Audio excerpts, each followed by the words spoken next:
Chapter 490. The cat by the canal was still called Kitty, but she was no longer a servant for Brusco the fishmonger. The daughter of the noblest duke had been reduced to the lowliest fishmonger's maid. Going from noblest to lowliest was the best way to erase her past as Arya. When Kitty could do the lowliest things with a peaceful mind, Kitty's training by the canal came to an end. Half a month ago, she had begun the next phase of her training, to observe with her eyes, to learn the movements and characteristics of every person, every type of person, and to integrate herself into that identity, to adapt herself to any situation that suited her current identity. She was the cat by the canal, the cat who sold oysters along the canal. Scallops, mussels, clams. That night, as usual, Kitty pushed a wooden cart along the canal that led to the old clothman's wharf, and whenever someone passed by, she would shout, "Oysters, prawns, fat green mussels." She would smile at them. A smile was the best way to convey friendliness and lower one's guard. The kind man had taught her that. Kitty believed him. Many times, when faced with her now dry, long, black, ugly face, people would stop and buy a few oysters because of her smile. The kind man had also taught her that words could deceive a person's heart, but the slightest of expressions and subconscious movements could deceive a person's soul. A smile was also an expression that could deceive a person, far more so than words. At first, only people with a heart of compassion would be affected by Kitty's ugly smile. Gradually, Kitty's smile became more and more varied. She was learning, she was imitating, she was summarizing, she was innovating. Her smile was natural and sincere. Now the cat can discern the likes and dislikes of people by their appearance and habitual little gestures, and can accordingly give sweet, pitiful, flattering, humble smiles that make the other feel noble enough to bestow upon the cat a few pennies, according to their liking. When she could see people's hearts and minds, when she could adjust herself to suit them, Kitty began to succeed. For example, there was an actress named Sloane on the opera ship, shrewd, stingy, and vain. She knew that most actresses would be miserable in their later years, so she put her salary in the bank for old age. However, she hooked up with Alaco and Quince, who were from the same theater, so that the two male companions could take turns paying for her luxurious city life. But even Sloy would often spend a silver coin to buy oysters from the cat. Another example was the Madam of the Happy Wharf, known as Mary Mary. Every time she saw a cat pushing a cart past the brothel, she would buy a dozen oysters and give them to the girls in the brothel. When the lanterns were lit, Mayrueline was standing at the door, shaking the biggest breasts in bravos. Suddenly, she saw the ugly girl smiling shyly at her. She waved her hand out of habit and shouted, "Kitty, give me a dozen oysters. Send them to the backyard and share them with my babies." Mao readily agreed. After leaving the happy pier, the cat did not have many oysters left. He could go home now. She began to walk in the direction of the Divine Islands. However, she would not go directly to the Divine Islands. It was still early, and the kind people did not let her sell oysters. Instead, they let her see more people by selling oysters and teach her to become more people. She walked in a circle and continued to push the cart. Scallops, mussels, clams. Mao called again. She met an acquaintance. She often met him at the Happy Pier. He liked the 14-year-old blonde girl named Lana the most. Mayrueline priced Lana at 3 times the price of an ordinary girl, and he never tired of it, because he was a very clever thief and assassin. He made money quickly. However, she rarely saw him recently. When she was delivering the oysters, little Lana asked the cat, "Have you seen Rogo?" "I haven't seen him for a long time." Mao was also very curious. Did Rogo have a new lover? So, she leaned over and showed the innocent charm of Lolita. Her face was thin and dark, but her eyes were big and bright. She knew that he liked this type. In the past, she had even used this smile to make him teach her his unique skill, the hidden sword in his sleeve. Go away. But this time, Mao miscalculated. Red Rogo only glanced at her coldly and strode away. No, it was not a miscalculation. She knew that there would be such an ending. Through his steps that had lost the rhythm of the water dancer, and the faint murderous aura buried deep in his expression, she knew that he must have killed someone and was injured himself. She had seen similar situations several times. After all, he was a thief and an assassin. Of course, an assassin had to kill. If he did not kill, how could he find the money to find Lana? Mao looked at Red Rogo's figure and whispered, "The smell of blood is very fresh.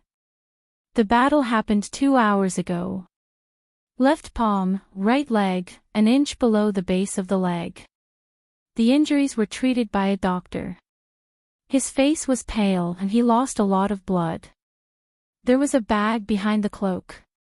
Inside it was an object that weighed 10 pounds. He did not pay much attention to it. His mission should have been successful, but he is in a bad mood tonight." Her eyes flashed. Mao pushed the cart near the river. She looked left and right and lifted the cart. Crash! Lobsters, scallops, clams, and more than 10 oysters were all poured into the canal. Then she pushed the shabby cart into a side alley and tilted it beside a pile of messy wood. Paw paw paw. Mao patted her thin face a few times. Her clothes did not change, her face did not change, but the cowardly peddler was gone. Now, anyone who saw her would think that Mao was a little hoodlum on the streets. Before Red Rogo reached the next intersection, Little Hoodlum caught up with him and easily followed behind him. Mao's goal was never to sell oysters. As for kind people, if she could bring him a piece of information that even he did not know, he would not blame her for throwing 10 carts of oysters. Red Rogo was a powerful water dancer. But the person who followed him out of curiosity was a faceless. So, he did not know that a pair of bright gray eyes in the darkness watched him stop. He stopped at a stone bridge where there were few people. He untied the bag and hid it in the rubble under the bridge. Winter was coming, and the canal had entered a dry season. Slippery rocks were exposed on both sides of the river. Mao did not follow Red Rogo anymore, because her curiosity about the bag surpassed the assassin's next move. When he left, she immediately walked over, looked at the rocks, untied the bag, "Demon Mother of Dragons." She shouted a slogan that was currently popular in Bravos and used to express shock. Red Rogo, that bastard, even killed a baby. He often bragged in front of Lana that he was the most gentlemanly assassin, that even kings and generals would not tremble from his sword. But when faced with women and children, he always turned and left. Looking at the corpse of the baby whose skin had turned gray, and then at the featureless dagger in the baby's heart, Mao's expression changed. Mao returned to the dark alley, threw the bag on the cart, and pushed it to the island of gods. The Black and White House received a large number of corpses every day, and was also responsible for dealing with the corpses that no one took care of. The wooden boat quietly approached and quietly sent Mao to the dock of the Black and White House. During this time, they did not say a word, and did not even give each other an expression. I was very curious, so I followed and finally found this. Every night when she returned, Mao would report her findings to the kind man, as well as the news she heard on the streets, on the dock, and in the brothel. Yes. The kind man smiled kindly. He was very satisfied with her performance today. He would not feel any heartache even if 100 carts of oysters fell into the river. Red Rogo killed a baby, he deserved to die, Mao said. The kind man was no longer kind, and the smile on his face turned into a stern expression. We kill people, but we have no right to judge, and we have no right to go over the God of thousand faces and decide the life and death of a person. Mao lowered her head and humbly listened to the lecture. But she was still punished. Mao stood on one leg, using the thumb of her left foot to support the weight of her whole body. Her left and right hands were holding a tray, and the vagrant kept adding and adding weights on the tray. Mao's body tilted, and the vagrant pinched the soft flesh on her buttocks. At 2:00 in the morning, Mao tired and fell asleep. Actually, Mao should have continued to follow him, because not long after, Red Rogo saw the gray-robed man who hired him in a narrow alley. Mao had guessed that he might have gone to meet the person who hired him, but she was not interested. "You're late," Red Rogo said coldly. In the darkness, his expression could not be seen clearly, but the gray-robed man could clearly feel his mood, very irritated, suppressed anger. "I'm not late, I rushed over as soon as I received your message," the gray-robed man said lightly. "Let the wings of death eat you, bastard.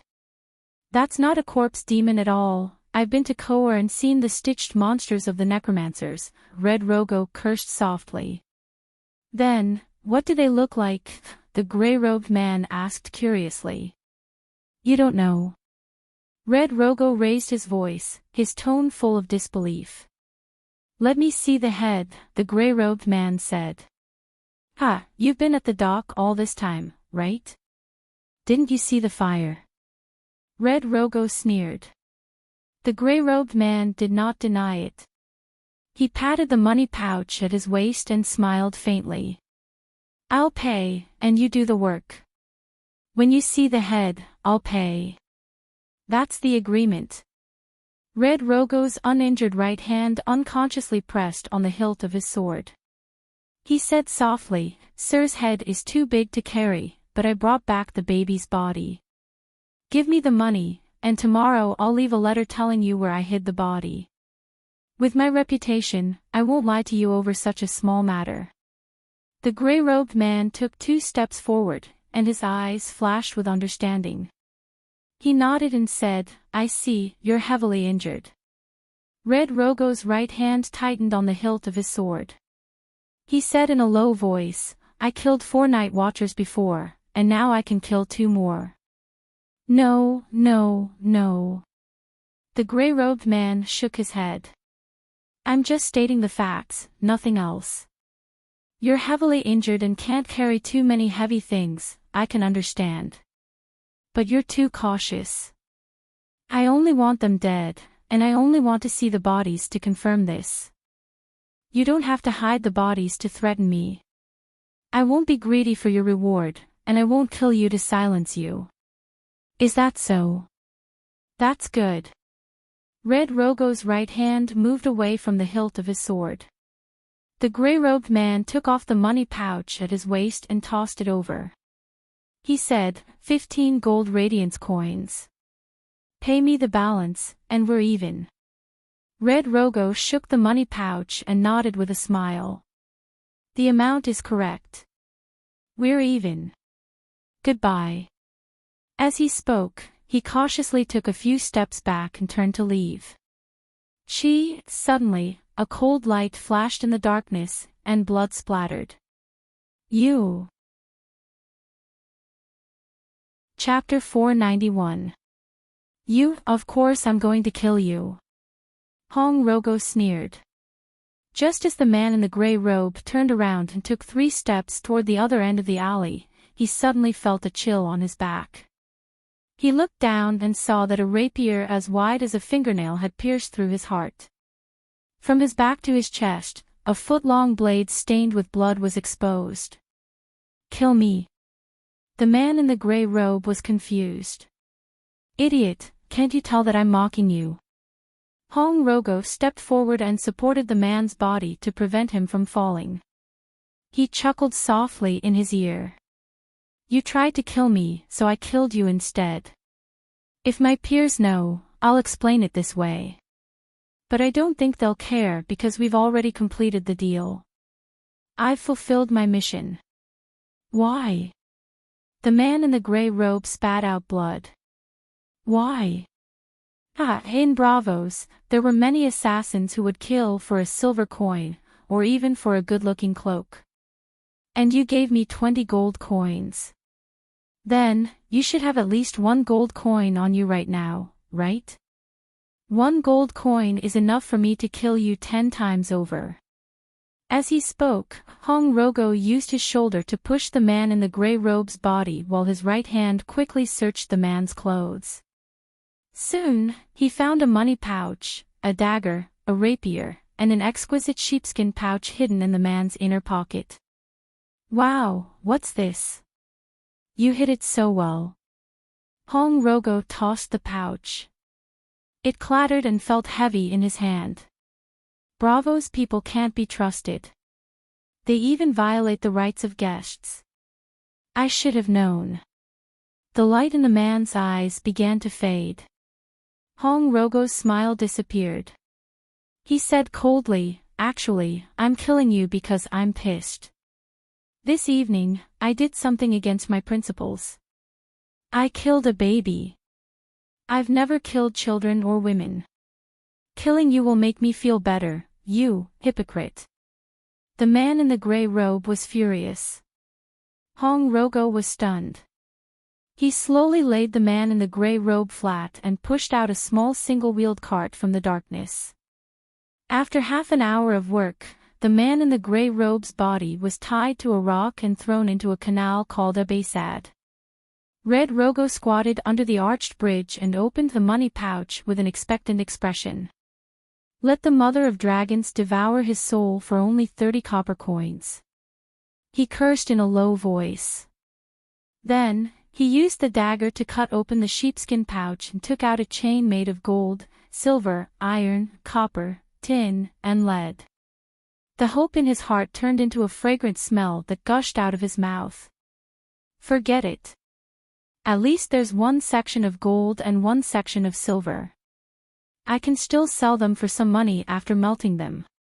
At last he cut off the chain, took only the gold and silver, and threw the rest into the river. Gulp.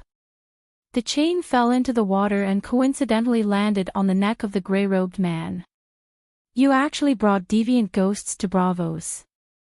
Let the mystic dragon eat you. Sea King Tormo cursed angrily.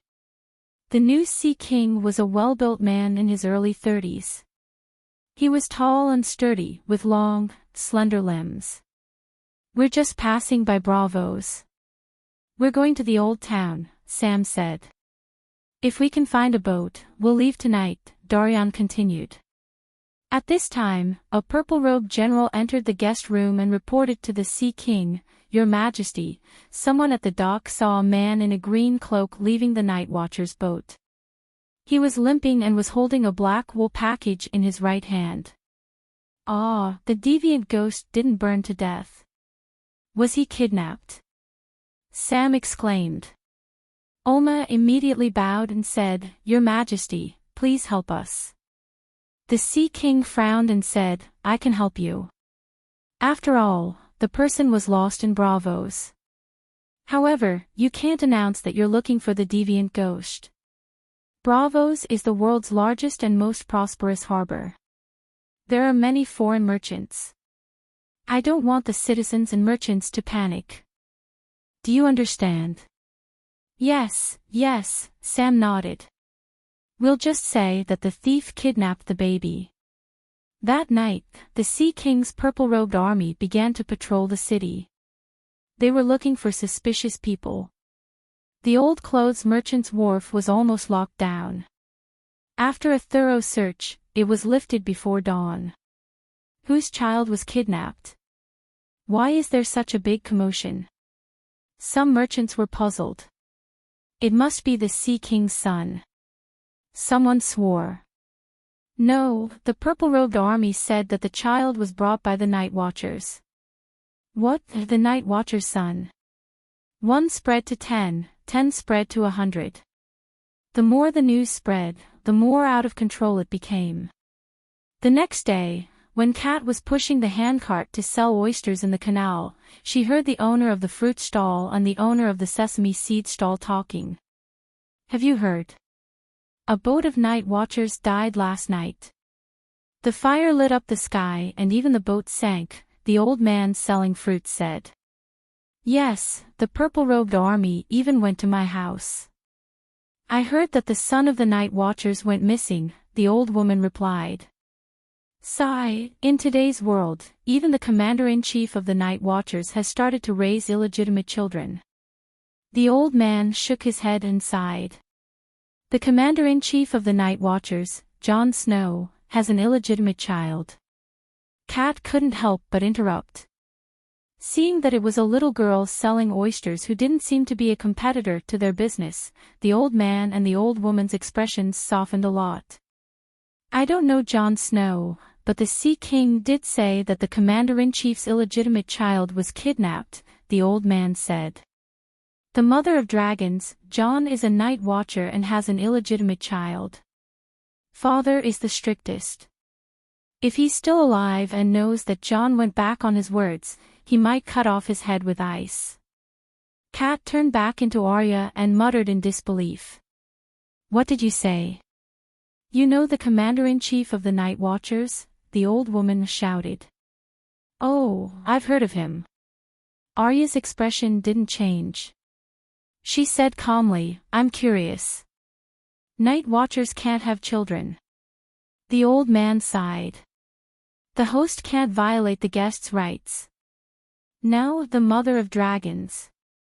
The old woman screamed in horror. She stepped forward and covered the old man's mouth. Are you crazy? How dare you speak ill of the Sea King? Whoa, the old man blushed and struggled. Her chest was rubbed a few times. The old woman blushed and quickly let go of her hand. Her cloudy eyes flashed with shyness. I'm talking about the City of Knowledge. The old man noticed the expression on the old woman's face. His skinny old face became hot. He sneaked a glance at her. She was also looking at him. Immediately, both of them looked away. The old man muttered, Aren't all the singers and poets in the streets of Bravos spreading the story of how the City of Knowledge killed the Dragon Queen?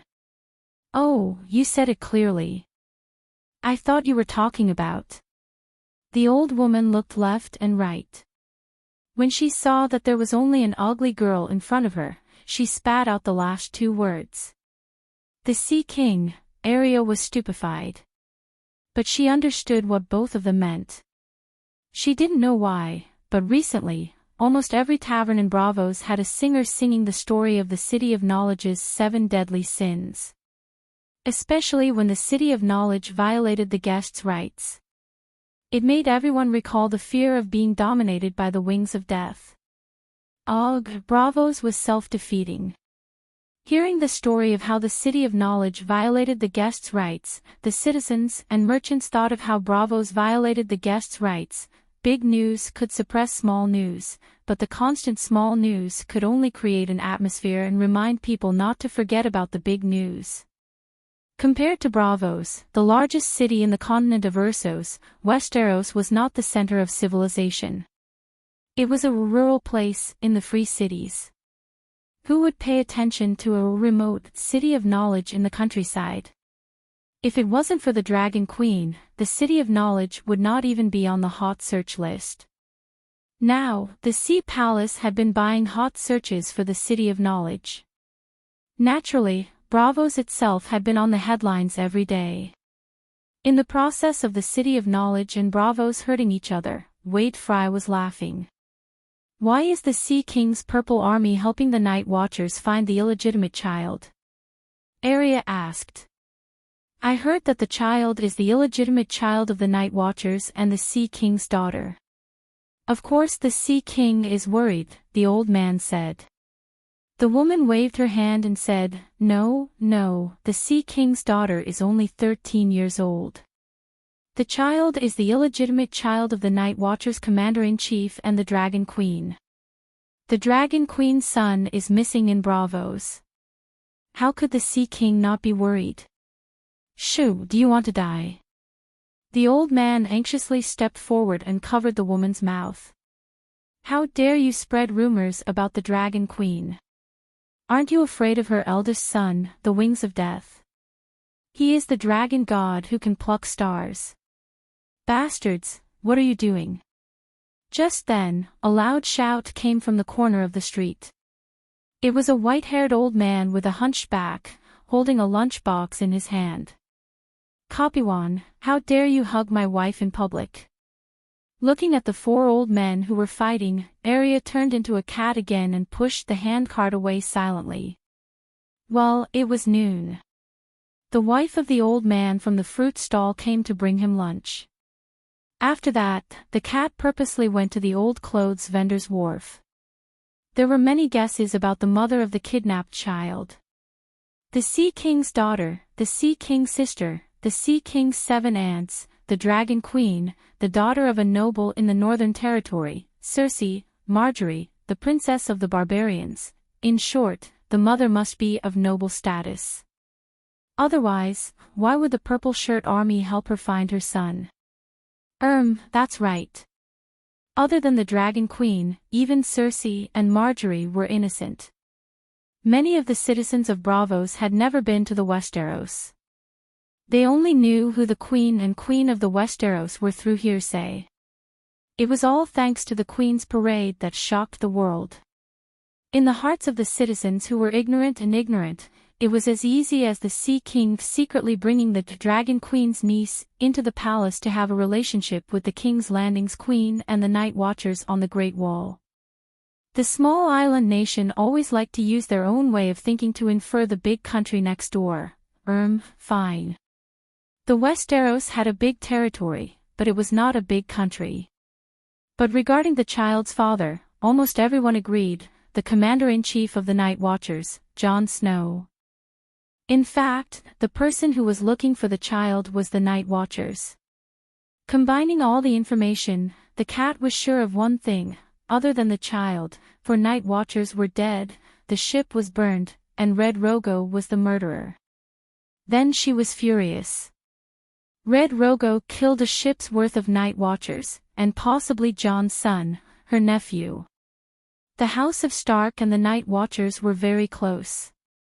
Every time a Night Watcher passed by Winterfell, Stark would hold a banquet and lead the whole family to welcome the dirty and sloppy Night Watchers.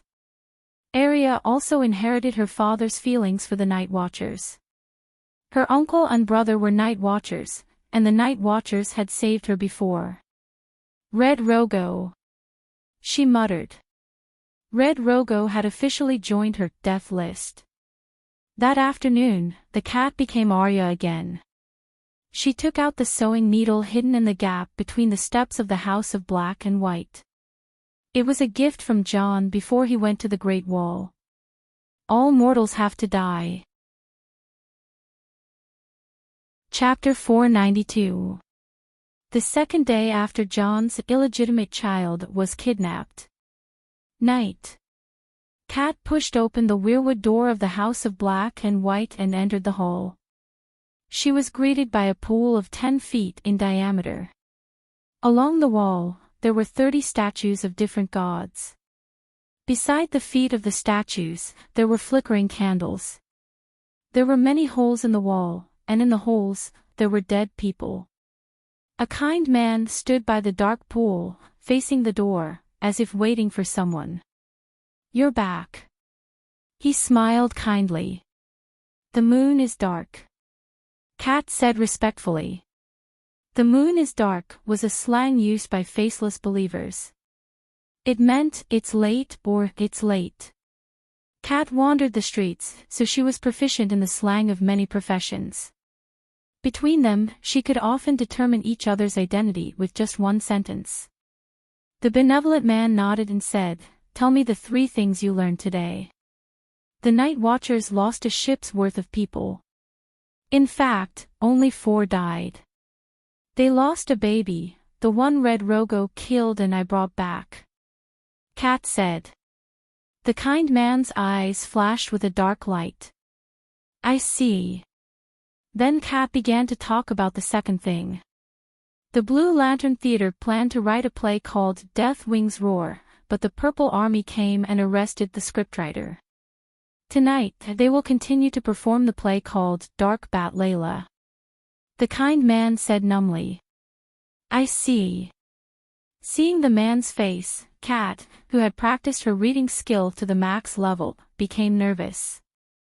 Her hands clenched into fists in her sleeves, and she couldn't help but bite her lips.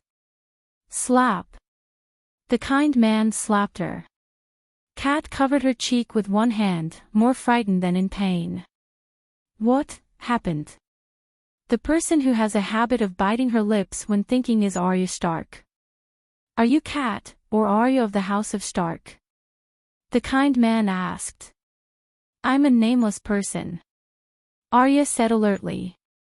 At the same time, she told herself for the nth time, you're Arya Stark, but don't let anyone know you're her. You can't bite your lips anymore. Tell me one last thing, said the kind man. She was going to tell him that Kapiwan, the fruit seller at the fishing wharf, had an affair with Billion, who sold sesame cakes, and that their respective partners had discovered it. But at this moment she did not hesitate at all. Red Rogo is dead. He killed a ship's worth of night watchers and the illegitimate son of Jon Snow, the commander-in-chief of the night watchers. They pierced his genitals with one sword and slit his throat with the second. Then they wrapped a rock around his body and threw him off the Abathard Arch Bridge. The benevolent man kept a straight face and did not speak. He seemed to be very dissatisfied with the process of killing and discarding the corpse. Arya continued, they also took his new peacock feather cloak. Tomorrow, or the day after, that cloak will appear in the second-hand market. The kind man said, beautiful cloaks are very popular among assassins. That's right. Arya grinned proudly. She gave the cloak and Red Rogo's purse to her former employer, Brusco the fishmonger. He was also a believer in the god of thousand faces. He knew what she meant without a word. She had guessed Brusco's identity herself. The kind man would not have given his apprentice to an unbeliever. But the next moment she realized that she was smiling. She stopped smiling. The kind man's favorite smile is not to smile, not to show any emotion. She warned herself. The kind man forgave the trainee's momentary triumph and did not slap her again. When Red Rogo's cloak appeared on another person's body, anyone who knew Red Rogo would know, Red Rogo had been killed and dumped in some canal. There were assassins and bravos who would kill for a silver coin or a new pair of boots. Similar things happened every night. No one cared for long. I wonder who they are, and who has done this? Asked the kindly man. Arya became the cat. Then she looked into his eyes and said, word by word, Arya of the House of Stark. So it was her. I thought she disappeared from Bravos long ago. The kind man smiled and nodded. Now, who are you? The Nameless One said. Wanderer, the kind man called out, and a short and pale girl walked out of the darkness silently. Get me 2 glasses of red wine, no, give me a glass of red wine. Our little friend Arya is still young. She needs a glass of hot milk, he said. Arya was a little startled at the glass her senior sister handed her. But it was only for a moment. She took the glass and gulped down all the milk. It was bitter. Go to sleep, cat, the kind man said. Early to bed and early to rise. Remember, Bess, all mortals must serve. Oh, I'm not cat anymore. From tomorrow on, I'm Bess. Arya fell asleep with the anticipation of her new identity. She did not dream of the wolves. She was still in Bravos. Meow, on the old clothes merchant's wharf, on the roof of Red Rogo's rented house, a black cat shook her tail and stood up, her blue eyes shining with a human light. Like a queen patrolling her territory, she walked gracefully, leaping from roof to roof, weaving in and out of the crowd, listening to the city's secrets. Arya was no longer a wolf. She was a cat. The Black Cat Inspector, or perhaps the Black Cat Killer. If she asked the waif for a bottle of tears of bliss and smeared it on her paws, she could kill anyone, including the Sea King. But she couldn't do that. She risked exposure. She wasn't sure she could hide her thoughts from the kind man. Red Rogo wasn't worth it. Only Circe, Walder Frye, and the Dragon Queen were worth it. No, cross out the Dragon Queen. She was too scary. Even wolves couldn't face her. Cats couldn't even get close to her. After a good night's sleep, Arya woke up the next day blind. At the same time, she knew who Bess was. She was a blind beggar on the streets. You must see with your heart and feel with your soul, the kind man said. When Bess knocked on a blind cane and begged along the cobblestone street by the river, the kind man pulled out a stone box from a hole in the wall. Bravosto Island, but many of the islands were also mountains. The House of Black and White was built on a rocky hill, and there were countless tunnels dug inside. The main hall was where the believers were received. There were many caves dug into the stone walls on both sides. There were corpses waiting to be processed or skinned. The corpse of John's bastard son was put into a stone box and placed in one of the caves. The priests' and acolytes' bedrooms were on the first floor below the main hall. The servants slept on the second floor. Arya hadn't been qualified to change faces yet. She was both a trainee and a servant, so she lived on the second floor. The lowest floor was where the holy room was. The House of Black and White collected many faces for disguise and hung them on the walls of the rooms on the third floor. Except for the priests, no one was allowed to enter the third floor. At this time, the kind man brought the stone box to the third floor and put it on the stone platform. He carefully opened the lid of the coffin, revealing a cold corpse with gray skin. There was a dagger in the corpse's chest, but there was no blood. In fact, there was light blue blood, but it had evaporated. So this is a deviant ghost. The kind man looked from the top of his head to the bottom of his feet. He looked left and right, front and back. It seems to be no different from a human being. The old priest was a little disappointed. He flicked the little deviant ghost with his finger. It was very elastic and bouncy. Then, he noticed the dagger in the deviant ghost's chest. He reached out his right hand and held the hilt. Chee! The blade was pulled out. The ice blue blood on it splashed on the stone platform, and a drop fell on the face of the kind man. Chee! Chee! Chee! The blood quickly eroded a light blue ice mark on the old man's face. Ah! The kind man exclaimed. His face suddenly changed.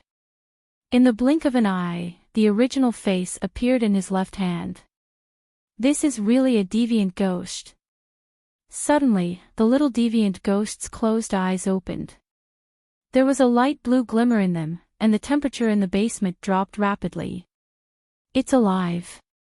The kind man exhaled a mouthful of fog and took 2 steps back in shock.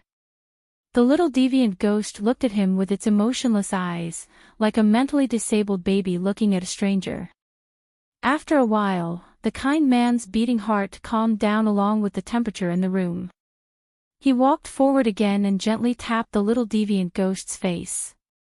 It was cold and bouncy. The little deviant ghost did not respond. The kind man was emboldened. He gently poked the little bird. It was cold and bouncy. The little deviant ghost still did not respond. This time, the kind man was emboldened. He picked up the little deviant ghost and looked left and right. He looked up and down, pinched its butt and pinched its face. Other than its low body temperature, it was almost no different from an ordinary baby. 2 more days passed. The kind man found that the little deviant ghost did not eat, nor did it cry out in hunger. It did not seem to grow either. Facing such a fantasy creature, he became more and more interested. Other than eating, sleeping, and teaching Bess, the kind man spent the rest of his time studying the deviant ghost. He also collected a lot of books related to deviant ghosts. In those legends, a story fragment attracted him. Ghouls gnawed on the flesh of the living, deviant ghosts tracked pregnant women and swallowed their babies. Gradually, the kind man began to have an idea, to try to raise deviant ghosts. Of course, he was not blind. He found 4 faceless people, including himself, and everyone was wearing a steel sword. The Black and White House had this condition. Then, at the end of the deepest tunnel, he built a stone room with 4 layers of steel fences. The steel bars of the fence were as thick as a child's arm.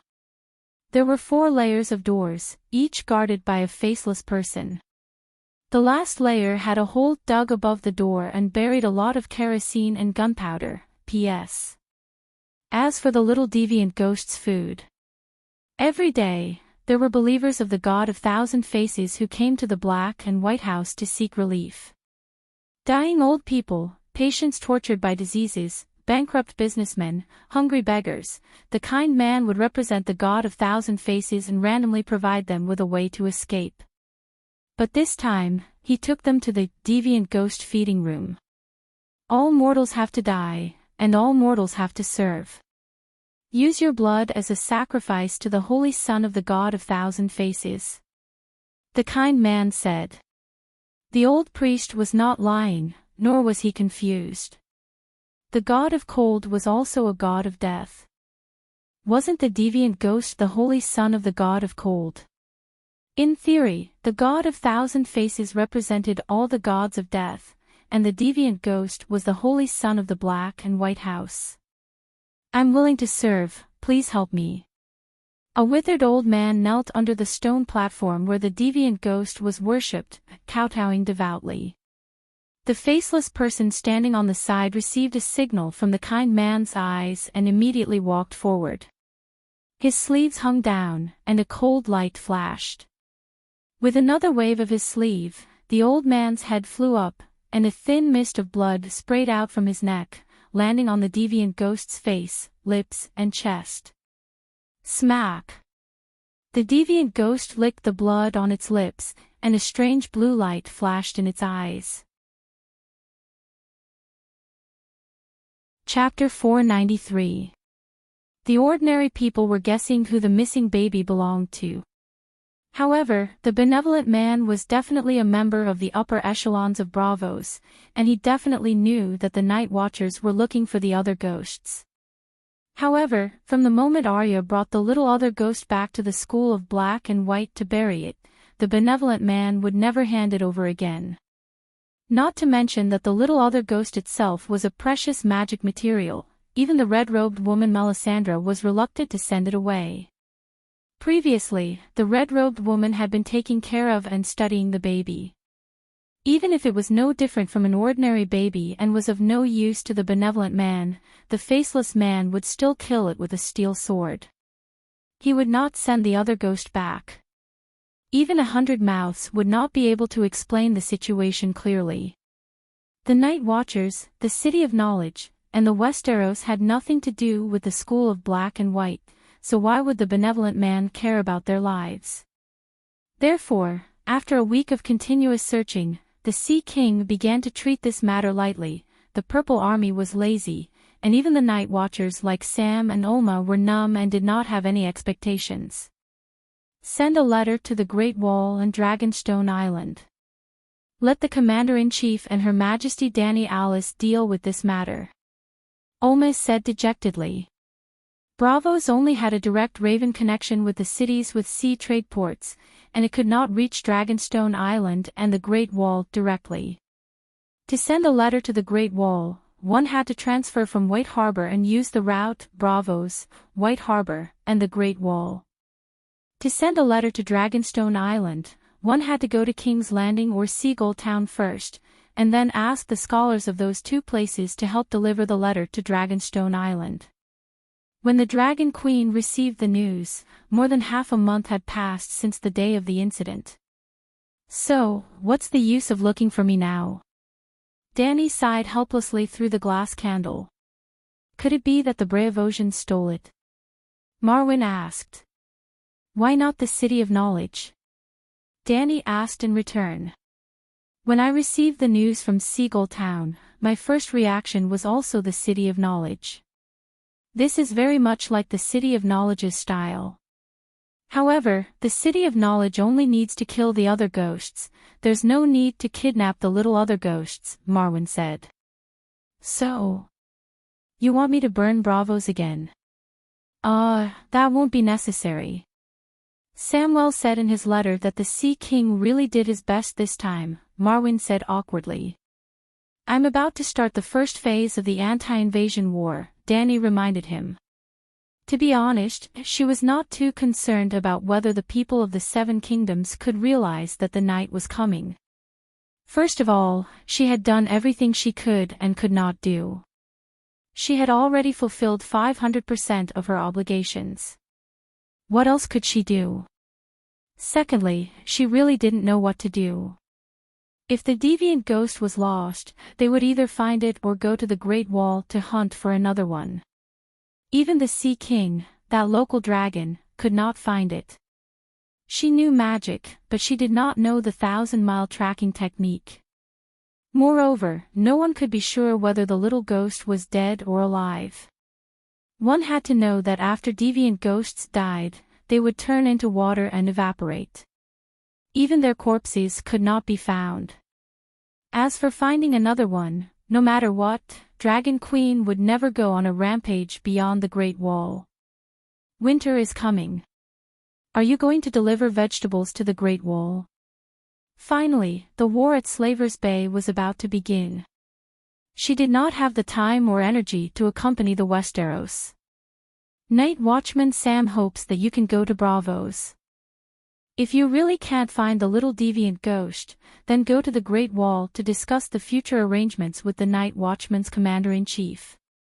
Marwyn could hear the impatience in Dragon Queen's voice, but he could only brace himself and repeat the contents of the letter.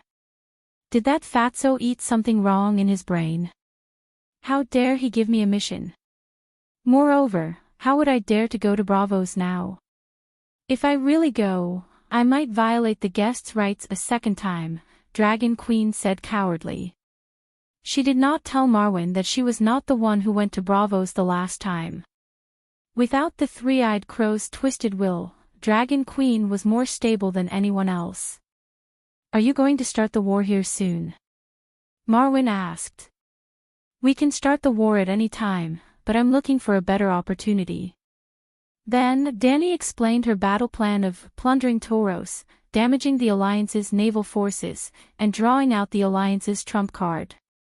Your Majesty, if you're fast enough, going to the Great Wall will be beneficial for you. Compared to the time you'll waste, it's definitely worth it, Marwyn said after some thought. What benefits? Shapeshifters. Marwyn said in a low voice. Danny's expression changed. She frowned and fell into deep thought. She did not know the power of shapeshifters? No, she knew a long time ago that even the weakest shapeshifters could change the direction of a war. But, for some reason, she subconsciously rejected those who could easily take over people's bodies. Like normal people, Danny also felt that shapeshifters were monsters. However, shapeshifters could only be born in the Westeros. In the Ursos continent and Slaver's Bay, the power of the old gods would be suppressed. Perhaps they could not take over people's bodies. My White Knight, Jiro Dane, is currently at the Eastern Sea Watch. He can represent me to discuss a solution with Jon Snow. Danny was still unwilling to make a trip personally for such a small matter. Marwyn also vaguely guessed that the Dragon Queen might have the ability to contact White Knights remotely, so he nodded and talked about another matter. Your Majesty, there are two other matters that are related to the Great Sparrow. Your bounty for the professors is very effective. Recently, the City of Knowledge has become the battlefield of the castle. Many wild knights call themselves honorable knights and sneak into the City of Knowledge day and night to capture the professors and scholars who were named by the Great Guardian of Light. 1,000 gold royals each.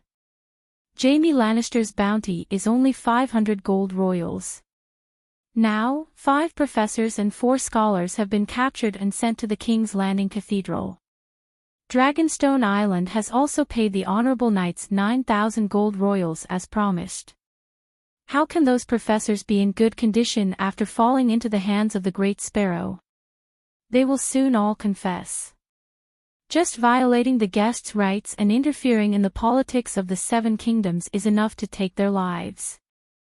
Thinking about how his former colleagues were hunted like rare animals by the mercenaries, Bull-Neck Marwyn sighed. Ha ha ha. Dragon Queen clapped and laughed. This is good news. Marwyn's mouth twitched. The Great Sparrow is extremely angry. He wrote to ask you how to deal with them. He strongly suggested that we kill them immediately or imprison them in the church's dungeon to repent for the rest of their lives. It would be a pity to kill or imprison them. Send them to the Great Wall according to the original plan, Dany said. Your Majesty is merciful. Marwyn heaved a sigh of relief. No, I am not merciful. I want equality between men and women. Tell the Great Sparrow that before sending them to the Great Wall, he will do the same to those professors as he did to Cersei. Dany said while holding back her laughter. Ah! Marwyn's expression changed drastically. He said nervously, but wouldn't that be too insulting? Dany sneered. Violating the guests' rights is the biggest crime in Westeros. If Cersei can parade, why can't the professors? You tell the Big Sparrow that it must be done beautifully. It doesn't matter if you adjust them for a period of time. But there must not be any martyrs who can't bear the shame and kill themselves halfway through the parade. I want every professor to walk the entire parade obediently, then go to Dragonstone Island and wait to be sent to the Great Wall. Before the parade, the professors have to stand on the podium and talk about their sins and the sins of the City of Knowledge. Every professor has to talk about it. It's okay to repeat the content, Dany added. So ruthless. Marwyn shuddered. When the City of Knowledge hears the news, the professors will probably commit suicide together. He sighed. Dany immediately said, then we will do our best to spread the news that they committed suicide out of fear of punishment. What better scapegoat than a dead person? I promise that every person who commits suicide will be famous for eternity and become an existence that surpasses Rat Chef. You can write a letter or pass a message. Try to let the City of Knowledge know this.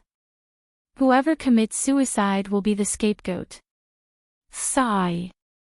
It was too tragic that they couldn't even die. By the way, what's with Jaime's 500 gold royals bounty? Dany asked. Jaime Lannister went missing in Hejyen for a few months. Prince Regent Kevin is very worried about him. Was he killed by Madame Stoneheart? Dany shook her head. She didn't have time to care about such trivial matters. The Great Sparrow was shocked that you could develop the Church of the Seven Gods in barren land, Marwyn said.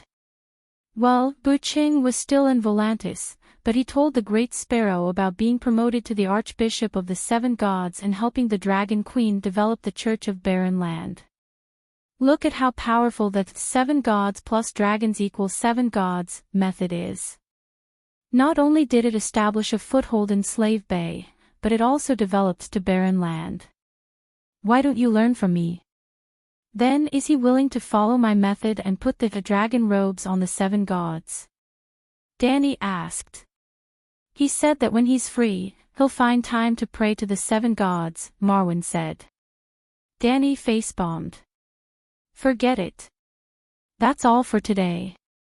After ending the online communication with Marwyn on Dragonstone Island, Dany immediately contacted the reserve White Knights in Eastwatch. To facilitate transportation, I'll send 10 ships to the Stone Steps Archipelago as soon as 10 ships are loaded. So far, 4 groups of 40 ships have been sent away. According to your previous request, the first batch of 10 ships will be filled with soldiers who can fight. They will also be fully armed and equipped with armor. However, the speed will be much slower in the future. The barbarians in Eastwatch are almost all gone. We have to wait for Mans Red to continue recruiting barbarians from beyond the Great Wall, Gerald said. Almost all. I remember that when I left, there were more than 15,000 barbarians at the Great Wall. How many can a ship carry?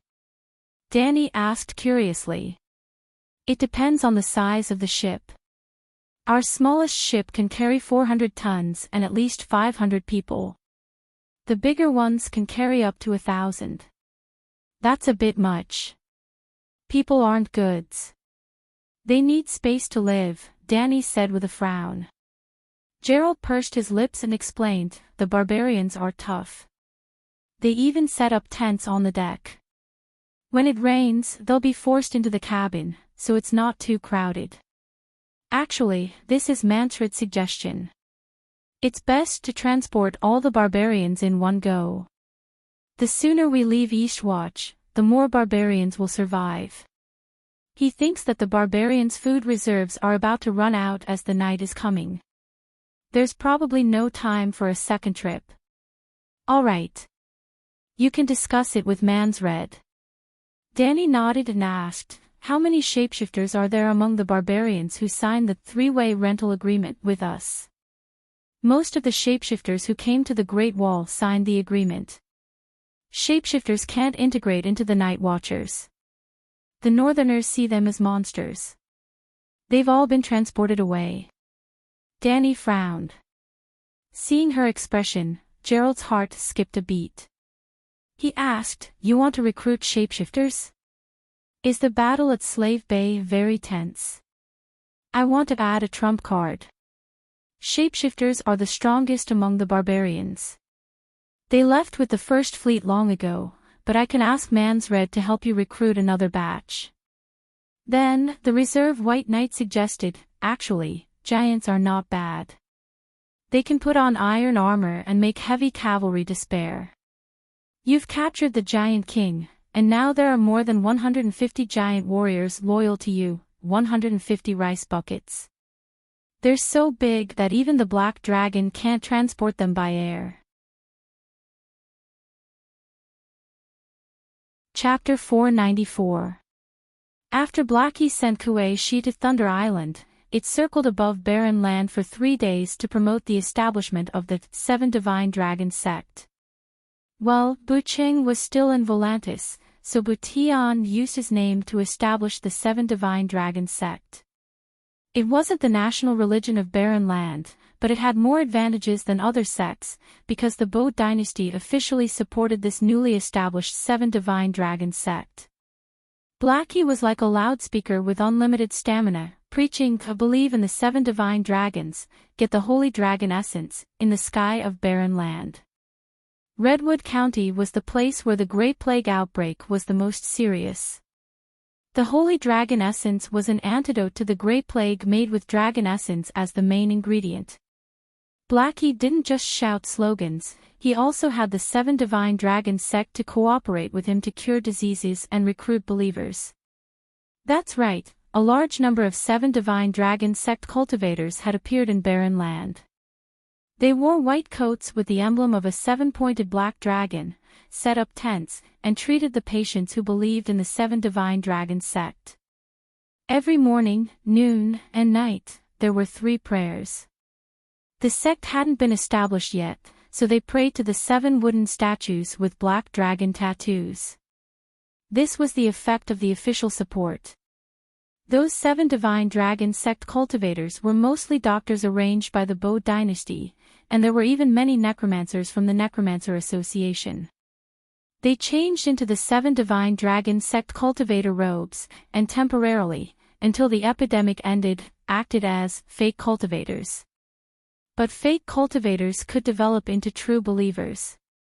Every barren person who was cured by a fake cultivator would turn into a follower of the 7 Divine Dragons. For example, Saint Danny was also a fake member, but under her rule, slave base still had a large number of devout believers with a faith level of more than 10. Thinking about the development of the 100 Lotus sect at the end of the Celestial Dynasty, the Dragon Queen's 7 Divine Dragons sect was much stronger than White Lotus. There was the Holy Dragon essence that cured incurable diseases, and there was the Black Dragon that appeared like a god. 7 gods above, that Black Dragon could speak human language. If it wasn't a god, then what was it? Blackie and the anti-epidemic medicine were so effective that when Blackie was about to leave Barren Land, the Baron Prince Bohout secretly found him. While Dani was a good mother, she protected her son well. During Barren Land's time, Blackie never landed in a densely populated area with complicated buildings.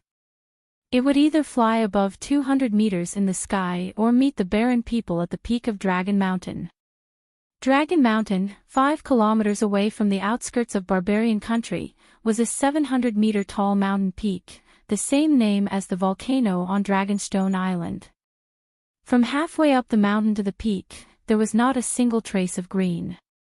It was a huge grayish-white rock. Dani asked for it from the Bo dynasty and it became Blackie's temporary residence in Barren Land. Emperor Bo, what for? Dani entered Blackie's consciousness and looked down at the fat king who had dark circles under his eyes. The giant dragon was lying on a wide rock that was 7 to 8 meters tall at the top of the mountain. Below it was a stone path that was 40 to 50 square meters wide that had been flattened out by the earthlings. The fat king on the stone path chuckled and said, "Dragon God, it's rare for you to come. Why don't you stay for a few more days? I haven't properly entertained you yet." Dragon Blackie Dragon. Tion was. Could it be that this fatty wanted to learn from the Bravos people? Dani became vigilant and reminded Dahe to keep its eyes wide open and look around. If there was any movement, it should immediately spray the fat man in front of them to death.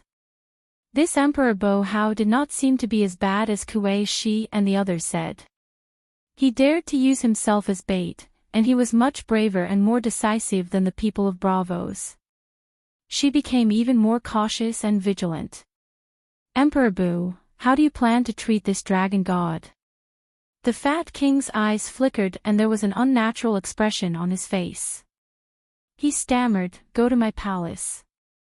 There are delicacies, beautiful women, thousands of acres of gardens, tens of thousands of palaces, and the Bo clan's treasure pavilion.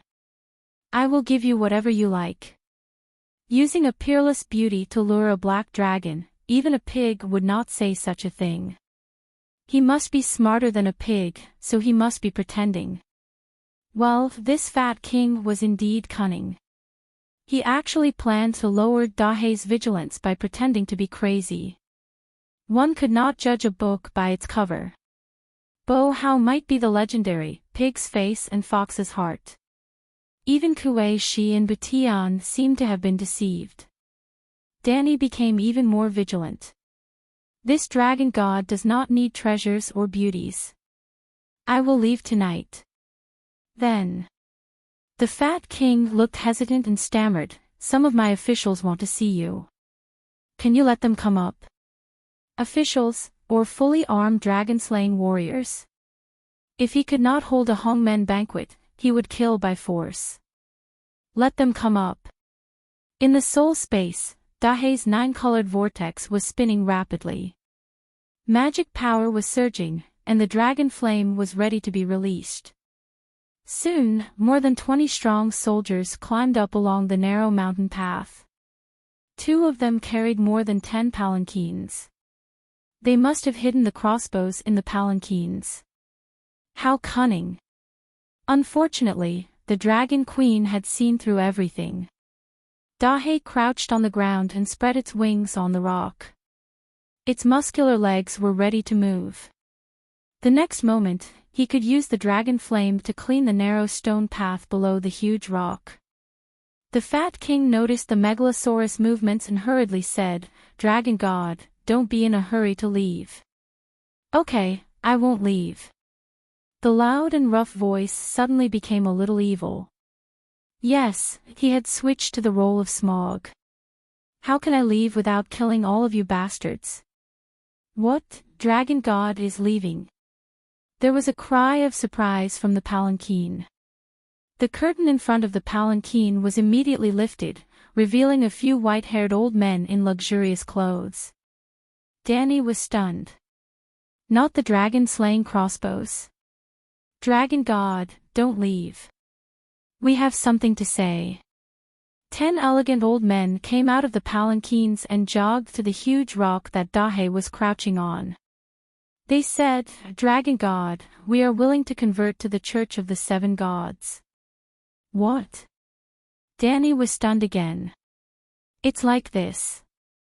The Fat King rubbed his hands and smiled flatteringly. The Azure dynasty is not stable now, and we heard that the Eternal Night is coming. So, we were thinking.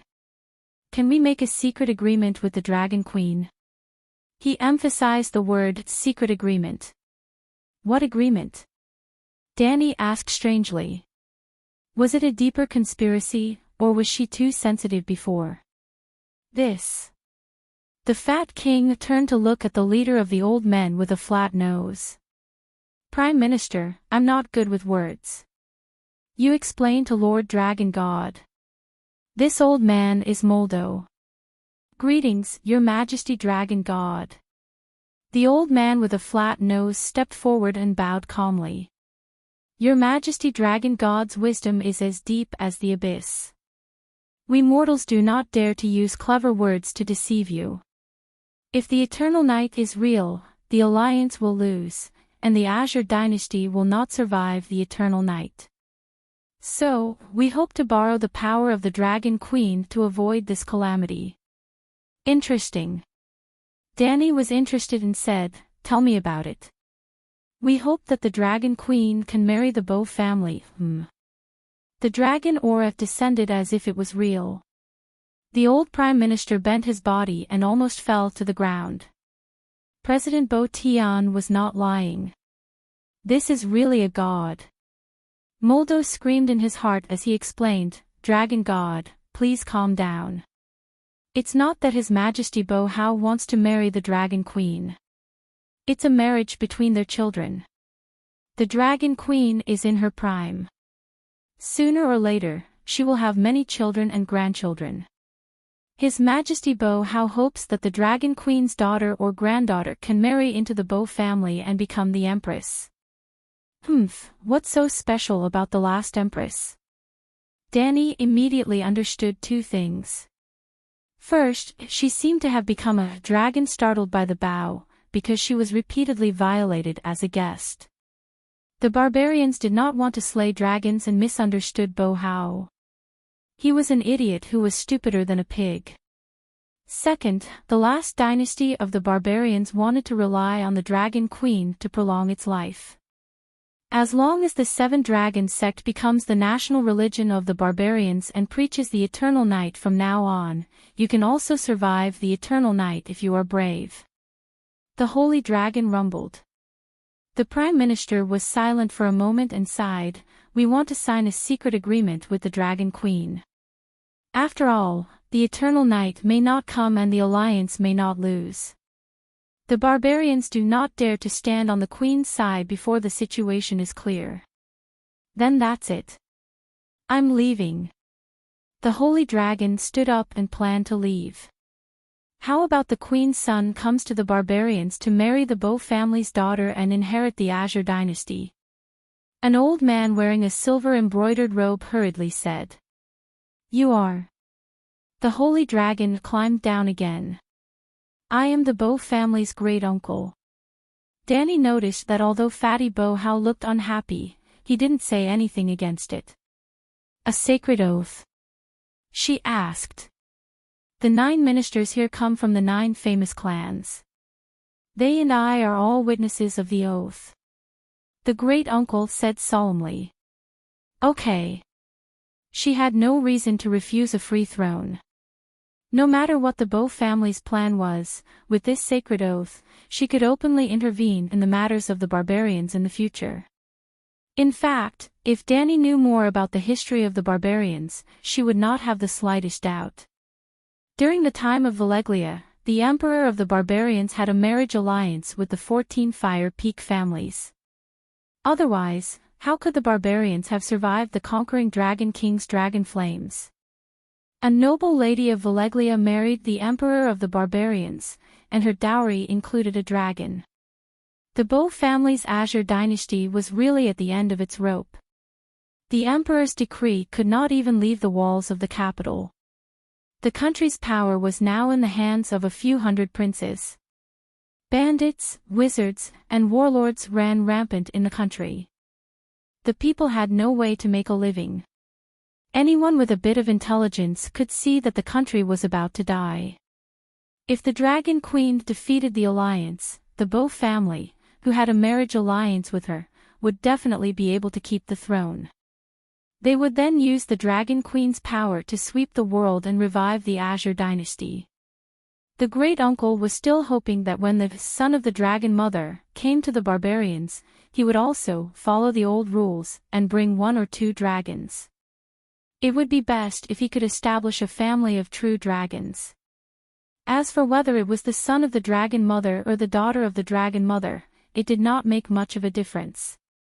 After 3 or 4 generations of marriage alliances with the Bow family, it was guaranteed that the descendants would not even have the silver hair and purple eyes. Soon, Prime Minister Mordo personally wrote 2 copies of the contract on the jade silk. Fat Bow How, the great-uncle, the Prime Minister, and the rest of the 11 people signed together and stamped each family's emblem and seal. From then on, the future surname of the Azure dynasty would be changed from Bow to Targaryen Bow. For example, if Bow Ching could live for another 40 years, when Dany's grandson went to the barbarians, he would have to change his name to Targaryen Bow Ching. Why does it sound like a country bumpkin like Nicholas Xiao Si? Great Uncle Emperor Bow How, don't worry. During the long night, the Dragon Queen may not be able to provide much help to you, but as long as one descendant of the Bow family survives, the Azure dynasty will not be destroyed. The Holy Dragon used his finger as a pen and signed his and the Dragon Queen's names on the contract. That's great, the worry of the country being destroyed is completely gone. I can let go of my hands and feet and do whatever I want. Fat Bow How heaved a long sigh of relief as if a heavy burden had been lifted from his shoulders. His entire body was filled with energy. Your Majesty! The flat-nosed Prime Minister's face turned red as he shouted angrily. Sigh, don't you know what kind of person I am? In front of the Dragon God, there is no need to pretend. The fat son of heaven waved his hand and said nonchalantly. All the ministers. Chapter 495. Other than the Bow family and the Divine Dragon, the other 9 ministers also represented their families and reached a secret agreement with the Dragon Queen. The reason why the 9 ministers came and why the Bow family was not worried about this deadly sacred agreement being leaked was because everyone here wanted to betray their country together. We have to think about our families too. The Prime Minister sighed. We are deeply involved with the Bow family and the Azure dynasty. We are bound together for good or ill. There is also the deadly long night. As the leaders of our families, we have to plan early. As if worried that the divine Megalosaurus would look down on their betrayal, the Prime Minister also explained the relationship between the 9 families and the Bow family in detail. It was very complicated, and Dany was confused. But it could be explained in one sentence. The relationship between this group of people was similar to the 4 families of Jia, Shi, Shui, and Wang in Dream of the Red Chamber. Now, they wanted to live together. The Bow family sold the throne to protect the Azure dynasty, and the other 9 families sold the faith of the barbarians to ensure their prosperity. They transferred their children to the 7 Gods sect to build the framework of the 7 Gods Church for the Queen, at least 107 Gods churches. The Dragon Queen guaranteed the continuation of their families and allowed some of the children to take refuge in Slave Bay, ensuring their status and power in the barbarians in the future. In fact, Dani did not care much about the Seven Gods sect in the barbarians. She just wanted to take advantage of them and come up with a set of good revenue data to cheat the investors. Just like how a certain Lucky tricked the Americans, the Dragon Queen wanted to trick the Big Sparrow. Look at how good the Seven Gods add dragons is, why don't you learn? But the plan of Bo Hao and the 10 ministers did not seem to waste too much of her energy, so she could not find a reason to refuse. It was a true win-win situation, and the cost of both sides did not seem to be too high. Blackie flew for a day and a night, returning to the Great Pyramid of Astapor with a yellow cloth package. Only old Yimad was at home. Aegon, Tyrion, and Missandei had followed the queen to Nanpan town. The old scholar raised the dragon, Little Red, received letters from Raven, and went to the yamen on the first floor to try cases in place of Missandei. His days were leisurely and fulfilling. 7 gods above, we Targaryen have another kingdom, and it's a world empire like the barbarian lands.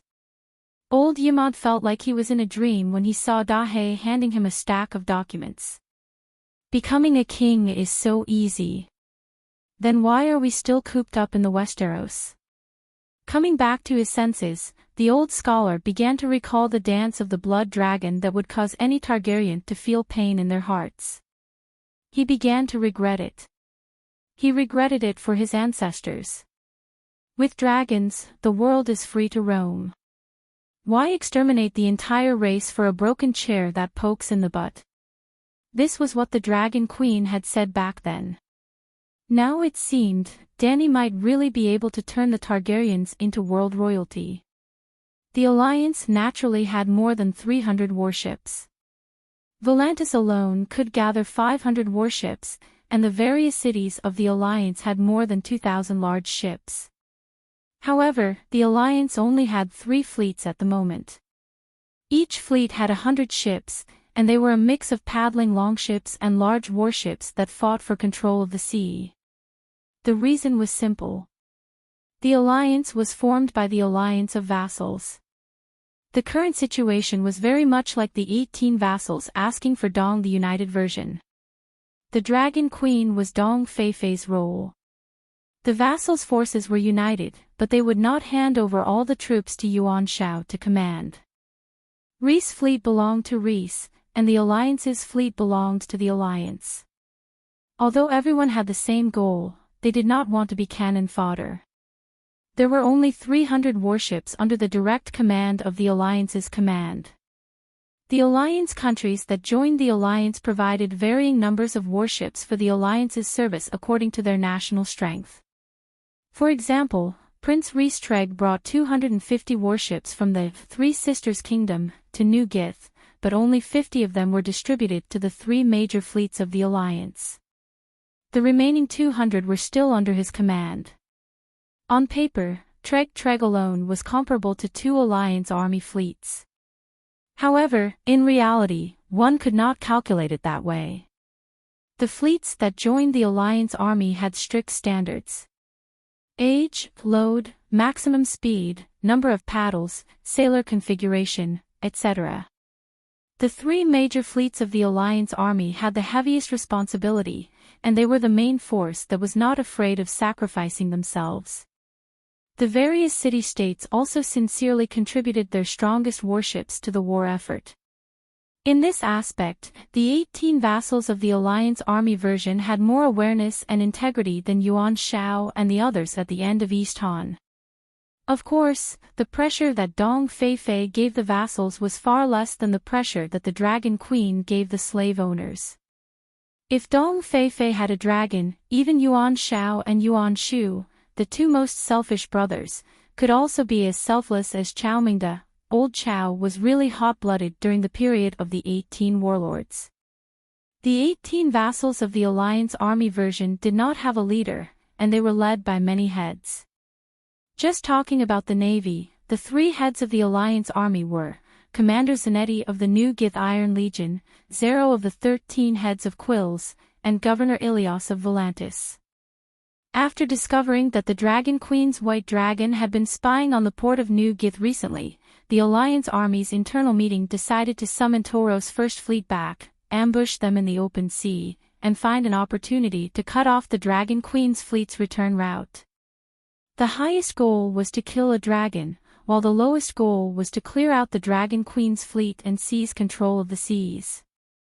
The day he received the messenger crow from New Gith, Ilios immediately reorganized the army and ordered the sailors to load the ships with food and water. In the afternoon, he led the 100 warships of the First Fleet out of the harbor. That night, when she went to the Tauros harbor to check on the enemy, the Dragon Queen found out about this. Late at night. Southam Town, the Queen's command post. All the generals gathered around the map table to discuss their next strategy. "Why don't we ambush Ilios' First Fleet first?" John Clinton said. To be honest, Danny also had the same idea. However, compared to the overall battle situation, she felt that the First Fleet was not that valuable. The giant crab pointed on the map and said, "We can wait for the enemy to be exhausted. We can ambush a fleet in the middle of Liberty Maiden Island and another in Southam Town, pincer attack. With the help of the Megalosaurus, nothing will go wrong." Garth nodded in agreement. "Although Ilios and I are proficient in naval warfare, this is our first time in Slaver's Bay. Our soldiers are brave but lack experience. Let us practice together and familiarize ourselves with the strength of the Alliance Army's navy." Hee hee. Tyrion, who was standing on the stool, laughed. Yes, he was now a rank 2 official and qualified to participate in the Queen's Imperial Conference. Danny glanced at him and asked, "What do you think, General Wildfire?" "Your Majesty, what is the purpose of this phase of the battle?" Tyrion asked. "Just say what you want to say. Don't talk nonsense," Danny said calmly. Tyrion shrugged and said slowly, "We are here to test the Alliance Army's trump card. That's why you moved the fleet to Southam Town. Tauros is the Alliance Army's material transfer center. If we attack it, the Alliance Army's trump card will be exposed because they can't afford to lose it. The First Fleet only has 100 ships, so they can afford to lose it. When we encircled the First Fleet, our strategic goal was exposed. Tauros will be more alert after receiving the news. When we take down the First Fleet and go back to attack Tauros, the opponent's trump card may cause a lot of damage to us. It's not worth it." Clinton's expression changed and said, "I don't think there is any trump card that can reverse the advantage of the Megalosaurus, but the little devil's words make sense. Our goal in this battle is not to kill the enemy's fleet." Danny looked around and saw that no one objected. She said, "After a week, we will attack Tauros." "A week, is it to prevent the First Fleet from coming back? If we take down Tauros, we can rob the Alliance Army supplies." The big crab was deep in thought. "Yes, without the First Fleet, our mission will be much easier." Other than that, Danny's eyes flashed and she smiled faintly. "We can also take this opportunity to get a few more helpers." Model worker Blackie left Southam Town that night and arrived at the Great Wall 1.5 days later. On the third day, he threw a corpse ghost into the Great Cathedral of Bel. On the fifth day, he secretly brought back 3 shapeshifters, 1 man and 2 women. Gisela, a 30-year-old spearwoman with a face full of hardships, a weak shapeshifter with a goat as her partner. Because of her weak ability, she was not in the first batch of barbarians to go to the Queen's corner. Her ability was especially suitable for herding. She was now a shepherdess, helping the free people manage the flocks of sheep. Polo District, a 55-year-old white-haired old man, a medium shapeshifter with a wild boar as his animal partner. The old shapeshifter had a stronger ability and was the right-hand man of the giant's nemesis, Tormund. After knowing that the queen needed shapeshifters to fight, Mans Red personally asked Tormund for them. Well, Tormund's team was found by Jon's crows. Seeing that the Dragon Queen kept her promise and brought 80 ships, Tormund immediately led his tribe to the Great Wall. However, Tormund was on good terms with Jon and did not plan to farm in the Stone Steppes archipelago. Instead, he chose to stay at the Great Wall and cooperate with the Night Watchers to defend against the deviant ghosts. The third shapeshifter was White Mask Morona, a barbarian Chiliarch who had joined the Night Watchers temporarily. After knowing that Dany needed shapeshifters, she handed over the position of Chiliarch to her daughter and volunteered to come to Slave Bay to serve the queen. She followed Jon Snow's path and used her shape-shifting talent to practice the shadow-binding meditation.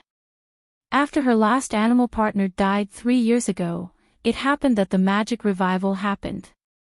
She focused on blood witchcraft and had not found a suitable animal partner yet.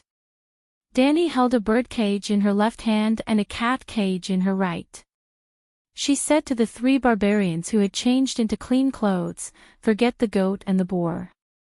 Tame a petrel first. If you have spare energy, tame a cat. If you have spare energy, tame a lobster." The spearwoman Gisela and the tall old man were not satisfied. However, before coming here, they had already given up on the goat and the boar. They had to give up. The Megalosaurus could carry people, but it could not carry wild boars and goats. Before they could get close to the Megalosaurus, the goat was scared to death and the boar went crazy. "Queen, what's the use of the lobster?" Morona asked curiously. This Chiliarch was not only the first barbarian chieftain to sign an agreement with the queen, but she had also followed the queen to fight deviant ghosts. She was an old acquaintance. "Sharp blades are installed on its claws to help my white dragon clean the fishing net wrapped around it," Dany said strangely. The Dragon Queen's idea was beautiful, but the reality was very unfriendly.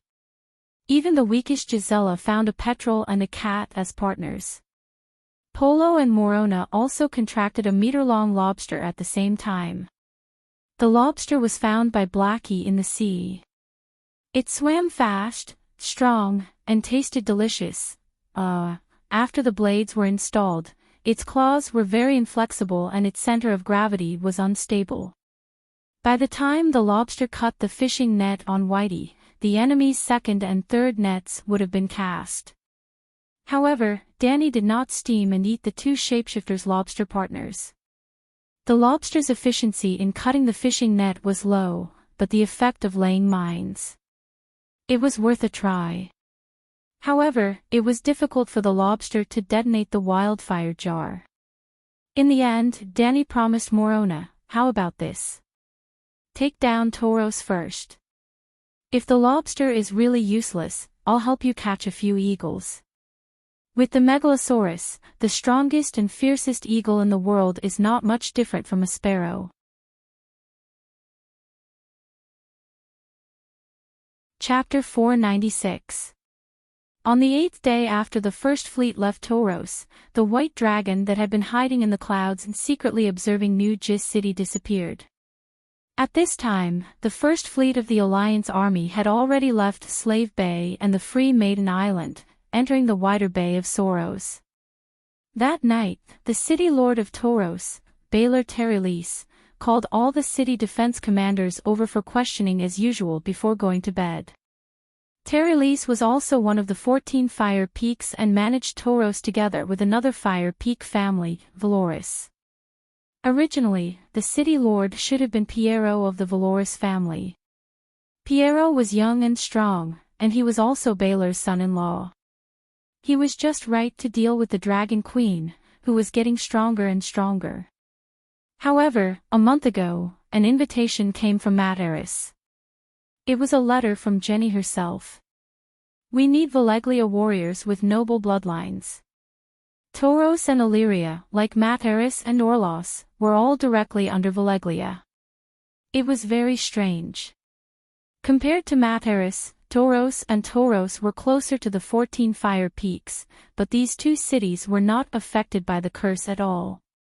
Even so, Tauros did not lose contact with Materis in the Cursed Land. In the past 400 years, many living resources were transported from Tauros to Materis along the main road of Valeglia. Thus, information between Tauros and the Land of Long Summer was not blocked. The people of Tauros knew about Jenny Belarus of Orlos and Benny Mirasis of Materis. After receiving Jenny's letter, Piero did not hesitate. He led a group of young men with noble bloodlines to Materis. The position of City Lord fell to the old but wise Baylor. City Lord, everything is normal at the West Gate. No outsiders entered Tauros today, the commander of the West Gate reported. Baylor, who was sitting behind the red sandalwood table, scooped up a spoonful of human milk and lotus seed soup with a white jade spoon. He put it into his mouth and slowly swallowed it down his throat before asking, "Are the mercenaries in the West Camp safe?" Stirring up trouble as usual. Today, 3 more mercenaries stole the manor's sheep. 4 of them were strong, and one of them was a young girl of Valyrian bloodline.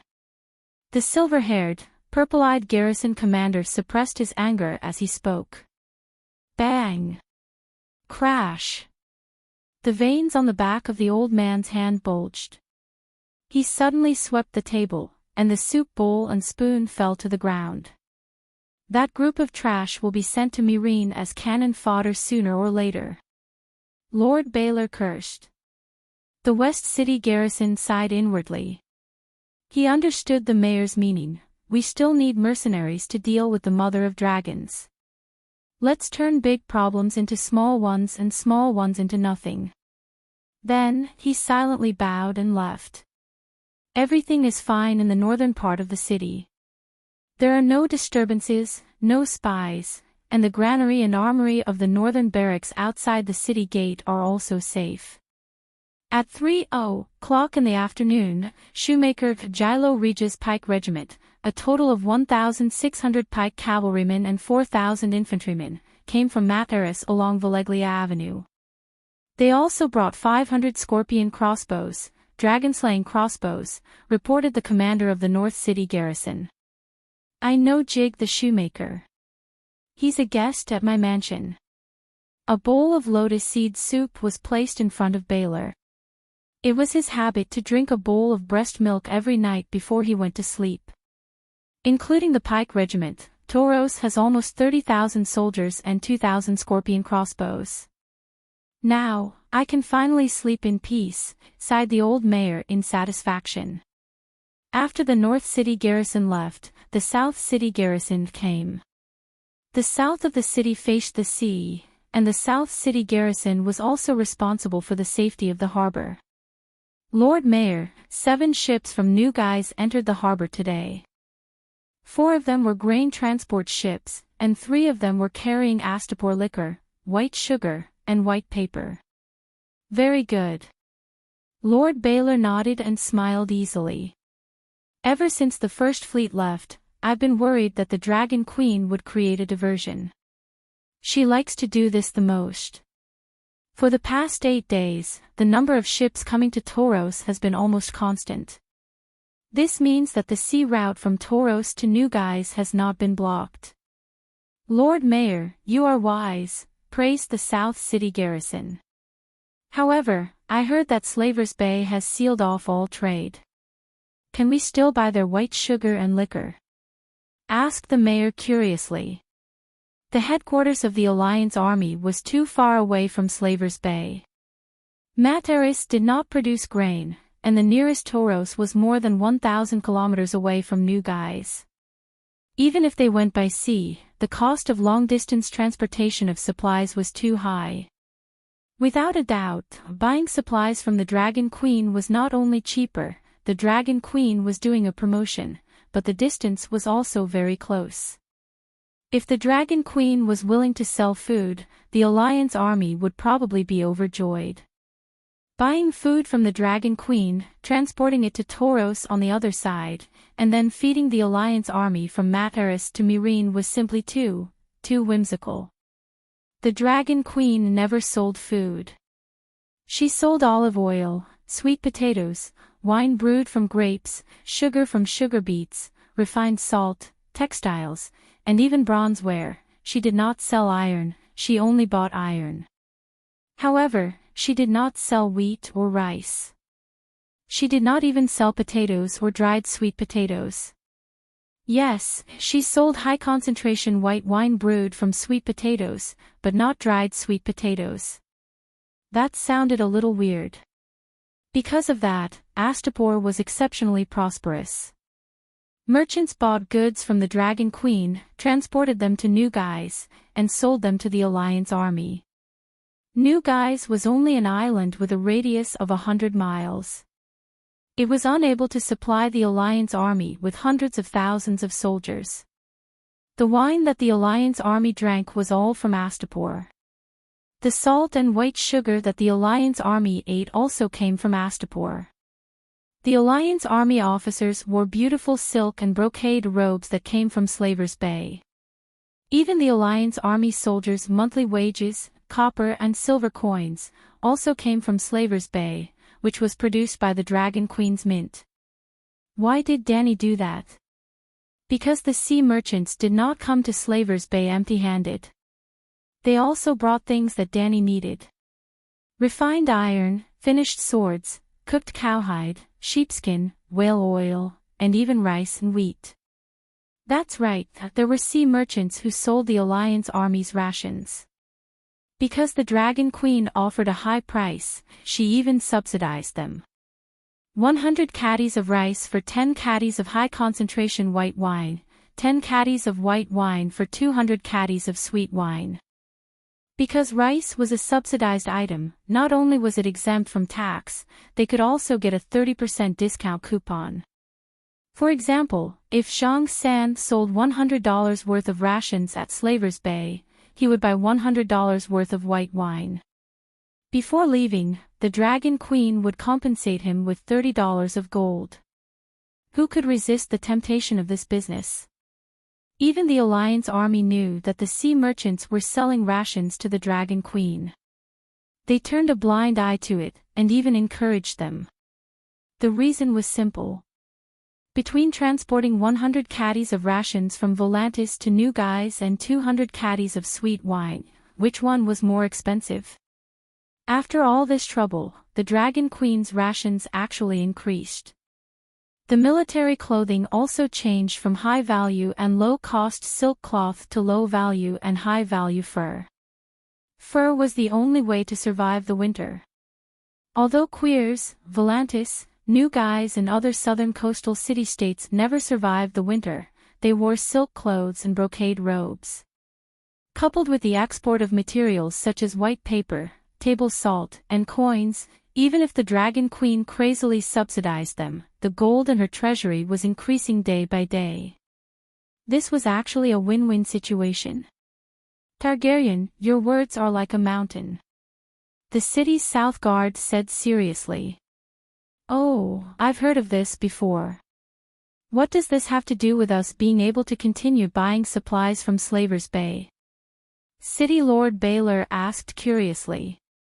Back then, the Dragon Queen had signed a contract with Volantis, New Guise, and Queers.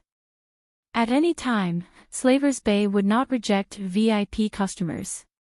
Speaking of this, the city's South Guard could not help but sigh.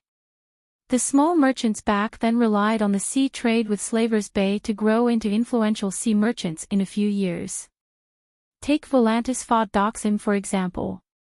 At first, he was just a slave. Later, he became the son-in-law of a small merchant family. Now, he has the qualifications to run for consul. Fought Doxim. I know him. That fatty is despicable. He benefits from both our Alliance army and the Dragon Queen, City Lord Baylor said in disgust. The city's South Guard shrugged and did not comment. He only continued, the Dragon Queen still sticks to her promise. Even if the city is sealed due to the epidemic, she still opens the exclusive port for VIP customers and continues to do business. I see. Baylor scooped a spoonful of lotus seed soup with Astapor white sugar and swallowed it in satisfaction. After the city's south guard left, Baylor also finished the last mouthful of soup. He stood up and stretched his back. He sighed and said, "It's another dull but stable day. I hope." Boom, boom, boom. 3 consecutive explosions rang out in the silent city. Rumble. The castle of the city lord's residence shook slightly. That's Baylor's expression changed drastically. He turned to the window on the left and saw that about 4 streets away, an 80-meter-tall tower that could be considered a city landmark was burning. It was like a torch that had been lit. All the residents in the city could see it. That's the crow's nest. The crow's nest was being attacked. Baylor was stunned for a moment and exclaimed in shock, "The demon mother of dragons is attacking. She wants to launch an all-out attack on Tolos and deliberately cut off Tolos's connection with the outside world." Boom, boom, boom. A series of explosions rang out in the city. Accompanied by surging waves, a series of flames lit up the pitch-black night sky. He saw the demon dragon's figure flash past quickly in the flames. The speed was really fast. The 3 Megalosaurus did not hesitate at all. They seemed to be flying according to the planned route. They soared and changed their direction gracefully, looking for their target and spitting fire to burn the tower. In the instant that the old city lord was stunned, 7 or 8 towers were ignited. They were all towers. Damn it. They're all the towers that were built for the crow's nest in the city. After looking through the window for a while, the old city lord, who had lived in this city for more than 50 years, understood that the towers that were being attacked were all crow's nests. What did this mean? The old man shuddered. Boom, boom, boom. The fires in the city started to become irregular. Some places did not seem to have crow's nests. At least, that was the impression that the old city lord had. What the old city lord did not know, the 3 cats and 3 petrels would definitely know after a thorough search. In just 20 seconds, more than 40 stars that were either bright or dark rose from Tolos, who was covered by the black curtain. From afar, the burning tower looked like a flickering star. Then, boom. The old man's expression changed again. A mushroom cloud-like green flame rose from the dragon-slaying crossbow hidden around the residential houses in the west of the city.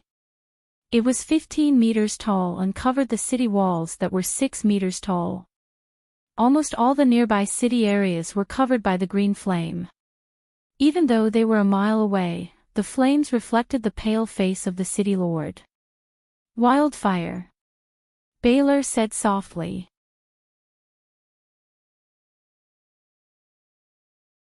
Chapter 497. That's wildfire. Dragon Queen is using wildfire to burn the crossbow formation. Mayor Baylor's face was distorted. In an instant, he thought, if Dragon Queen can find every crow's nest in the city, even I, the mayor, don't know about the crow's nest, then it wouldn't be strange for her to find every scorpion crossbow position in the city. Yes, wildfire. Greetings to you on behalf of the Queen, a young girl's voice replied. In the next moment, Chee! The sharp blade pierced his flesh. A cold feeling came from his back, and all the strength in Mayor Baylor's body was sucked away by the bone-piercing cold. He turned his head with difficulty. In his blurry vision, he could only vaguely see a masked person who was as tall as his waist. Where did Dragon Queen find this dwarf? What an amazing assassination ability. He sneaked into the mayor's castle without a single guard noticing. Could it be the legendary General Wildfire? This was the last thought in the mayor's mind. His brain was damaged by the poison on the dagger. It was clearly a female voice. How could it be the General Wildfire? Could it be that the General Wildfire was already so famous that people subconsciously thought of him when they saw the dwarf? The light blue dagger returned to its sheath. The little assassin pushed down the candlestick. When the fire spread and the guards outside the door began to shout in panic, her figure flashed and disappeared outside the light. The 3 city defense commanders of the South City Guard, North City Guard, and West City Guard were unable to return to the garrison camp safely. Danny C. was not the only assassin who sneaked into the city. In the past, every good lord, great lord, and virtuous lord in Slave Bay had the habit of raising gladiators. These people had zero tactical ability on the battlefield, but they were all very strong in one-on-one combat. With a little training, they could become top-notch spies or assassins. After they were liberated, they were indeed incorporated into Dragon Queen's assassin group. The mayor and the garrison were not the only targets. The shape-shifting cat knew the location of all the officers. Under the leadership of the cat, the assassins seemed to have opened a full-view map. All of them were 007. 50 dragon-slaying crossbows were in a group, and each group had a position. There were a total of 30 positions, distributed in every corner of Tauros. It was impossible to cover the city with a radius of 2 kilometers, but with 2,000 ordinary crossbows, the barracks, granaries, armory, mayor's mansion, city walls, docks, and other key places were all protected within the range. Unfortunately, the little bird already knew everything. The Megalosaurus could not attack the crossbow formation like Burning Crow's Nest, but it could wait on the wildfire. Danny knew the location of every crossbow formation. In tonight's battle, Dragon Queen's side had complete air supremacy and complete information suppression. After the air raid, Tauros was engulfed in flames. The citizens who were caught in the fire were crying and fleeing. The city guards who had lost their leader were running around randomly. Under the leaden sky, scarlet dragon flames and demonic green wildfires illuminated the city in a hellish glow. Hiss! Surrender and you'll be spared. Dahe roared after a round of burning. Whoosh whoosh whoosh. Countless crossbow bolts flew in the direction of the sound, regardless of how far away the other party was. In the darkness, the fear in the hearts of the soldiers was as pervasive as the fire in the city, but their determination to resist did not disappear. You mortals are courting death. Danny decided to go on a killing spree tonight. She has the ability to do that. A few days ago, the animal companions of the 3 shapeshifters helped Danny draw all the military defenses of Tauros into a map. Danny herself had been monitoring Tauros for half a month. Even in the night, she was familiar with every position in the city. Compared to the military defense map, she could accurately attack the other party, but the other party could not see the Megalosaurus in the darkness at all. For example, at this time, the Megalosaurus was slowly passing by from 300 meters above the ground, like a ghost harvesting souls. A dark green glass bottle the size of a honeydew melon was thrown out from the queen's hand. After calculating the weight, the bottle containing 5 kilograms of wildfire fell right on the crossbow formation. Boom! The green flames rose 7 to 8 meters high and covered the surrounding 20 to 30 meters.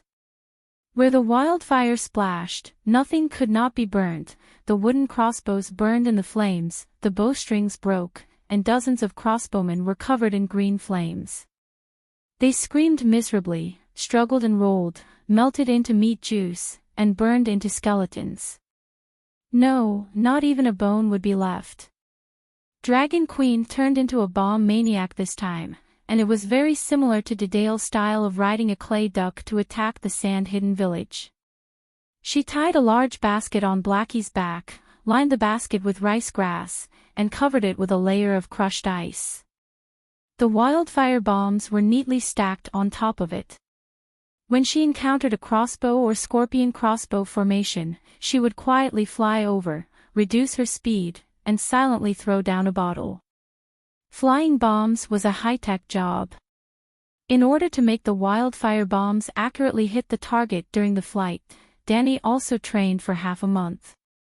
At night, she would ride the dragon to scout the enemy camp, and during the day, she would ride the dragon to practice throwing bombs.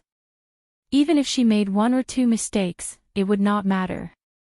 Danny could turn around and throw another one.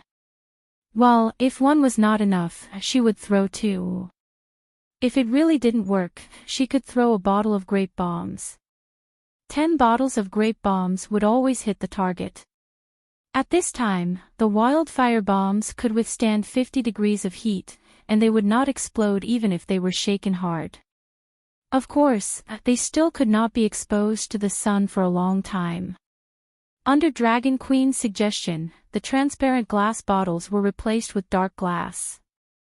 Dark brown, dark green, a bit like the brown bottles used to store pesticides in his previous life, which had a certain sunproof effect. And the wildfire general was not paid for nothing.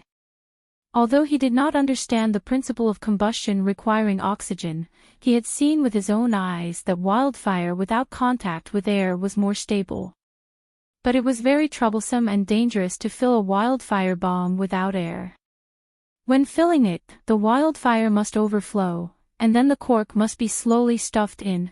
The person who did this was probably nervous and sweating, breathing heavily, and breathing out close contact with the overflowing wildfire. Boom!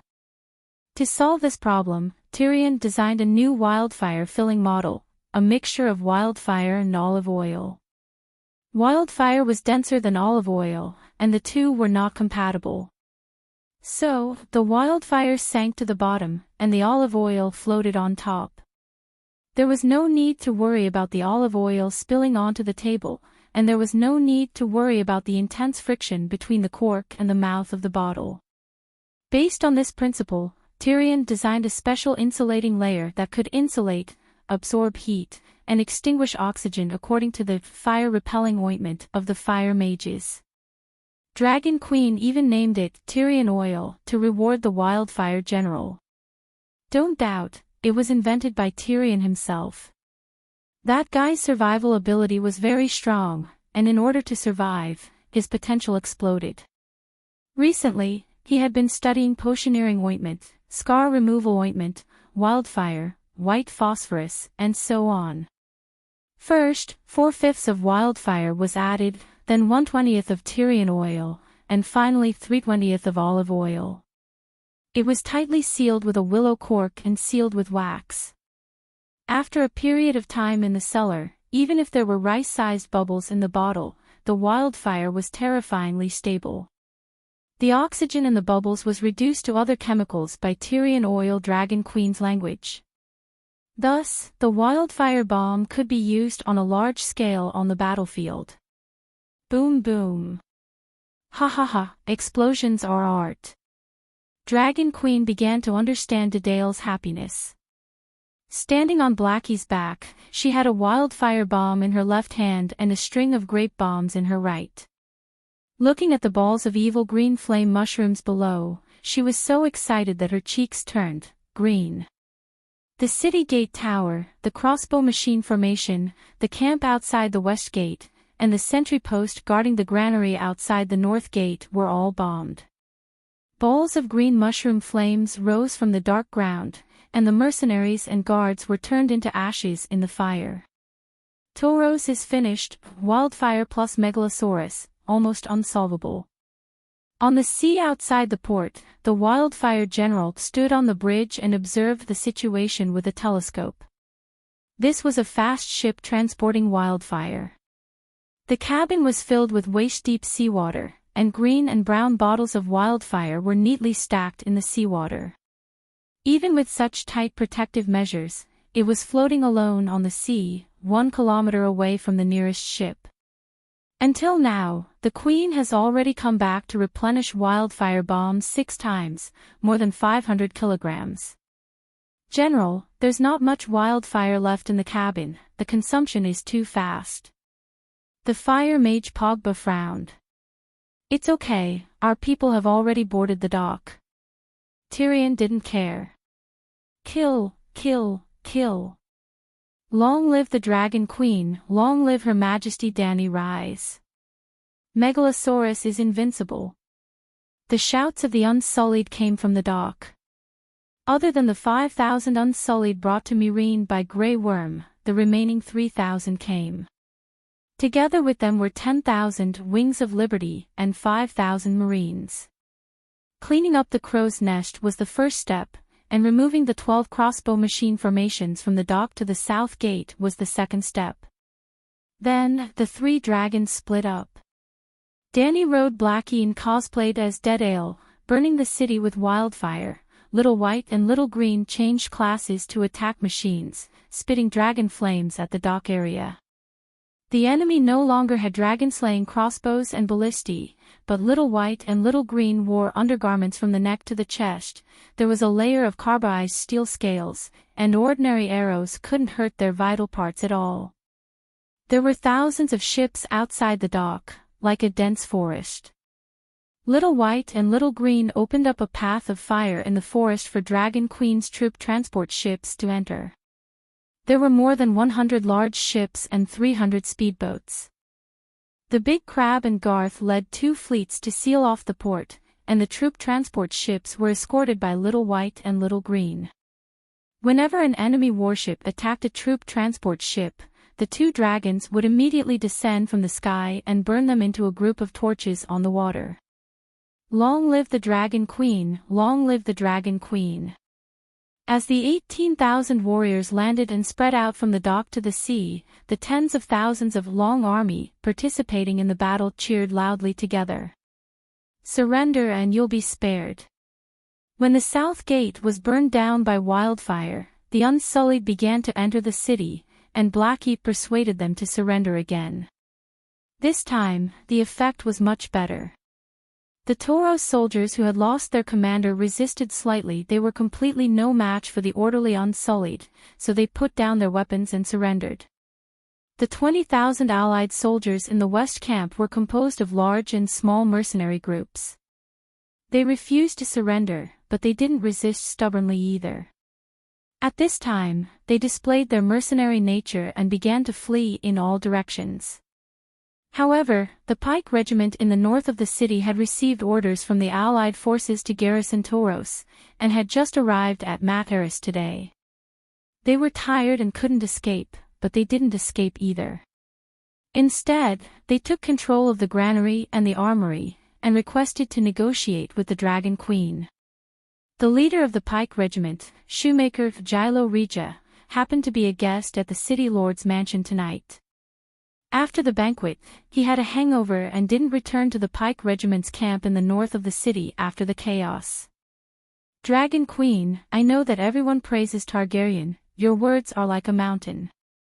As long as you release my father and a few deputy commanders, and swear not to pursue us, the Pike Regiment will leave Tauros tonight.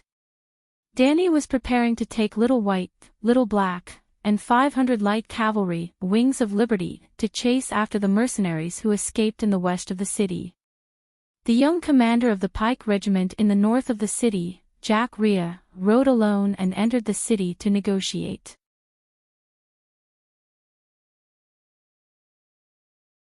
Chapter 498. At the top of the Blackstone Tower of Babel, Dragon Queen received Deputy Commander Jack. It was a young man about the same age as Aegon, with a hooked nose and a hint of stubbornness in his youthful face. His red eyes were clear and firm, and his thick body was covered in dark gray plate armor. He was tall and steady. "If I don't agree to your request, what will you do?" Danny, who was riding on Blackie's back, asked. "I will order the granaries and armory to be burned.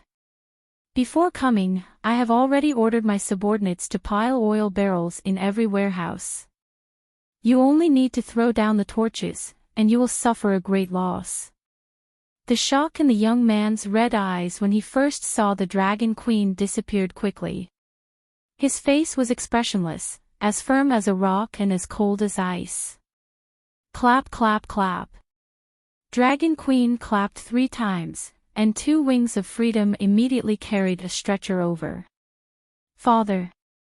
Looking at the stretcher, the young man's firm expression instantly turned into anger and grief. Looking at the young man who was holding back his tears, Danny said indifferently, "Burn it, I don't care about that bit of food. It doesn't belong to me anyway." Jack's father was dead.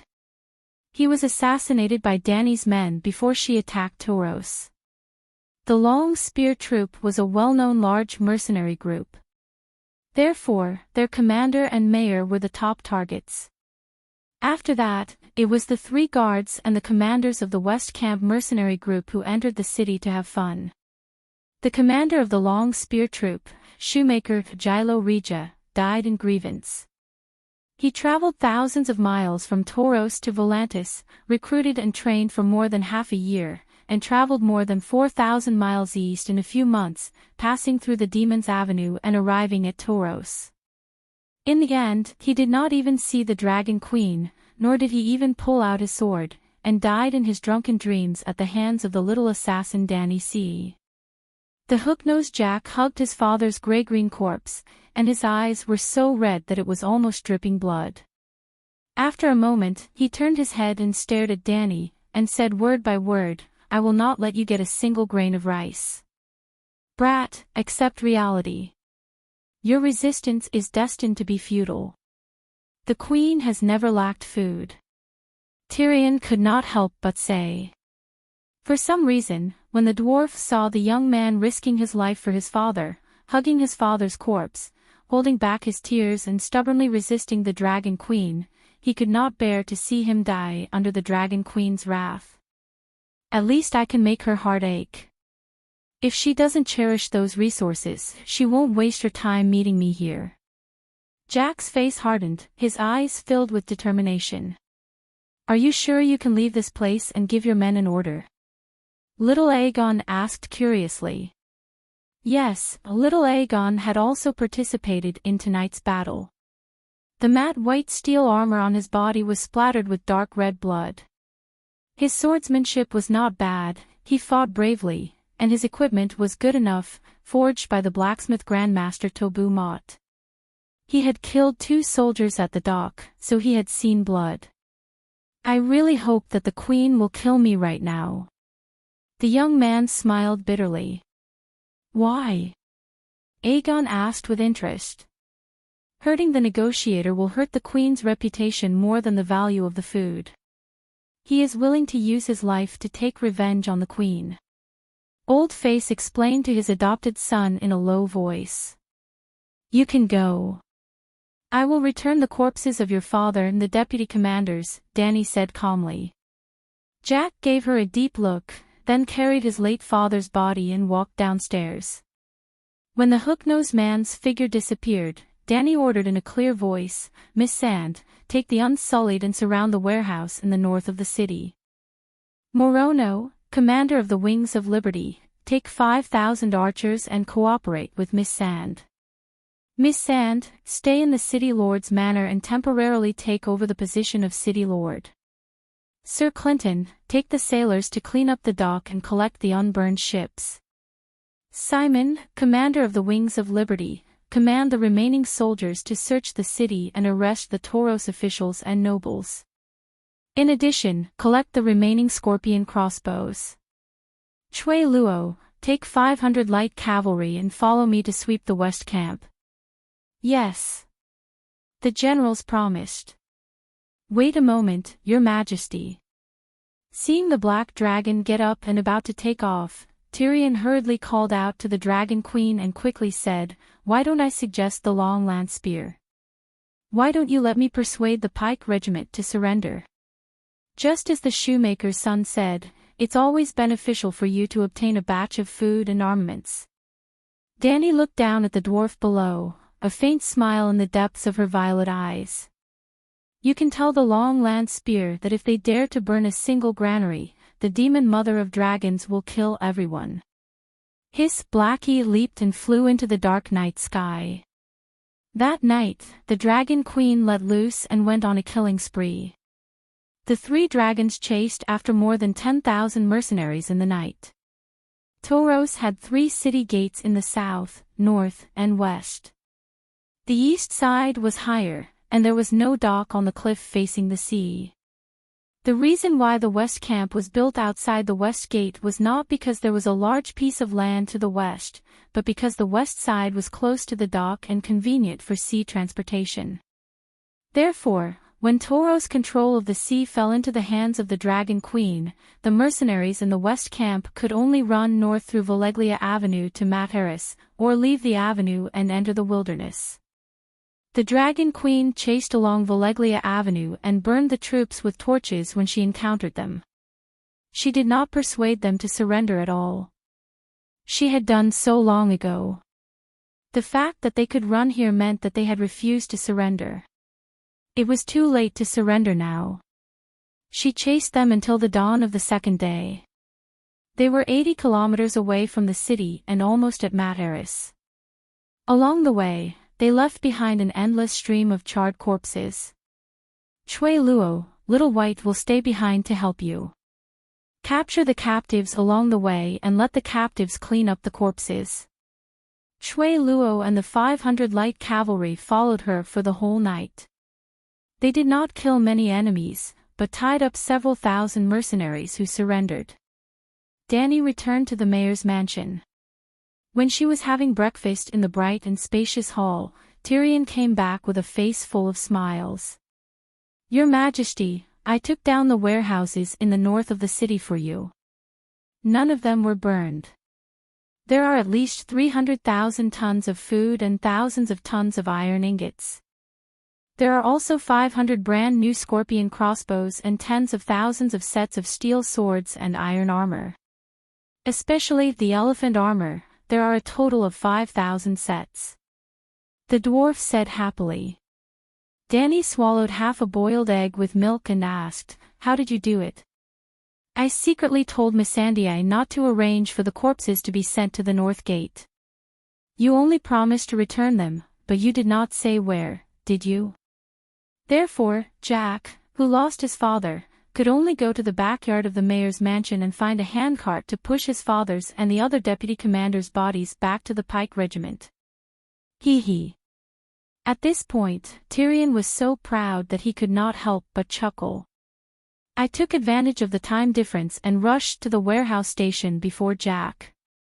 I told all the mercenaries in the Pike Regiment that the young commander wanted to take revenge on the Dragon Queen.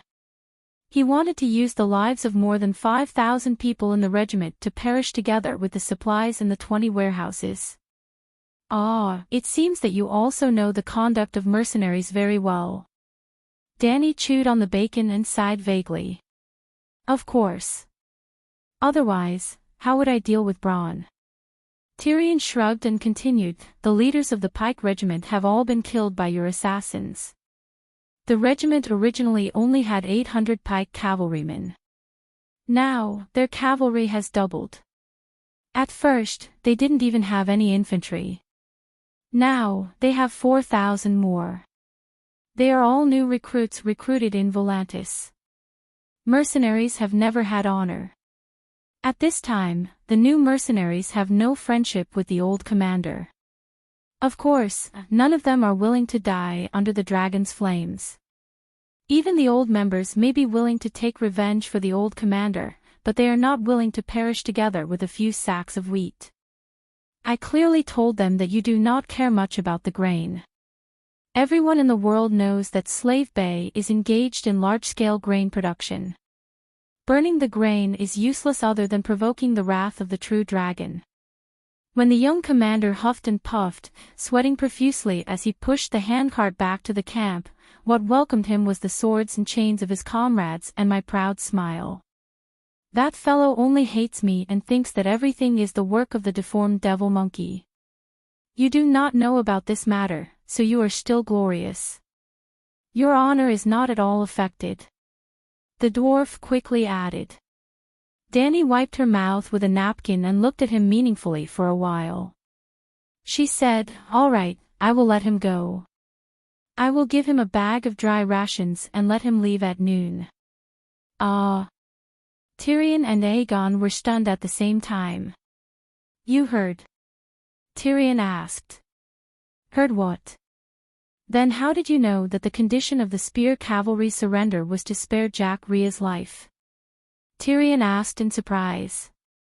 "Didn't you go through all this trouble just to save that kid's life? Even if the spear cavalry did not state this condition, you would have given them this option." Danny said calmly. Your Majesty is wise. Tyrion rubbed his nose that was missing its tip and said awkwardly. Aunt Dany, how can you let him go now? Didn't you burn the crow's nest to cut off the news of Tolos from the outside world? Aegon was confused. We cannot stay in Tolos for long. It will take us at least 3 days to reach Materys, which is 300 kilometers away on foot. It might even take us longer. Tyrion said hesitantly.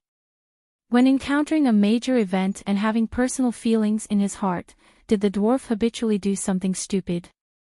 Dany drank the milk in the glass and was deep in thought.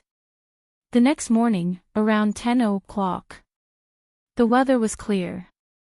The northeast wind was weak. Looking down from the sky, there was an endless stream of carriages between the warehouse in the north of the city and the pier in the south of the city.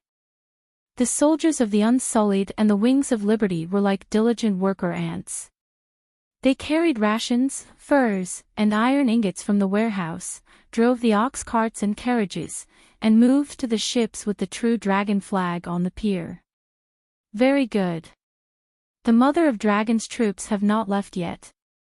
They are rushing to transport rations. Piero Valoris put down his binoculars. He seemed to be talking to someone, but there was no one around him. Mercenaries. Piero muttered. He picked up the single-lens high-power binoculars again and looked carefully.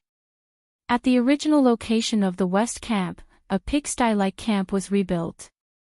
It was full of captive mercenaries, a total of 15,000 people. Master Benny, the West Camp has become a captive camp. Only half of the mercenaries are left. The rest are either dead or escaped into the wilderness. If what Jack Rhea said is true, I guess most of them are dead. The Mother of Dragons slaughtered at least 10,000 people the night before yesterday. What about the dragons? Did they notice you? There was no sound, but this message clearly appeared in the mind of the Baelor City Lord's son-in-law. I saw them. 3 dragons. The white dragon is above the north of the city. It seems to be guarding against enemies from the Voleglia Avenue in the north. Ha ha ha, Materys is north of Tolos, but who said we had to come from the north? After laughing wildly for a while, Piero continued to report, the black dragon is circling above the pier. The green dragon is lying on the top floor of my black tower, basking in the sun and sleeping. Did you see that woman? You want to kill her? Piero was shocked. Give him a taste of his own medicine. Ha, good. She used similar methods to kill many of our noble companions. She should be given retribution. Piero laughed excitedly.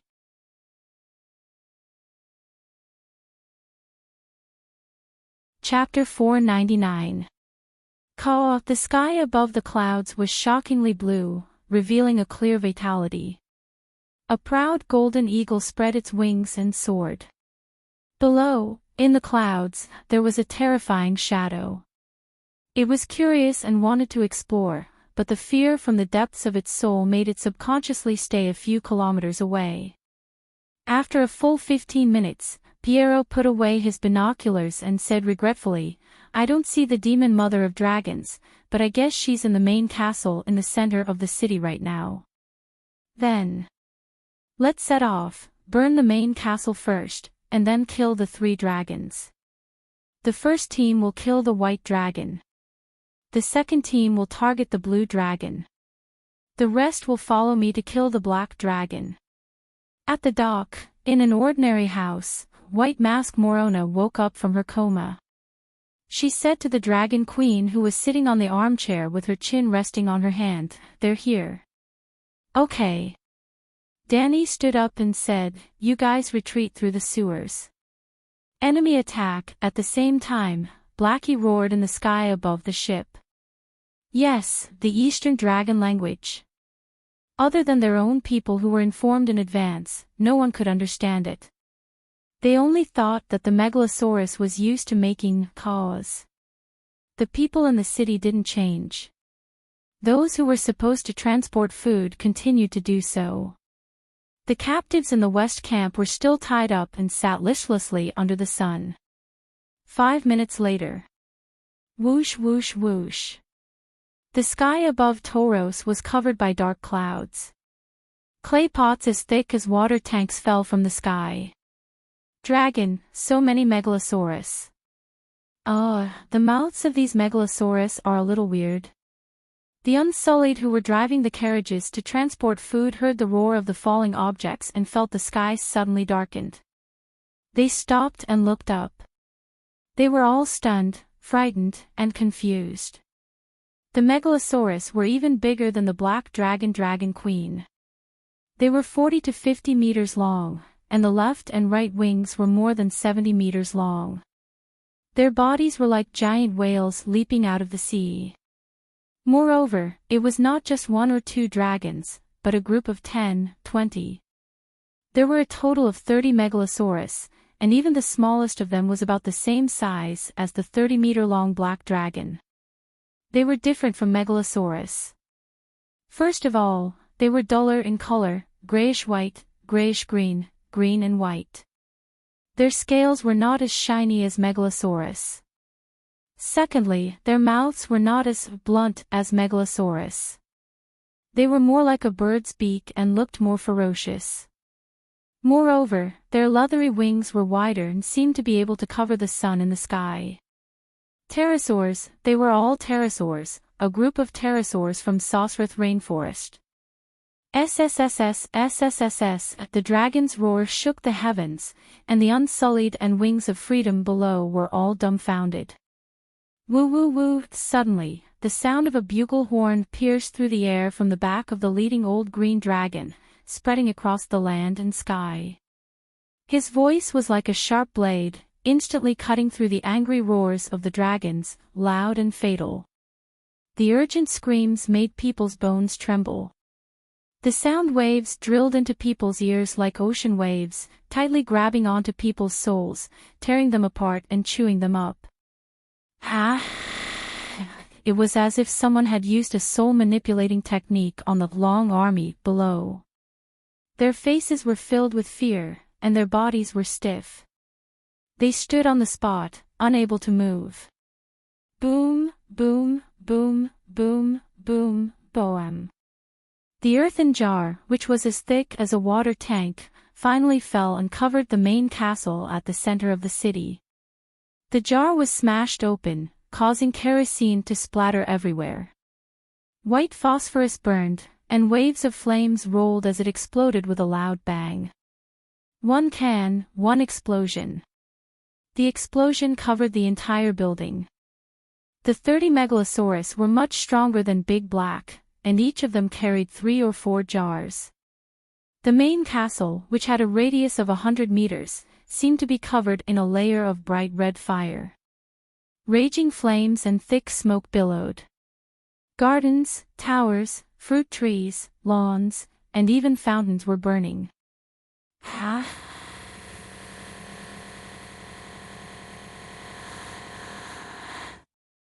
ha, good burning. Piero was riding on a grayish-white megalosaurus that was the same color as the clouds. He laughed crazily and was extremely carefree. Woo woo woo, at this moment, the bone-scraping and soul-scraping bugle horn still did not stop. 30 dragons suddenly appeared from the west and threw down version 1.0 kerosene bombs that were the same as the dragon queens. Immediately, in the sound of the bugle horn, the team split into 3.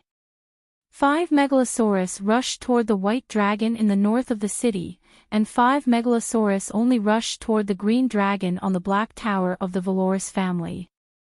The other 20 strongest megalosaurus, under the lead of the old green dragon, spread out and surrounded the black dragon. Woo woo woo, the sound of the bugle horn suddenly became 10 times more terrifying. Previously, it was like the wind of hell, bone-scraping and soul-crushing. Now, it was like the sharp teeth of a demon, vicious and sharp, almost causing one's soul to scatter. Oh, amidst the cries filled with pain and anger, the frozen people in the city felt as if they had been shot in the chest. With the sound of the bugle as the center, their bodies spread out like dominoes, radiating in all directions. The sound waves moved with the old green dragon, and the center of the radiation also moved toward the harbor. Ah! In the sewers, Morona, Polo, and Gisella's reactions were far more exaggerated than the others. They covered their ears with all their strength, and their eyes rolled back. White smoke with the smell of burned blood came out of their mouths. Bo, bo, bo, bo, bo, bo, bo, bo. Outside Matera City, there was a cat in the Allied camp, 3 petrels in the northeast of Toro City, 2 cats in Toro City, and a prawn in the bay outside the harbor. The 7 animal companions all bled from their orifices and died on the spot with a cry. Only Morona's eagle, after falling a few hundred meters like a kite with a broken string, flew away with a will that was far stronger than the cat and the petrels. It escaped from Morona's restraints. Its soul was injured, but it regained its freedom. Bang! Bang! Bang! Like 3 dried reeds, the 3 shapeshifters fell straight to the ground. Their cries stopped, and only wisps of white smoke came out of their orifices. Dragon's horn. No, it's 10 times stronger than Lewin's dragon binder. In the bungalow at the harbor, Danny's expression was serious. Jenny had once told her that Valeglia had 3 authentic dragon's horns. They were Dragon Binder, Dragon Prisoner, and Dragon Slayer. All 3 horns could control dragons, but their enchantment skills were different. Dragon Prisoner could punish disobedient Megalosaurus with the sound of the horn, causing Megalosaurus to suffer. Dragon Slayer could kill disobedient evil dragons and wild dragons with the sound of the horn. Jenny had also said that the dragon's horn was the heirloom of the main family. It was destroyed in the cataclysm along with the 14 fire peaks. Then, where did this horn come from? Was the horn on the back of the old green dragon a dragon slayer or a dragon prisoner? There was no time for her to think. 20 Megalosaurus had already crossed the harbor and chased after Dahe, who was flying south at a low altitude. The strange thing was that they were clearly several times bigger than Dahe, but their flying speed was not as fast as Dahe's. One had to know that Dahe was not at full speed yet. Should I go easy on him? Just as Danny was thinking about this, the sound of the horn changed again. Impassioned killing was no longer enough to describe its terror. The sound waves seemed to have turned into an invisible machete, slashing at Dahe's head. Whoa whoa whoa whoa! Danny, who was in the dragon spirit state, also felt a little pressure. Just the aftermath of the horn that killed 3 shapeshifters across the air, but it only made Danny feel a little pressure. This was not strange. Dahe was now a demigod, a dragon god blessed by the faith pool of the 7 gods. However, Dahe still pretended to be injured. He shook his head and slowed down by half. He seemed to be unable to hold on and was about to fall. In order to make room for the Long family army's ships, thousands of ships were densely packed on the deep blue sea outside the harbor. Under the attack of the horn, the black dragon swayed and swept over the ship with its body slanted. Because its flying height was too low, it broke 7 or 8 masts. As a result, its speed was even slower. Behind the black dragon, 20 Megalosaurus that covered the sky sped up. Like 20 dark clouds, they surrounded Dahe. It was very strange that they were within 30 meters of Dahe, but they did not spit out dragon flames. Not to mention the 2 magic dragons, Little White and Dahe, even Little Green, a Muggle dragon, had a 20-meter dragon flame killing range. Ready! Dahe, who had dodged sideways to avoid the masts of the giant ships, suddenly shouted. Its voice shook the wilderness and was heard by the entire city. It was also the Eastern dragon language.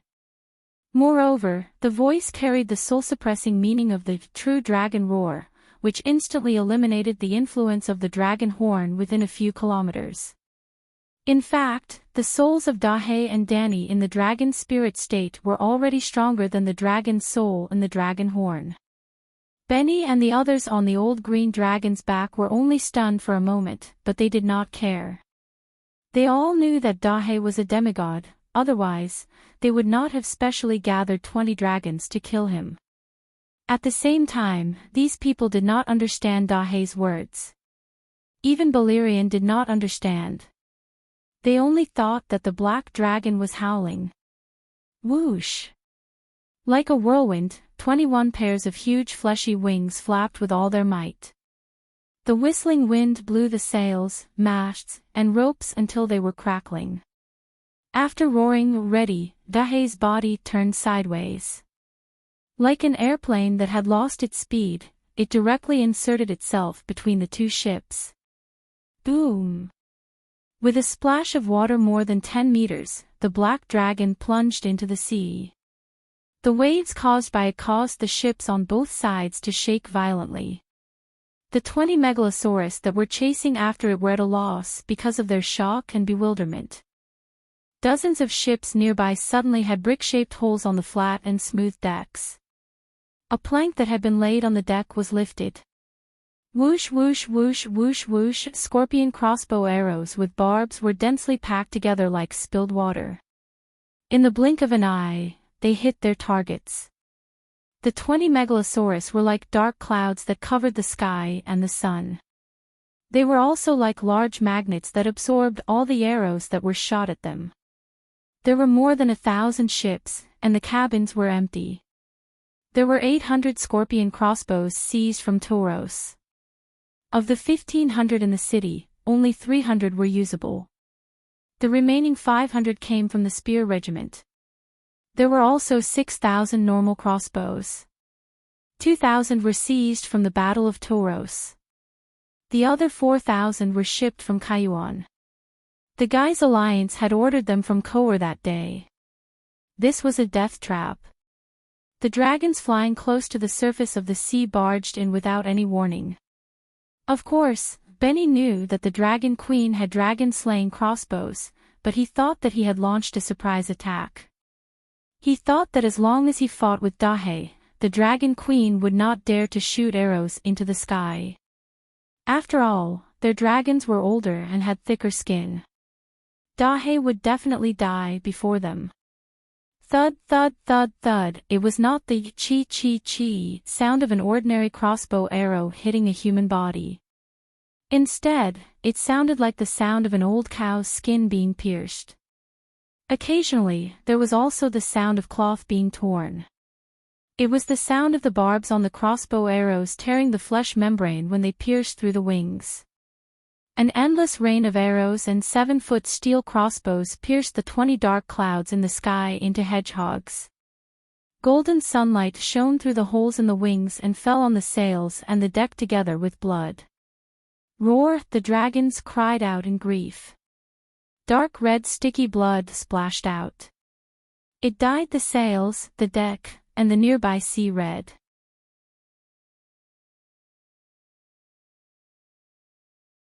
Chapter 500. Kacha-boom. A 50-meter-long green pterosaur beside him wailed. It lost its speed and crashed into the mast, smashing the deck and the side of the ship. Ah! Wood shards shot out like bullets, and the red seawater splashed everywhere. The pterosaur fell into the sea like a plane that had lost its speed. The dragon knight on it was pressed against the ship and rubbed against it. It was like a mosquito on a thigh that was suddenly slapped and rubbed. It became a pile of flesh and blood on the red dragon's back. The sea waves surged, and the deck of the ship split open, revealing the panicked but excited crossbowmen inside. They were the Wings of Liberty, dressed like mercenaries in all kinds of leather armor. Benny's eyes were about to pop out of their sockets. In just a few breaths, he saw several pterosaurs fall. They were either hit in the eyes, neck, or other vital points, or their wings were torn apart. They were heavily injured and could no longer fly, so they fell down. He didn't even know how many of his companions were left, but he was sure that his old green dragon was about to die. Although after the mutation, he immediately flew higher, hoping to fly above his teammates and use their dragons as shields, there were too many arrows, and the distance was too close. The crossbow bolts could easily penetrate the double layer of flesh wings. The old green dragon he was sitting on was not seriously injured, but its flying wings were like a cicada's wings that had been burned. It was like a bed sheet that had been hung outside the house in the wind and rain. In the past 10 years, there were holes everywhere. The old green dragon was panting rapidly. It flapped its wings hard, trying to fly higher, but the surface area of its wings was reduced. Trap, this is a trap. The Spear Regiment betrayed us, Jack Rhea betrayed us. Benny roared in grief and anger. There's no time to care about this now. Go, leave this place quickly. This was Jenny's voice in Benny's mind. High Priestess. My lord, protect me. Benny seemed to have grabbed onto his last life-saving straw, and cried out eagerly and expectantly. You've already rushed out of the ambush. Head west immediately. There's no time to go back to Mataris. Go to Illyria 50 kilometers away. There's a garrison there, a Scorpion crossbow base, and the Grand Cathedral of Beleriand. If the Black Dragon dares to follow, he'll never return. Jenny warned. Benny pushed his sweaty silver hair away and looked around. Only then did he realize that there was a vast expanse of blue in front of him. The sea was vast, and there was no more demonic rain of arrows below. Even he himself could not believe it. The green dragon had withstood the flying arrows like locusts and flew past the crossbow formation set up by more than 1,000 ships. But when he looked left and right, his heart sank. There were only 2 companions left beside him. The abdomen of the megalosaurus they were sitting on looked like moldy bread. Black hairs grew on it, and they were all arrows that pierced through the hard scales. They must have used their teammates as shields to avoid this fatal trap. Evil dragon, where do you think you're going? Boom! With a splash, the ferocious black dragon leaped out of the sea like a missile launched from a submarine. It chased after them at twice the speed of the old green dragon. Steve, Windrow, it's your turn to sacrifice yourselves for the revival of the Great Valeglia. Using Jenny's faith channel, Benny gave his 2 companions an order. No, I don't want to die. I'm Prince Keyless. I have thousands of acres of land and many beautiful concubines. I'm the richest in the world. I still have countless riches to enjoy. I know. No matter how Prince Keyless Windrow shouted, his mount changed direction in mid-air and fearlessly pounced on Blackie. No, Your Majesty Beleriand, my value is greater than Benny's. I'm from the Keyless royal family. I have the wood throne in the Keyless palace. The platinum dragon flame gathered in Blackie's throat. Before it was spat out, the pressure wave that belonged to the gods made the souls of Windrow and the megalosaurus tremble. At this point, Danny did not hold back anymore. She would not save the power of faith. She had already regarded the faith pool of the 7 gods as her own. She knew that power was hard to come by, so she was usually very frugal. With the blessing of the great guardian, clergy, the blood-red dragon flame turned into platinum subdivine power, power level lower than a true god, higher than ordinary magic power. The power of the dragon flame now compared to before was like the difference between the magic of Naruto, Rasengan and ordinary Rasengan. The power had at least doubled. Damn it, divine power, this is divine power. Where did the black dragon get such strong power of faith? Feeling the terrifying power wave behind her, Jenny in Benny's sea of consciousness was shocked and angry. This change made her more afraid and fearful than the mother of dragons knowing in advance that the dragons were coming and reminding her to set up a trap. Although the pterosaurs were rare, as the ancestor of Valeglia, she was too familiar with their habits and gathering places. If she could find one nest, she could find another. As long as the bloodline of Valeglia was not cut off, she could have as many pterosaur knights as she wanted. But the black dragon had become a true demigod, with a stable source of power of faith, which meant that the other party was of the same level as her. If it was just an ordinary demigod, Jenny would not be afraid. But Blackie also cultivated the perfect inheritance of the great wizard. There was no doubt that he would not be invincible in the future.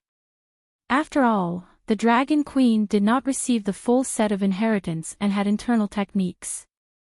At this time, Blackie was still 2 levels below Balerion. Prince Quill's Windrogue shouted in horror, "No, Dragon Queen, Black Diamond, don't, we are acquaintances. Your mother even walked through my back door."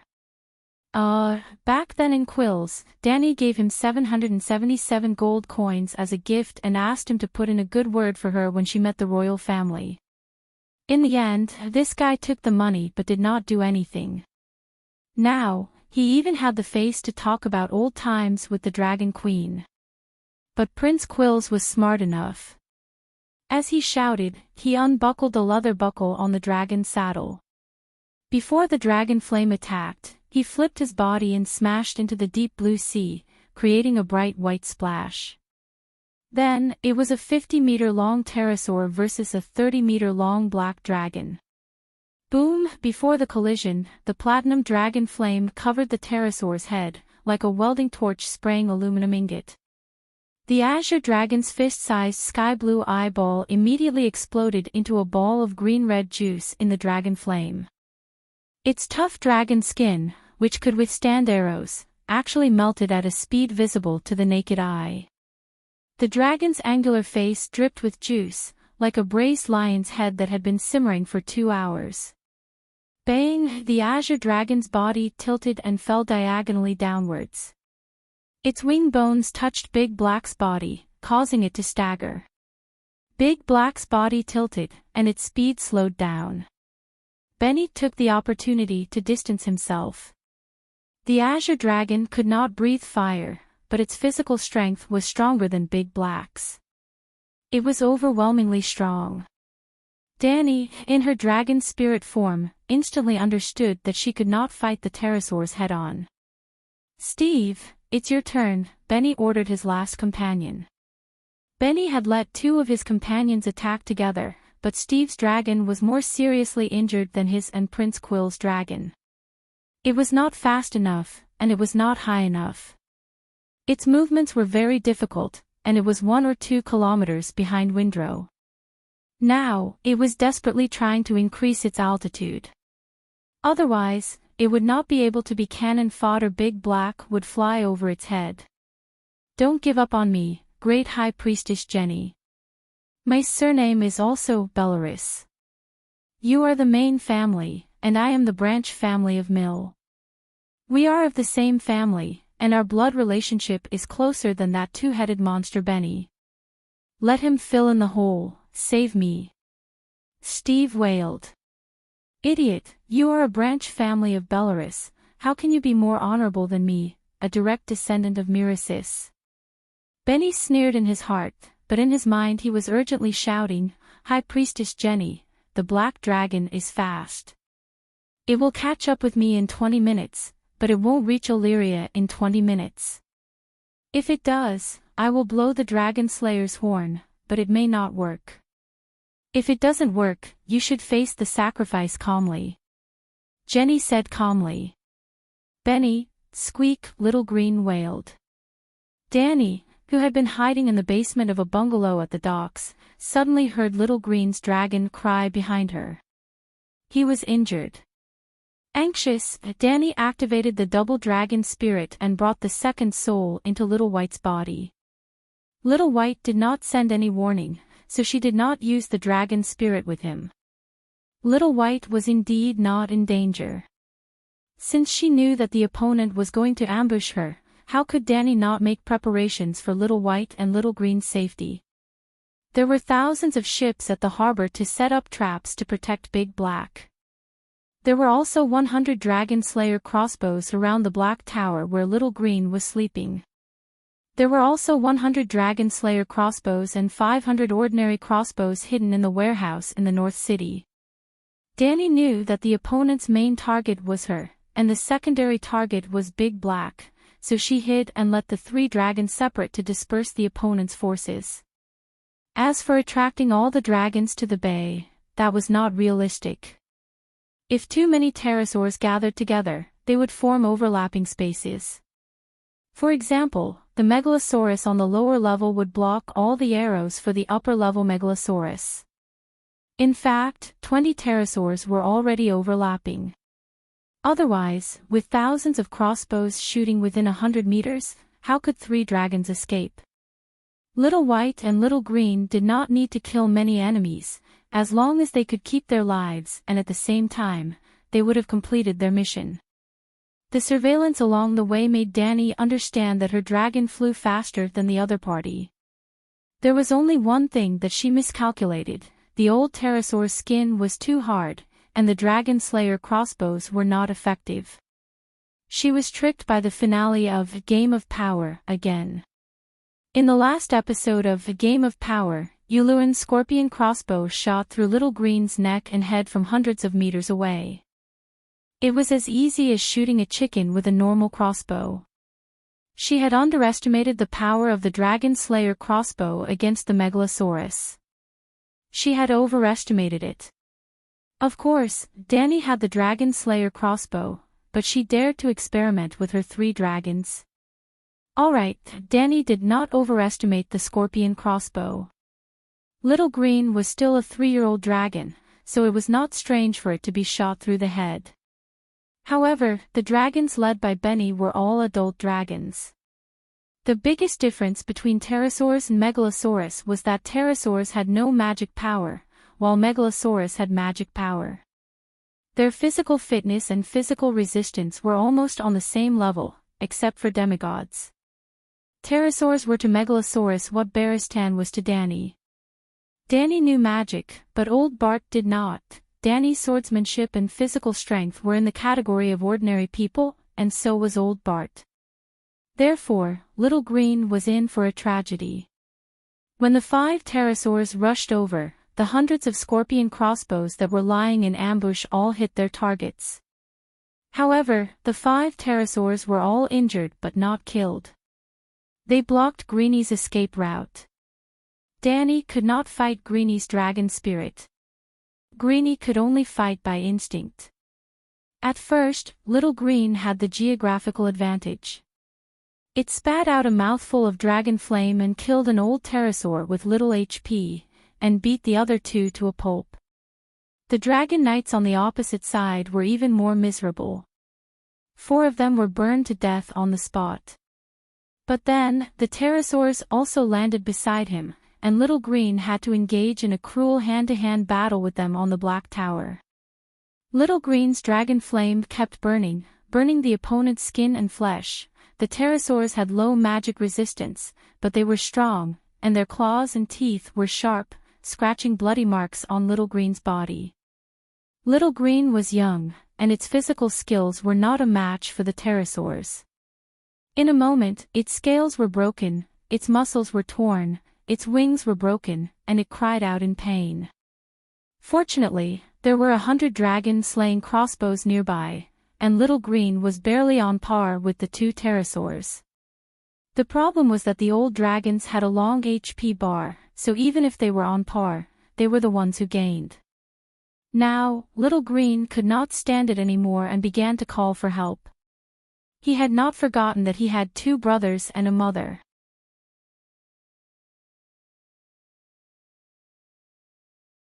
Chapter 501. At this time, Little White had already kited 5 pterosaurs with 7 or 8 arrows in their abdomens 15 kilometers to the east. Come back and save Little Green. Danny called Dahe. Give up chasing the old green dragon with Balerian's aura and come back to pick her up so they could save Little Green together. Dahe didn't turn back immediately. He still had an opponent to deal with, the gray-green pterosaur. Dahe was small but very fast. Before they collided, he suddenly jumped up and flew over Steve's pterosaur head. Bang! A black thunderbolt flashed across the sky. When Dahe flew over the pterosaur's head, he suddenly whipped his tail like a sharp axe and a bladed whip at the pterosaur's neck.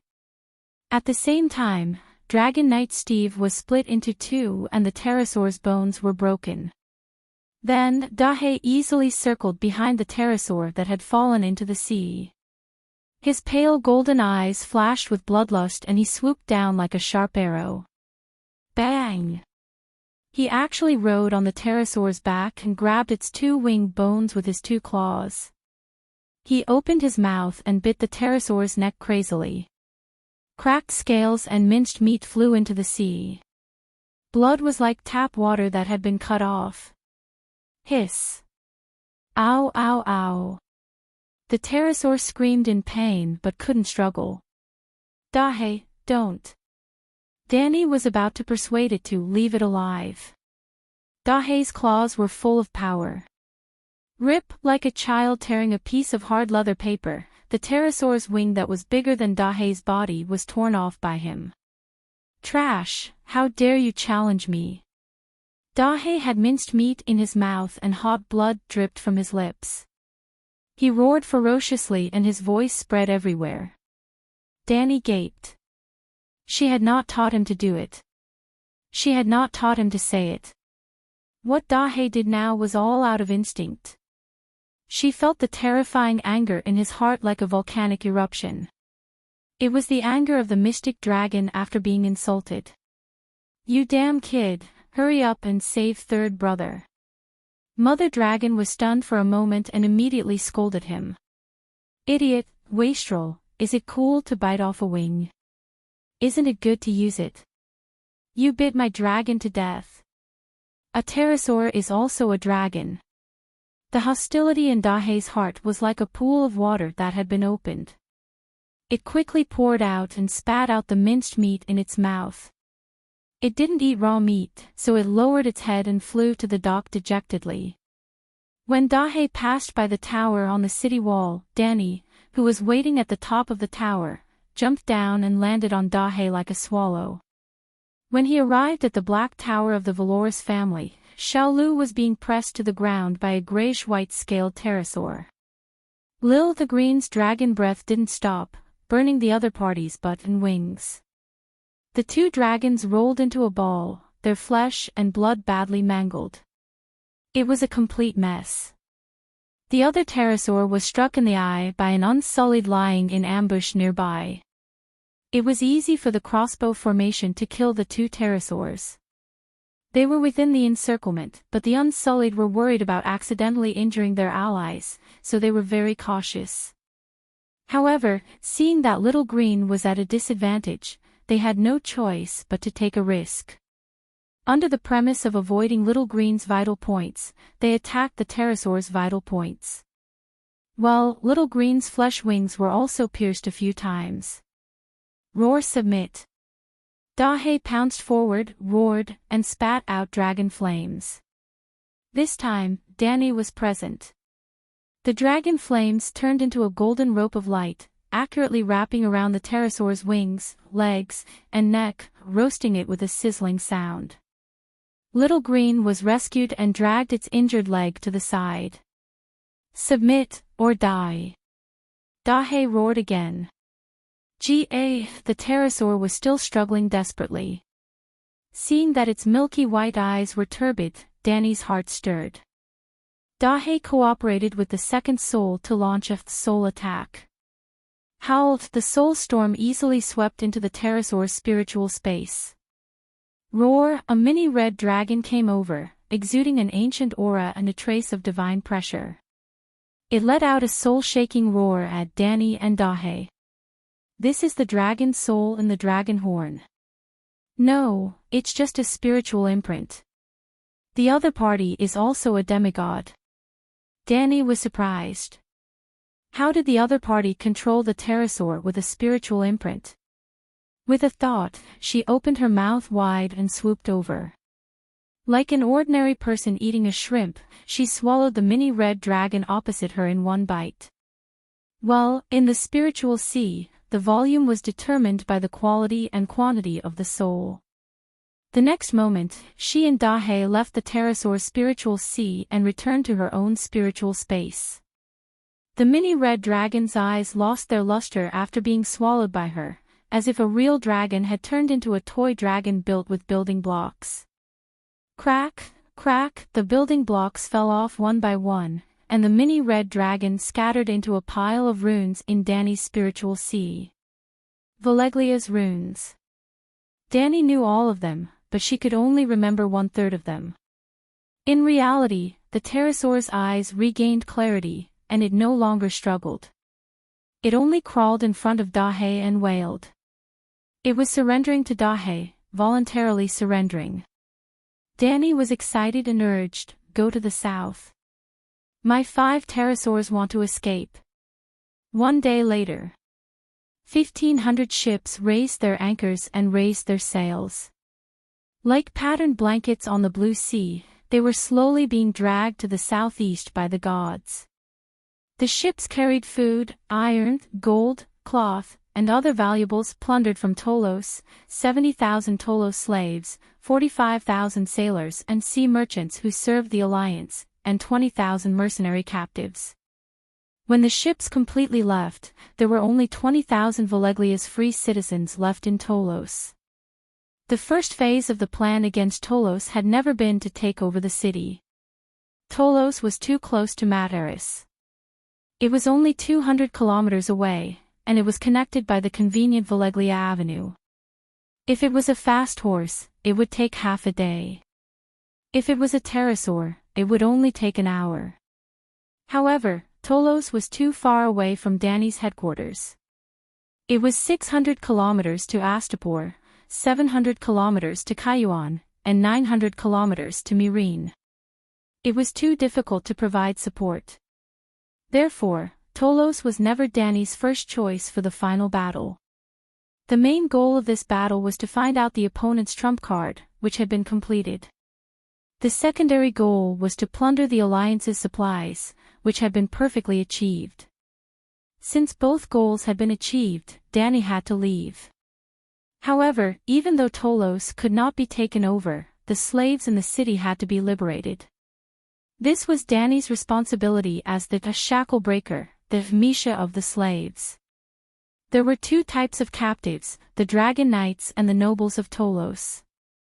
Even her bold friend, Prince Windrow, was not given any preferential treatment by Danny. She directly sent him to the hands of the Whip of Dugu and interrogated him for all information related to the pterosaurs and Mataris. The centaur maid Jichi secretly told the Whip of Dugu that Windrow had taken 777 gold radiance coins from Calixi. Calixi was very unhappy. Then, the other type of captives were the mercenaries. Not a single one of them escaped, and all of them were sent away. Before the ransom was paid, before the war ended, they had to obediently farm in Slave Bay and work as coolies. It was the same for the sea merchants and sailors who served the alliance. 45,000 sailors and 1,300 ships were basically the main artery for the alliance army's hundreds of thousands of troops. The sailors who were slaves would regain their freedom and join Slave Bay. They would be given houses, land, and wives. The free sailors would become captives and be treated the same as the mercenaries. As for the merchants, "Let me go, I want to see the Dragon Queen. My father is Faust Doxem." The captives and plundered resources were all shipped to Astapor. The 10,000 soldiers of the Wings of Liberty and 2,000 Unsullied also left Tolos, but Danny remained in the city. Danny and a group of officials, 1,000 Unsullied and White Knight Guard's Second Fleet were temporarily stationed in Tolos. Big Crab's First Fleet went to the south, New Gith. The city lord's mansion was burned, and Danny temporarily stayed in a hotel by the docks. "Unless your father is Targaryen." This was Tyrion's playful voice. "Let him in." Danny left the map table and walked to the door to order the Unsullied. In the courtyard, a young man in a blue velvet sweater with a standing collar was struggling to be pressed to the ground by two Unsullied. The Wildfire General with a green helmet, green armor, and green cloak stood by the side with a smile. "Your Majesty, is this kid really someone you know?" the dwarf asked in surprise. "My father is Faust Doxim. He has the supreme VIP card of Slave Bay and can request to see the Queen." The young man was still shouting. Danny immediately lost the mood to exchange pleasantries with the son of an old friend. She waved her hand in disdain and said, "Forget it, get him out. I still have to eat lunch later. What's the use of the supreme VIP card?" The dwarf walked to the door and asked curiously. "It can exempt you from being a prisoner of war. Merchants who have this card, even if they serve the enemy of Slave Bay, can leave without charge after being caught by me. They can even get compensation. Of course, meeting the Queen is also a privilege." Danny smiled. The fact that the young man could walk to the Queen's courtyard meant that he had escaped punishment with his special identity. The other sea merchants were loading their ships and preparing to ship to Astapor. This is really... Tyrion's mouth twitched. "You're really confident. You're not afraid that your goods will feed the enemy." He actually wanted to say, "You're really a weirdo. You should be asking, what's the condition to get the supreme VIP card?" Danny smiled faintly. In this country where iron ore was scarce in Slave Bay, who did she rely on to forge 10,000 sets of fine steel armor, 20,000 iron plows, and 300,000 swords, including kitchen knives and hatchets, in just 2 years? The young man was struggling again. He struggled and refused to leave. He begged, "Your Majesty, give me some time. I have something to say, something important." "What do you want to say?" Danny raised her hand and stopped the Unsullied's movements.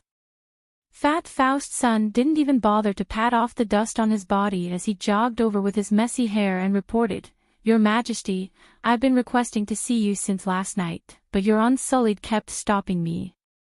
I already told them that I have a supreme VIP card. Your father has the card, not you. Let's get down to business." "I'm very busy now," Dragon Queen said impatiently. "Are you going to send the merchants to the labor camp to farm?" he asked. Danny nodded.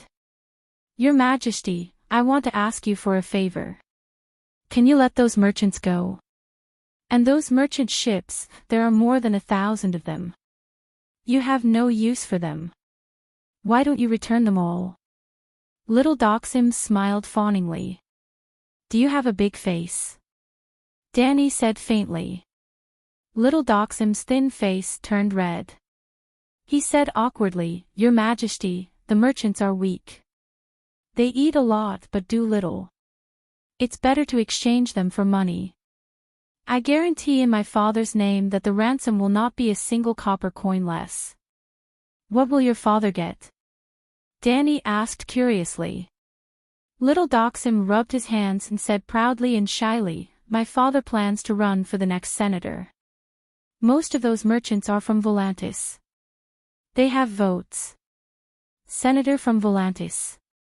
Danny had a strange expression. "Fat Faust was born a slave." "Yes." "Then did your father join the Tiger Gang or the Elephant Gang?" Danny asked again. "The Tiger Gang. In recent years, the Tiger Gang has a strong attitude toward Slave Bay. It's easier for them to get votes." Little Doxim said seriously. Tyrion's mouth twitched. Danny thought for a while and nodded, "That makes sense. I'll give your father face. Those merchants are free. When they reach Astapor, as long as the ransom is paid, they will be released along with the ships." "Haha, thank you, Your Majesty." "Thank you, Your Majesty." Ha ha ha, Little Doxim did not expect the Dragon Queen to be so reasonable. He was so excited that he could not control himself. After he left, Tyrion touched his chin and said thoughtfully, "You're going to make a move on new guys next. What do you think I'm going to do?" Dany smiled. Tyrion smiled proudly and said, "After the merchants are free, they can only go to new guys. Just like how you hid the crossbows in the cabin to ambush Matari's pterosaur unit, you'll let a group of merchants leave one after another. When the Guy's people let down their guard, you'll send a few transport ships over to take over New Guy's port." "Good idea."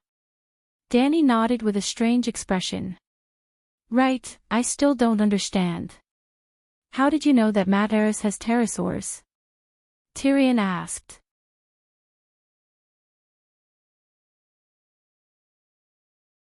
Chapter 502. You knew when the pterosaurs would come, where they would come from, and even guessed their tactical arrangements like a mind reader. "How did you do it?" the little devil asked curiously.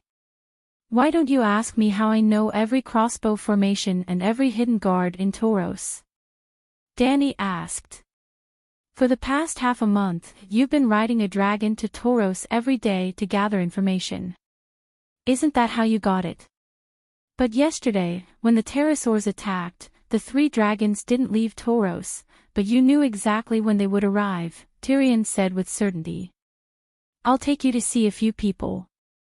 Dany greeted Missandei, Morono, and the other generals in the hall and announced the end of the meeting. She then took the little devil to a spacious room on the 2nd floor. There were 3 beds placed side by side in the room. There were mats on the beds, and on them lay a fierce-looking middle-aged woman, a masked female mage, and a white-bearded old man. The 3 of them were pale, and their lips were dry and cracked. If it weren't for the hot environment of the bay and the lack of rotten smell, Tyrion would have thought they were dead.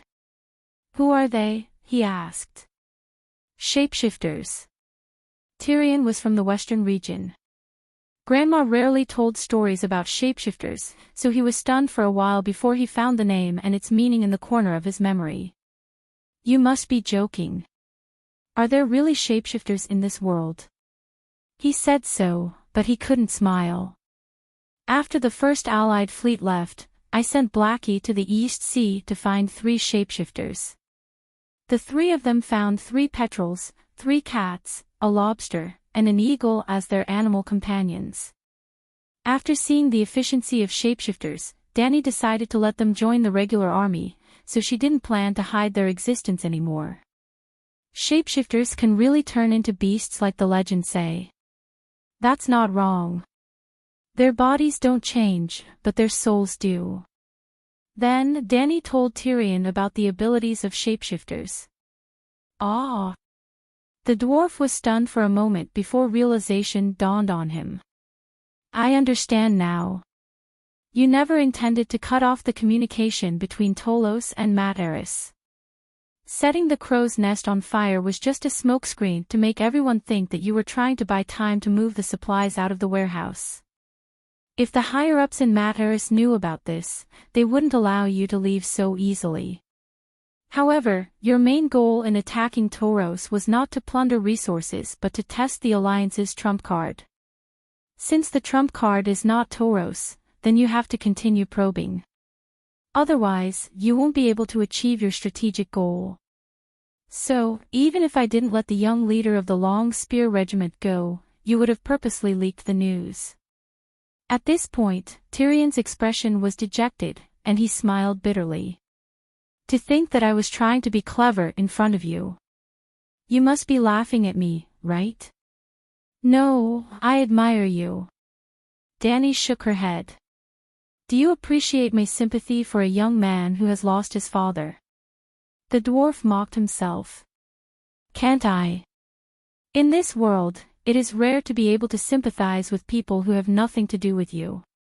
Tyrion shook his head without saying anything. Dany skipped the topic and said, "I didn't have to purposely leak the news because this matter couldn't be hidden at all. Tauros is the center of the Alliance's supplies.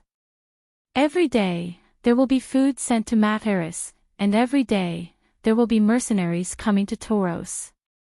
The young leader of the Long Spear Regiment needs 3 days to walk to Mataris, but he will meet mercenaries or caravans coming to Tauros in half a day at most. I see. Tyrion was enlightened. After that, Morona's eagle sent the Black Cat from the Polo district to the outskirts of Mataris. The Black Cat found the Blowing Wind Regiment. I think that since the Blowing Wind Regiment dared to bet on the Alliance, they must know the Alliance's trump card. Unfortunately, the Blowing Wind Regiment's camp was filled with small fries. The higher-ups who knew the secret lived in the city, but the Black Cat couldn't enter. Luckily, there was the eagle.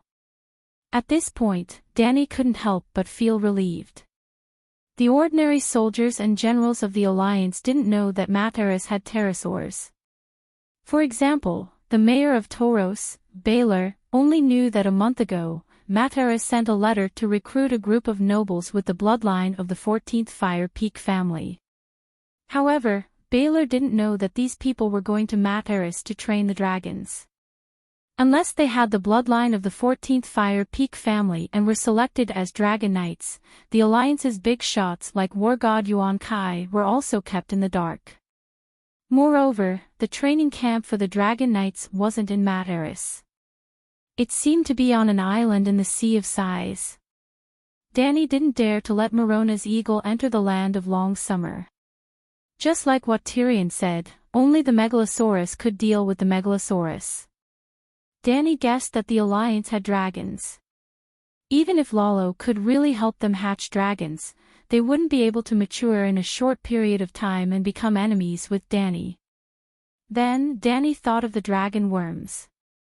If Jenny could control the dragon worms, then could she control the pterosaurs? Everyone knew that Soros had pterosaurs. However, Soros was full of miasma and plagues. Ordinary people would die if they went there. Soros rainforest was too vast, so it was difficult to find the place where pterosaurs lived. It was said that they lived in a swamp where no one could walk. However, Valeglia had Jenny. She would definitely know where the pterosaurs were. Dany had her doubts, so she arranged for the Black Cat to sneak into the mercenary camp outside Mataris. She arranged for the eagle to patrol between Illyria and the land of long summer, and arranged for the petrel to guard Valeglia Avenue in the south of Mataris. Other than the Black Cat, the mercenaries also raised cats. The eagle and petrel didn't enter the cursed land of long summer. After the cataclysm, the level of magic radiation was too high. There were no living birds there. Actually, there were ravens. It was too conspicuous for an eagle to enter rashly. Nevertheless, the birds managed to keep watch on the path from Mataris to Tolos. A group of pterosaurs covered the sky. It was difficult to not see them. Of course, Dany also considered the possibility that there were no surveillance cameras to attack the enemy. The Unsullied and Wings of Liberty, who were transporting supplies from the warehouse to the dock, were all mercenaries. They wore the t-shirts of the Long family army. The white dragon circling in the sky above North City and the black dragon above the dock were actually supervisors. The mercenaries didn't know that the Allies had pterosaurs, and they didn't know that the dragons would attack Tauros. They were very obedient under the surveillance of the Megalosaurus. The mercenaries in the West Camp were all residents of Tauros who had changed into prison uniforms. After the young captain of the Long Spear Regiment entered Mataris, Dany hid. Her civil and military officials who didn't need to command the battle also hid. This way, even if the enemy's air force suddenly attacked, it wouldn't cause much damage to her army. Why can't the Black Cat enter Mataris? Tyrion asked curiously. Dany pointed at the shapeshifters on the mat and said, "See. They can't withstand the dragon's horn. Entering the residence of a demigod is courting death." The shapeshifters' ability to steal information was very strong. Their animal companions were almost undetectable by ordinary people. Even most mages couldn't detect the shapeshifters' souls in the animals. But nothing was absolute. If a mage's mental power was strong enough and knew soul attack skills, not only could they sense the shapeshifters peeping through the animal skin, they could also damage the other party's soul from thousands of miles away. For example, the red-robed woman. Even the powerful, six-forms person Valamir couldn't hide in front of her. With a few hundred meters between them, she could beat him to a pulp with just a look. I also heard the horn. It's so scary. The little demon was frightened. Before yesterday, I never knew that magic could be so powerful. It was powerful enough to change the situation of the battlefield. Danny's eyes flashed and said lightly, "That horn is very unusual. It's most likely a dragon slayer, and it's driven by a demigod's divine power." In the end, they gave up chasing Benny's old green dragon because Little Green was in danger. But at that time, she wasn't on Blackie's back and was worried about Blackie facing Balerion alone. Why do we ordinary people only feel dizzy, but shapeshifters almost die tragically? Tyrion asked. I don't know. Danny shook her head. She had a guess. When the shapeshifters were attacked by the dragon horn, they subconsciously entered the state of sparrow spirit or cat spirit. As a result, after the soul left the body, there was no protection and they were directly exposed to the dragon's power. This was equivalent to the shapeshifters using their own souls to fight against the demigod dragon's soul. Wasn't it suicide? If they were like ordinary people and just held their heads and wailed, they probably wouldn't have been so miserable. Of course, at this time, the shapeshifters' souls were shattered and they were unconscious. Danny's guess couldn't be verified. General Wildfire looked at the shapeshifters on the bed and then looked at the hesitant Dragon Queen. He asked curiously, "You didn't call me up just to see the shapeshifters, right? Even your White Knight, Jorah Mormont, didn't come with me.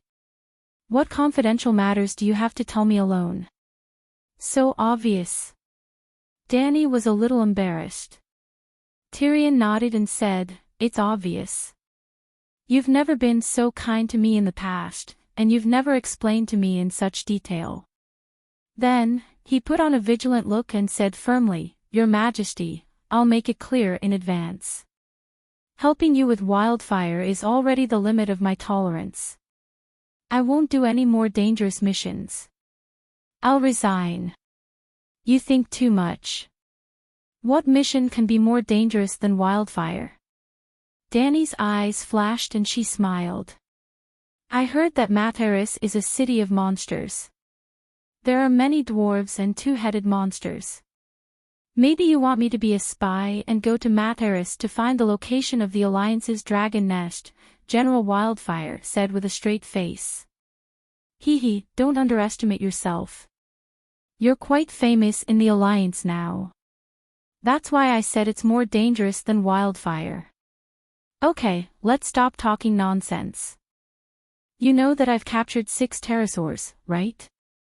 Danny stopped smiling and said seriously. Of the 20 dragons that surrounded Blackie, 17 died in the trap except for Benny's old green dragon, while the other 2 were burned and bitten to death by Blackie. Little Green's wings were broken, and a few pieces of flesh were torn off its thighs. Deep wounds were all over its body. However, it was still a true dragon and was very fierce. The other 5 dragons were in a worse state. 4 of them died, and the last remaining pterosaur was frightened by Blackie. Little White was unscathed and completed the mission of restraining the enemy perfectly. When the 5 dragons realized that something was wrong and were about to escape, Danny had already rushed over on Blackie. Blackie was too fast, and the 5 dragons were ambushed before. Their wings were torn by the arrows, and their speed was reduced. The 5 pterosaurs didn't dare to fight and scattered. If it wasn't for Little White, 1 or 2 of them might have escaped. When Blackie got close to a pterosaur, Danny controlled the dragon flame to burn through the pterosaur's wings and make it lose its ability to fly. Then, when the 5 dragons landed, she used the true dragon roar with the black dragon spirit to break the control rune in the pterosaur's mind. At the same time, she learned the rune. In this way, she gained 6 pterosaurs. You can control the pterosaurs? Tyrion was surprised and expectant. Yes. The principle of using the dragon's horn to control the pterosaurs was very simple. She only needed a dragon's soul that could frighten them. She used the spiritual power of the dragon's soul to draw the rune and imprint it in the pterosaur's spirit ocean. Dany once had the dragon binder, and compared it with the rune in the pterosaur's spirit ocean. She easily learned how to control the pterosaurs. However, she was the mother of dragons and had 5 true dragons to choose from. She didn't like the pterosaur that looked like a megalosaurus but only knew how to fight. I need a pterosaur knight, Dany said.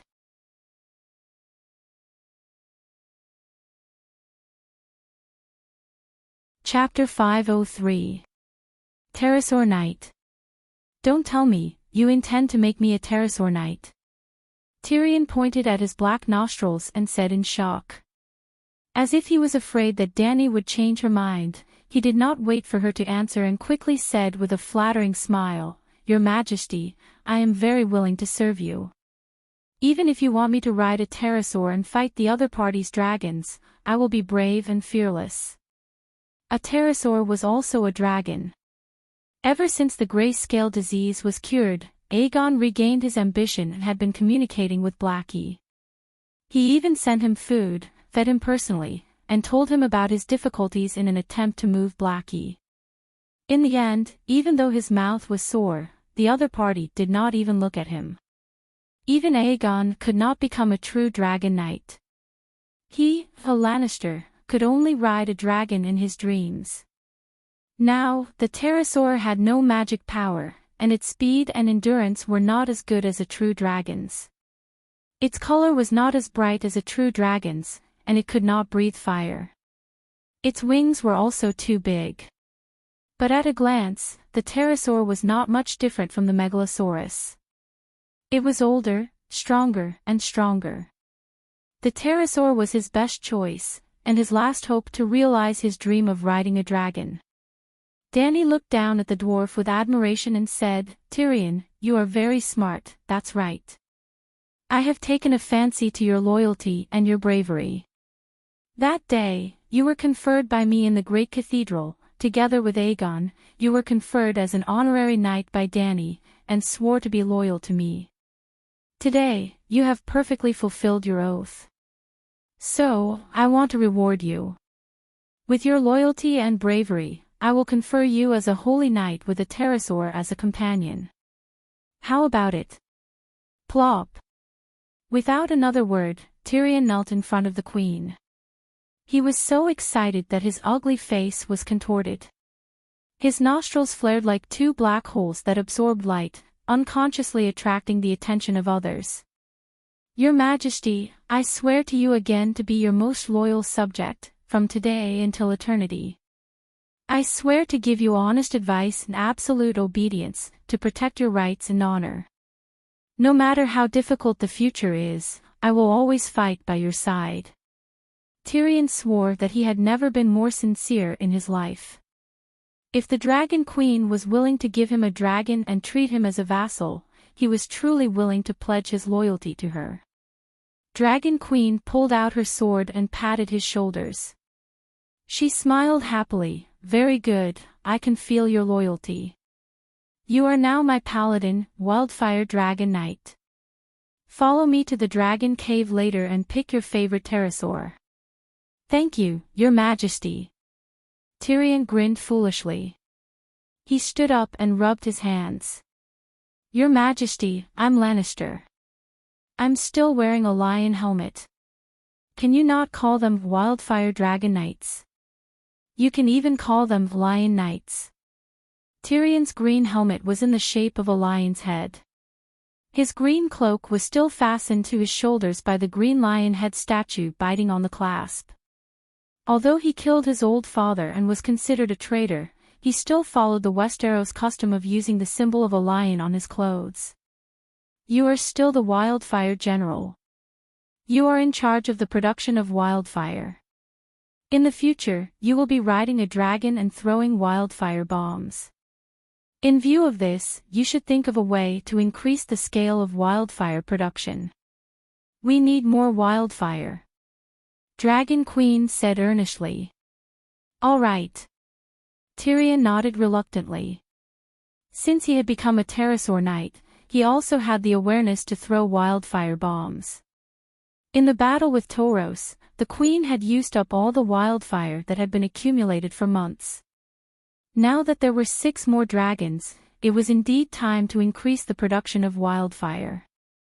Dragon Queen's expression suddenly became very serious. She said in a low voice, "After you become a paladin, there is still an important mission to complete." It was indeed not that simple. However, he had already thought of it. What was to come had finally come. Tyrion sighed in his heart and also felt relieved. He nodded as if he had accepted his fate. He clenched his teeth and said, "Please tell me, I will do my best." "Have you heard of the story of an old horse knows the way?" Dragon Queen asked. "Never heard of it. However, this phrase. I can understand it. It is very interesting." Tyrion said thoughtfully. "Westeros." "Oh, wrong, it is the barbarians." There was a scholar Guan in the barbarians. He followed the emperor to the grasslands in the north to fight with the zebra people. However, the terrain was too complicated. They lost their way and could not find the way back. Scholar Guan comforted the emperor and said, "An old horse remembers the way back." So, he picked an old horse from the army and put it in front. The army followed behind. As expected, they quickly found the way back. Dragon Queen gave him a meaningful look and asked, "Tyrion, are you willing to be my Scholar Guan?" Tyrion's face suddenly turned pale. He said with a trembling voice, "You want me to ride an old pterosaur to the Sosros continent to find the pterosaur's nest? Enough ants can kill an elephant." Dany gave him an appreciative look and sighed. "If I hadn't set up an ambush in advance and let 30 pterosaurs besiege my 3 true dragons, I reckon the outcome would have been very tragic. Therefore, your mission is very important. Find the pterosaur's nest. With more dragon knights, we will have a certain chance of winning this battle." But Tyrion's ugly face twisted into a bowl. He stammered, "The Sosros continent is full of rainforests, shrubs and swamps. It is called the Green Hell. It is also the origin of the world's plagues. There are only named plagues. There are boiling blood, green blood, sweet rot, copperhead disease, red death, gray scale disease, brown leg disease, worm disease, sailor's disaster, pus, butterfly fever, yellow anthracnose, stop. A series of strange names made Dany's head hurt. Who did you hear it from? Is it that exaggerated? The area next to Slave Bay is called the Red Hell. Didn't I walk out of it? Words are like the wind. Rumors are not to be trusted." She pressed her temples. Dr. Ambrose wrote about it in Plagues. Let's put it this way. There is no need to enter the depths of the Sosros rainforest. Just entering the bay and stepping on the coast, there is a 90% chance of being infected with plagues. Half of them will not survive, Tyrion said seriously. Fake news. Oh, no, fake information, fake books. The doctor's words can't be trusted. Everyone knows that, Dragon Queen said. If it's fake, why don't you go there yourself? Tyrion said with a straight face. I have a lot of things to do every day. I'm very busy. Dany obviously knew that the plagues in Sosros were not fake. The truth was even more terrifying than what Tyrion said. Many plagues directly wiped out an entire city. The people outside did not even know or understand. Cities as strong as Giscali and Voleglia had built fortresses along the coast of Sosros. However, there had never been a city that could survive on its own. People kept dying in the city and had to be replaced by outsiders. You have already been infected with the grayscale disease. You are immune, Danny said again. This was not a lie. Although the grayscale disease could kill hundreds of people, if the person was lucky enough to survive, he would be immune to almost all plagues and viruses. Your nephew, Prince Aegon, has also been infected with the grayscale disease. Why don't you let him go? Tyrion said. I want to, but can I agree to that? You said it yourself. He is a prince. How can you let a prince take the risk? Don't forget, you made an oath before. Dragon Queen said bluntly. Tyrion's vision turned black. He wanted to faint immediately.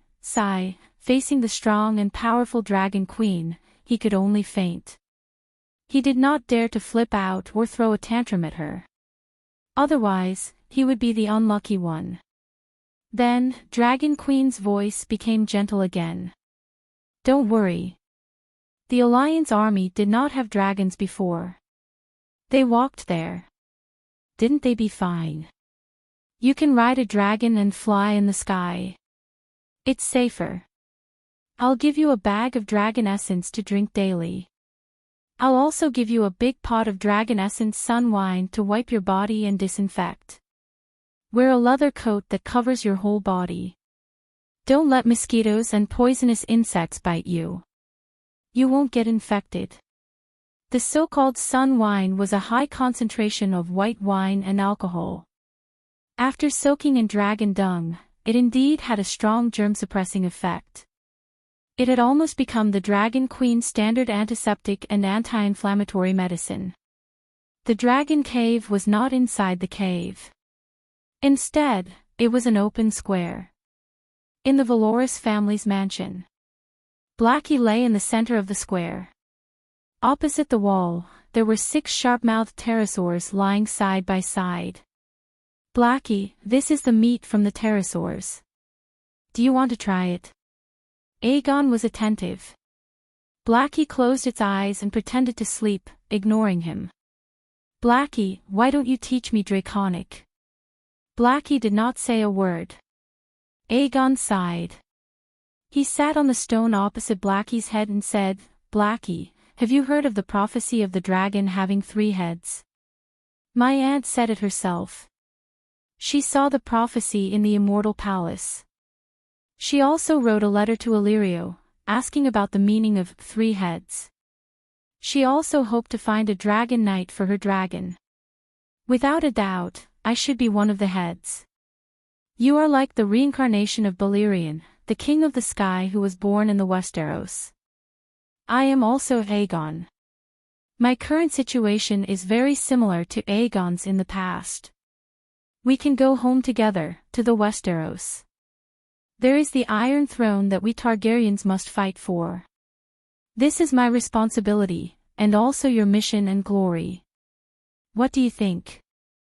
Blackie, why aren't you saying anything?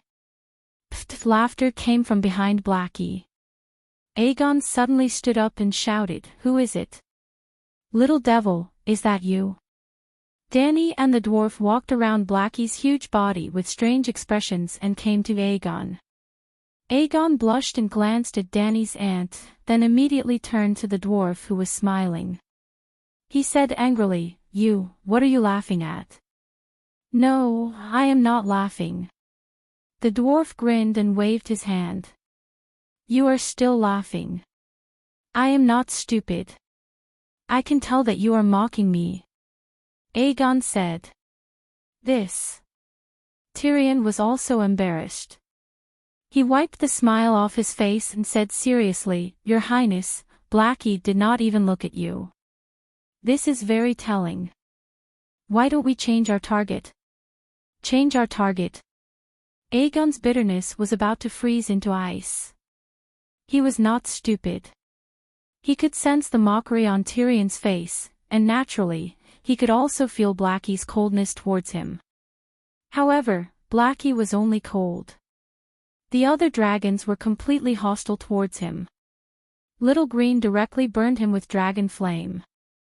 Whitey was also majestic and awe-inspiring. He had used him as Blackie's spare tire, but in the end, facing Whitey's cold and bloodthirsty pale golden eyes, he was dumbstruck in the draconic aura. He was sweating profusely and was almost speechless. Even Little Gold, that 1-year-old little dragon that could barely carry a person, did not even have the time to say a word when he approached before it flapped its wings and sent him stumbling. Therefore, in comparison, Blackie was the friendliest to him. Blackie is just a loner and doesn't talk much. It will be fine after spending more time with him, Aegon said to Tyrion, but it also seemed like he was saying it to himself. Then, he changed the topic and asked, "Aunt, it is almost lunchtime. What are you and the little devil doing here?" "I want to become a dragon knight too." Tyrion puffed out his chest and said proudly.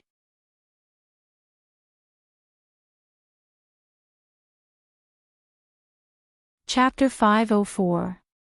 You want to be a dragon knight? Do you have the bloodline of a true dragon? Could it be that you are the illegitimate child of the Targaryen family? Aegon's lips curled up as he said with a hint of mockery. Tyrion was not annoyed. He turned his head and looked at the Dragon Queen with a grin, asking, "If I were an illegitimate child, would Her Majesty give me a true dragon?" "Whose illegitimate child are you?" Dany asked with a playful smile. "Definitely not my father." Aegon sneered. "Then I'll be your uncle," Tyrion teased. Aegon scolded angrily, "You really are a bastard. Even if you don't care about your father's reputation, what about your mother?" "Mother?" Tyrion was stunned and said sadly, "I don't think there has ever been a mother in my life." Aegon was also stunned. He remembered that the dwarf's mother had died in childbirth when she gave birth to him. After a while, he sighed and said, "Me too. I've never seen my mother." Dany wanted to add, "Me too," but she really could not empathize with the two people in front of her. The three motherless children were silent for a while before Tyrion spoke first. "I want to become a pterosaur knight. Why don't you come with me, Your Highness? I'll give you the biggest one." "Pterosaur?" Aegon was suddenly enlightened. Looking at the 6 pterosaurs lying on the ground like obedient cats, then looking at Blackie who was still majestic even in its sleeping state, the excitement on his face gradually disappeared. He said calmly and firmly, "No, I'm a true dragon. I'll only ride a true dragon and be a true dragon knight." Tyrion shrugged indifferently and said, "All right then, the biggest one is mine." As he spoke, he strode with his deformed short legs and ran to the side of the 40-meter-long green and white striped pterosaur on his left. Hiss! The pterosaur opened its eyes that were filled with hostility and growled ferociously. It even opened its beak, eager to try and bite the dwarf in front of it. Ah! The joy on Tyrion's face disappeared, and his face turned pale with fright. "Humph!" Dany's purple eyes flashed with a bright red light as she snorted coldly. Hiss, hiss, hiss! The pterosaur was like a mouse that had encountered a fierce tiger. It actually lowered its head, and its entire body trembled like a sieve. Its mouth also whimpered, and it was full of pleading. "What's going on?" Tyrion took a few steps back and asked in surprise. Dany's footsteps were light, her long and slender iron boots clacking on the stone floor. She came to Tyrion's side and said indifferently, "You're very knowledgeable. You've read a lot of books about Sauceros. Don't you know the habits of pterosaurs?" Sauceros was so dangerous, plagued by plagues and countless monsters. It was known as the Green Hell, but the pterosaur was still the overlord, an existence at the top of the food chain. Although it was easier for Dany to tame a dragon than it was for her to tame a horse, in fact, be it a true dragon or a pterosaur, they were the most ferocious and dangerous creatures in the world. The Targaryen family had reared dragons for more than 6,000 years. They couldn't be more familiar with them, but there were still a large number of dragon tamers who were devoured by dragons while taming them. Pterosaurs had low intelligence and were untamed, making them even harder to tame. In fact, everyone in the world knew that Sosros had pterosaurs in the rainforest, but no one had ever thought of taming one as a mount. Apart from the people of Valeglia, there weren't even any pterosaur knights. For example, in the thousands of years of Earth's history, apart from unverifiable myths and legends, who had ever heard of a general using a lion or tiger as a mount? Even lions and tigers were difficult to tame, let alone pterosaurs that were 100 times stronger and more savage than lions and tigers. What should I do? Tyrion looked at Dany. Since she had let him be a dragon knight, it meant that she definitely had a way for him to control it. At this moment, Dany's expression was a little strange. After imprinting the runes in the pterosaur's mind, she could control them at will, and even remotely control the pterosaur within a certain range. Just like how Ginny forced the pterosaur to fight Blackie from dozens of kilometers away. However, in order to transfer control to a dragon knight, there was an additional requirement.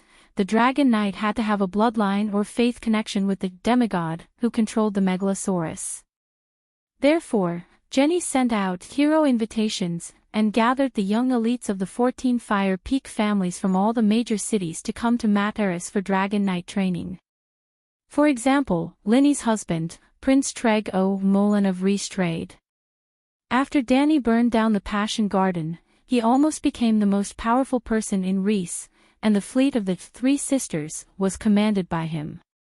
Steve Belarus, who had been whipped into two by Blackie's tail, was just an ordinary noble of the Mill family. In terms of position and status, Steve was far inferior to Treg. However, Steve had become a dragon knight, and Treg of New Gith didn't even know that there was an army of pterosaurs. This was because Treg, like Illyrio of Pentos, was a newly risen prince of trade who relied on sea trade. Steve, on the other hand, had a pure bloodline. The Yuan-Kai war god Graz Dan was a little better. His ancestors had also been married to a noble of Valeglia. However, it had been too long ago.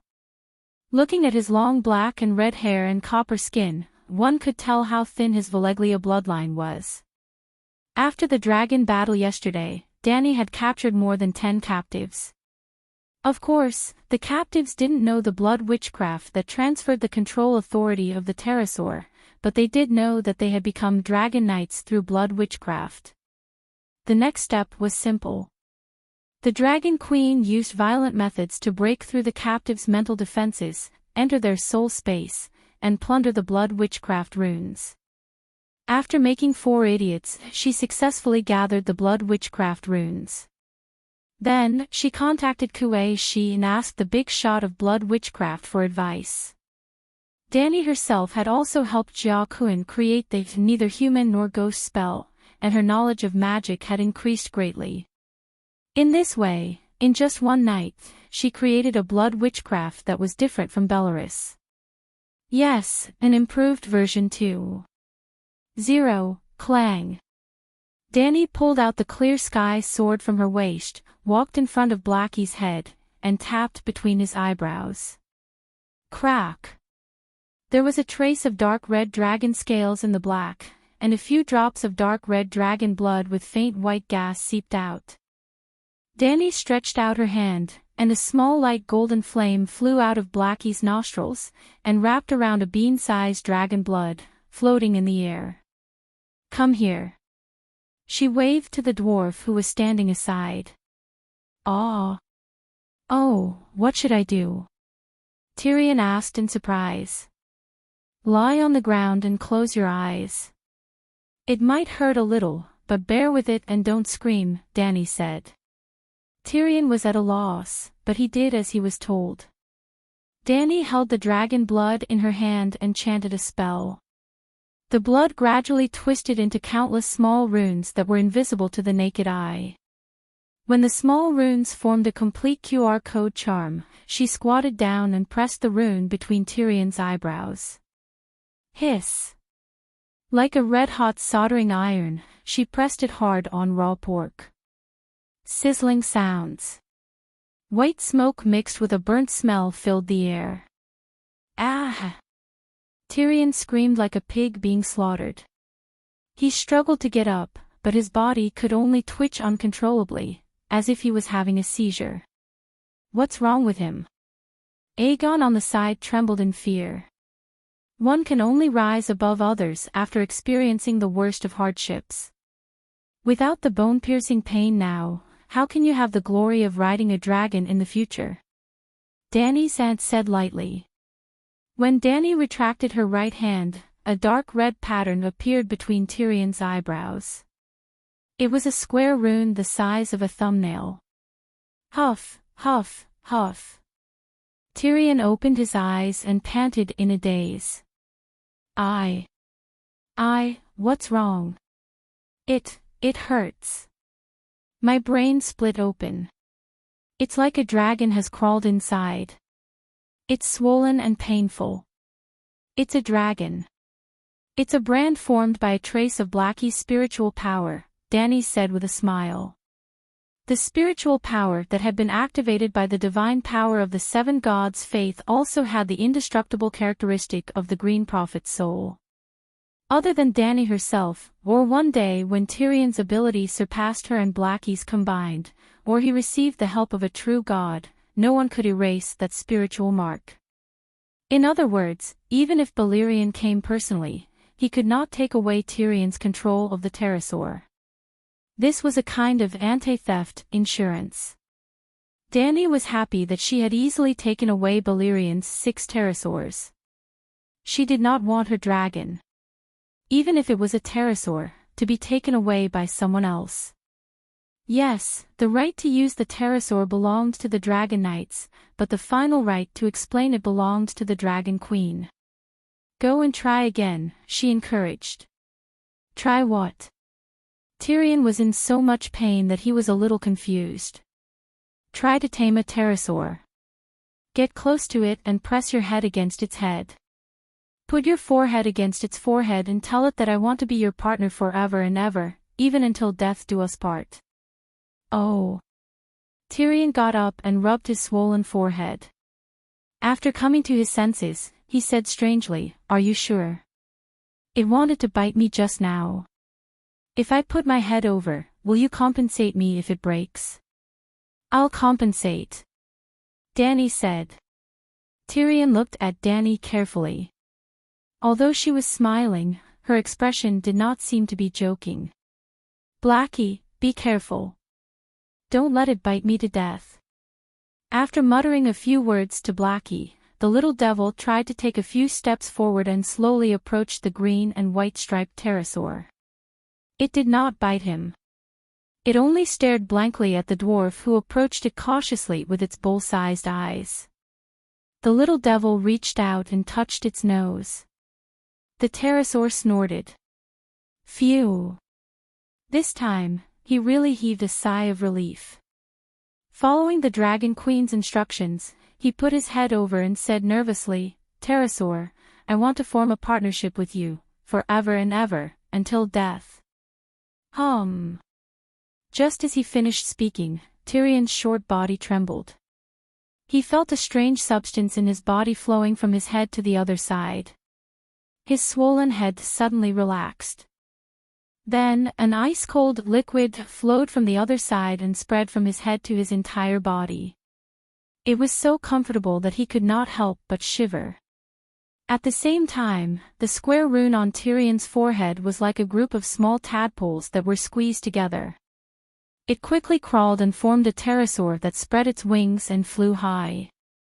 7 gods above, I feel a little. Tyrion hugged the pterosaur's head and looked into its big eyes. He said in shock, "I feel that I can command it and communicate with it."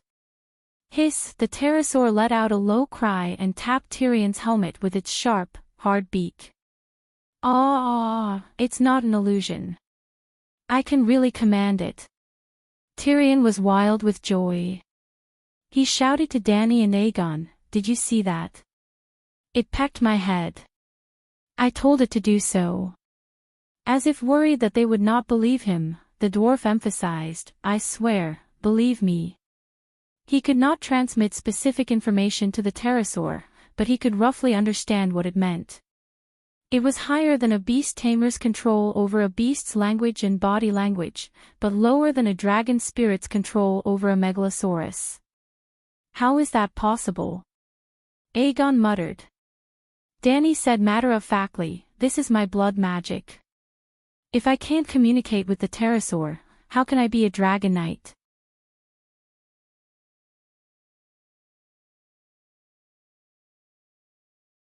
Chapter 505.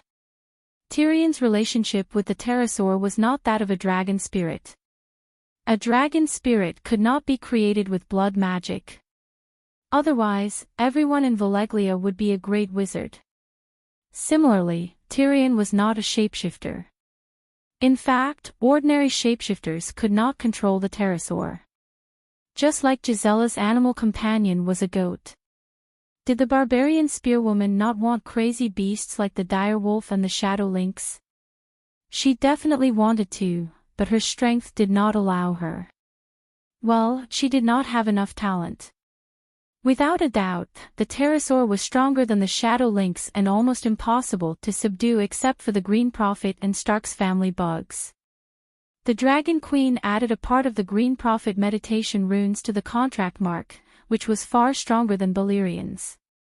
It was not that Balerian's ability was not as good as Dany's, nor was it that he lacked experience in terms of knowledge. Balerian was probably the most knowledgeable in the world. After ruling the world for 6,000 years, Balerian had mastered almost all the meditation and witchcraft secret techniques in human history, including some of the Green Prophet and the Red Priest's meditation techniques. But mastering knowledge did not mean that one could use it. High school students knew Newton's laws, but could high school students know Shinra Tensei and Wanxiang Tensei? Obviously not. Balerian did not have the talent to become a Green Prophet, and even if he was given a meditation technique, he would not be able to practice it. Just like Black Sister Larissa, Dany taught this disciple with all her heart, hoping that she could help her control the Royal Mage Legion in the future. But Black Sister could not even master 1% of the Great Wizard's meditation technique. Dany was different. So, she could surpass Balerian, who was not good at the path of the soul, and create a contract mark that could communicate with the pterosaur's mind. Ha ha ha, I am a dragon knight, my dream has come true. Uncle Gillian, Brother Jaime, and Dad, do you see, I am riding a dragon. Tyrion was so happy that he lost his composure and shouted. Is this the Otherworld's version of Fan Jean passing the Imperial examination? Dany's mouth twitched as she thought to herself as she looked at the gnome who was squirming crazily on the pterosaur's back. Tyrion screamed for a while, then shouted to Dany, Your Majesty, can you undo the chains? I can control it. The pterosaur's leg was tied with an anchor that was taken from the ship. The anchor was buried 7 to 8 meters deep into the ground. Dany was confident in her control runes. They would not escape, but she was worried that Balerian would attack again and take away the pterosaur without a dragon knight. Yep, with the dragon knight and Tyrion's partnership, it would be very difficult to steal the pterosaur away. Can't you see? Its wings are so tattered that it can't fly. Dany reminded him. The battle between the dragons yesterday was exceptionally cruel. 23 pterosaurs died tragically, and the 6 that were captured had steel crossbows stuck in their abdomens. Their wings were like the fabric of a beggar's costume, with holes everywhere. Some were pierced by arrows, some were bitten by Little Green, and some were burned by Dany's fire control spell. He did not think that the pterosaur was so miserable before, but now it had become his little companion. Tyrion looked at the holes on the pterosaur's wings, the wounds on the pterosaur's abdomen that were still bleeding, and the broken scales.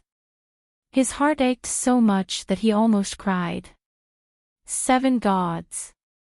Your Majesty, you're too cruel to hurt my dragon like this. He howled. Get this straight. This is my dragon. Dany sneered. Ah. Tyrion smiled sheepishly. I'm also one of your people. Dany's mouth twitched. The injuries are too serious. Can they be healed? He asked worriedly. Don't worry. When my little green recovers in the afternoon, I'll start healing them. Dany's eyes flashed as she said confidently. How do you heal them? Aegon asked curiously. Blood witchcraft. You don't understand. Dany gave a perfunctory reply, then turned to Tyrion and said, Now that this pterosaur is your companion, give it a name. A name. Tyrion was stunned. How about Tywin? Won't it be fun to ride Tywin for a spin? Dany teased. Is my dragon male or female? Tyrion bent down to look at the pterosaur's crotch. He looked at his own first, then lowered his head to look at the pterosaur beside him. After a while, he straightened his back and said with a strange expression, It seems that mine is a female dragon. It's strange. True dragons don't differentiate between male and female. They can give birth without mating. But the pterosaur has a second brother. Aren't they close relatives? The difference is huge. True dragons did not need to reproduce sexually. Even before laying eggs, Megalosaurus did not have genitals, only a steel door for defecation. The life imprint of a true dragon came from the heavens. There was no such thing as parental blood. The dragon egg was just a medium for them to come to the world. Although the pterosaur was also very strong, it was still a magical beast in the end. A true dragon could be considered an innate god. Embryo. Why don't we call her Tessa? Perhaps the Tessa I've been looking for is here. Tyrion stroked the pterosaur's head, a complicated expression of disappointment and gentleness gradually rising on his face. But as the pterosaur shook its head in response to his caress, the disappointment on the dwarf's face disappeared, and it became unprecedentedly bright and relieved. The real Tessa might have died in a corner long ago. The hellish experience back then was enough to kill anyone. His "Where is Tessa?" was more like a confession than a real attempt to find her. Even if he found her today, was she still the Tessa in his heart? It was time to let it go. Tyrion said to himself. After lunch, the last pterosaur's corpse in the bay had been dragged to the pier. The 23 dragon corpses almost occupied a long street at the pier. The free people of Tauros were driven by the Long family army to gather firewood and pile it on top of the pterosaur's corpse. At the same time, an open area was cleared out in the west of the city. It was filled with the mercenaries, soldiers, and civilians who had died in this battle. A third of the mercenaries had died, more than 10,000 people, and hundreds and thousands of civilians. The Long family army had almost no losses this time. There were less than 100 casualties, and half of them died from the fall of the pterosaur. Well, when the pterosaur was shot to death by the crossbow, it fell from the sky like a plane that had lost its momentum. It just so happened to smash onto the ship below, killing and injuring the crossbowmen hidden in the cabin. The day before yesterday, they had captured Tauros in the early hours of the morning. Yesterday, the pterosaur attacked, and today, they had finally collected all the corpses. It's winter now, right? Tyrion asked the old man beside him. The corpse was rotten and smelly. He was wearing a linen cotton mask, and his voice was muffled when he spoke. Yes, Aegon 300 years passed a week ago. According to the Westeros calculation, it's winter now. Clinton pulled at the mask that was uncomfortable to the point of his cheeks and said sullenly. He was not used to this feeling, nor did he understand the meaning of the Dragon Queen's so-called mask to prevent disease. Instead, he felt that the Queen liked to torment people and waste precious cotton cloth. Look at the weather, the temperature hasn't dropped at all. The corpses have only been here for 2 days, and the stench is unbearable. Does it look like the long night is coming? Tyrion pointed to the pile of corpses below. The two of them were currently standing on the sentry tower of the western city wall, watching as the Dragon Queen commanded the White Dragon, Black Dragon, and Gold Dragon to spit fire and burn the corpses. Thick smoke billowed, flames soared into the sky, and the stench of charred flesh and the strange fragrance of barbecued meat filled the entire city. From this point of view, the mask at least blocked the nauseating smell of smoke. "What do you want to say?" Clinton said. "Perhaps the deviant ghost is real, but the long night will not come. It is very likely that the deviant ghost has always been living in the land of Everwinter, and the Queen also said so," Tyrion said. Clinton's heart skipped a beat, and he said thoughtfully, So. Let me ask you, sir, are you a subject of Prince Aegon or a subject of the Dragon Queen?" Tyrion asked in an inaudible voice. Clinton's lips squirmed a few times, and he said in a deep voice, "They are both Targaryens, and I work for Targaryens." He. Tyrion chuckled. Clinton's face turned cold, and he said sternly, "The Queen just gave you a pterosaur this morning, didn't she? Is this how you repay her?" "That's because you don't know what she wants me to do," Tyrion complained in his heart, and the playful expression on his face disappeared. He said seriously, "I am not trying to sow discord between the Queen and the Prince, I am just reminding you to recognize reality. The Prince and the Queen are not the same kind of people. You should have made arrangements for the Prince earlier, and not let him call you foster father for more than 10 years in vain." Sigh, this is fate. Clinton sighed and shook his head. When Illyrio sent us here, he did not know that His Majesty would go to the Westeros, did not know that there were deviants beyond the Great Wall, and did not know that His Majesty would make an oath to end the long night as king.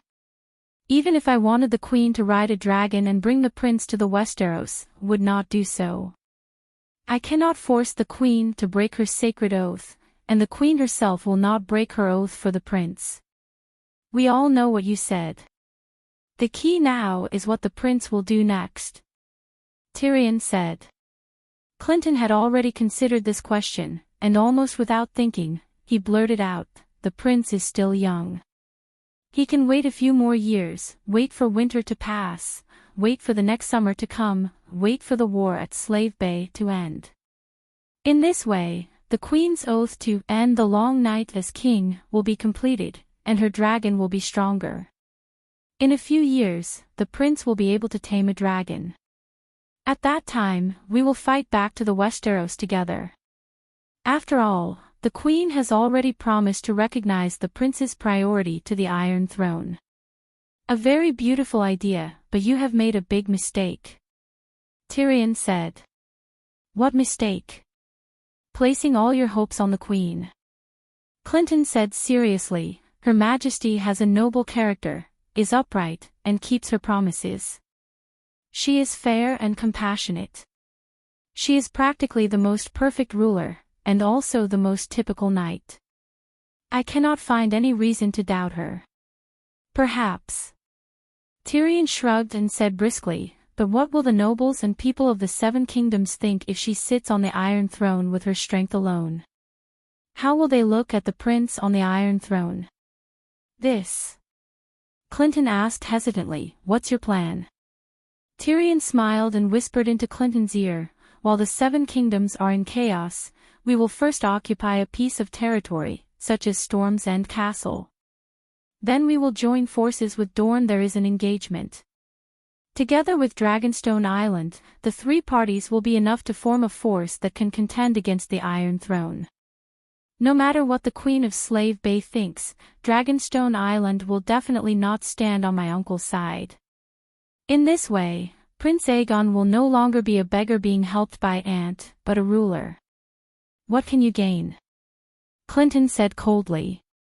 Tyrion whispered, "I want to leave Slave Bay legally, reasonably, and reasonably. Let me be Prince Aegon's Hand of the King. Have you seen my wisdom and experience? I am still a winged dragon knight, and I know how to make wildfire bullets. I can help the Prince easily take over most of the castles in the Seven Kingdoms." "Why?" The queen just made you a winged dragon knight this morning, and you even swore loyalty to her. Why did you come to me in the afternoon to tell me this? Clinton was unmoved and continued to ask.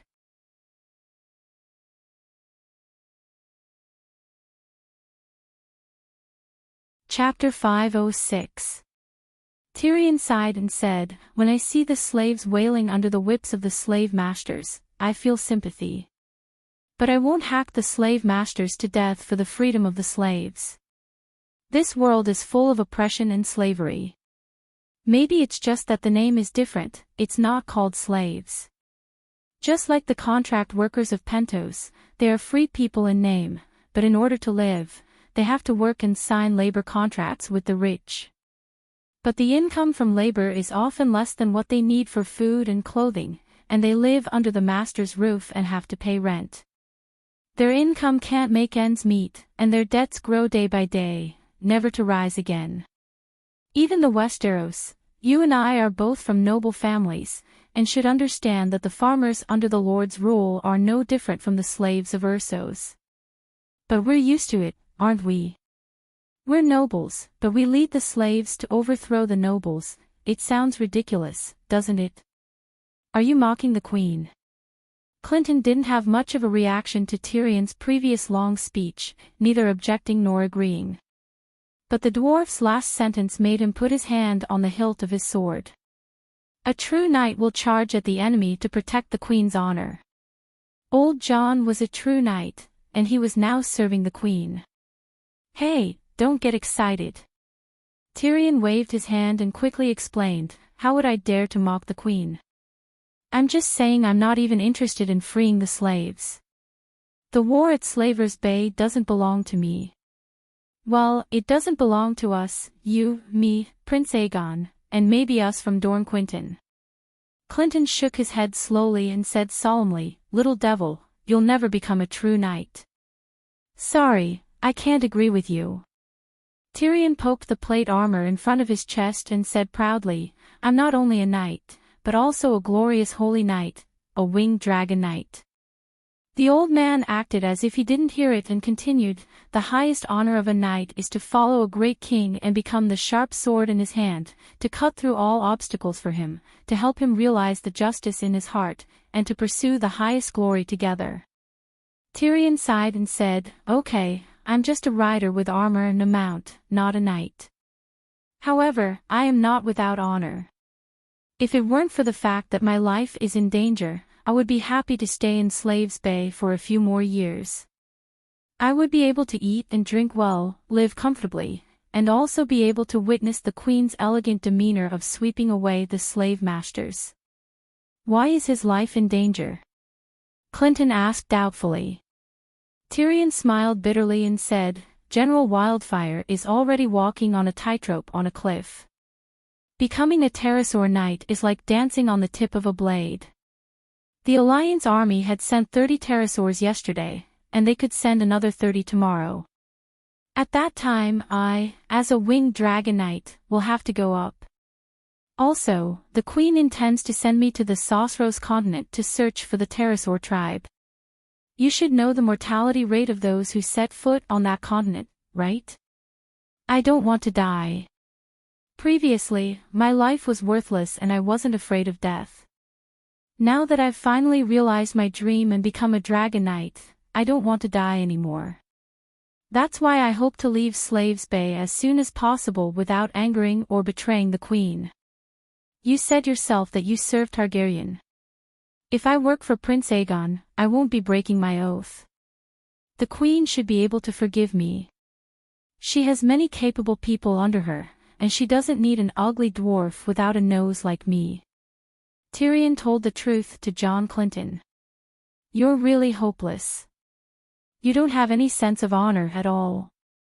To think that the Queen thinks so highly of you."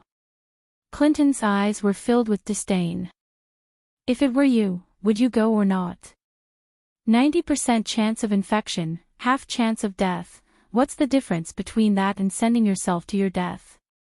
Tyrion said angrily. I'll go. Clinton said resolutely. "You don't have to play such tricks. I'll volunteer myself to the queen later. Let me replace you and go to the rainforest to search for the pterosaur nest. Tyrion was stunned for a moment before he sighed and said, "That's right, we're not on the same path." "We've never been on the same path." Clinton laughed coldly and turned to leave. In the courtyard separated from the crematorium by the city wall, 6 pterosaurs were crawling on the ground side by side. The miserable-looking greenie was opposite them. There were 3 stretchers in the middle, and on them lay transfigurines with shattered souls.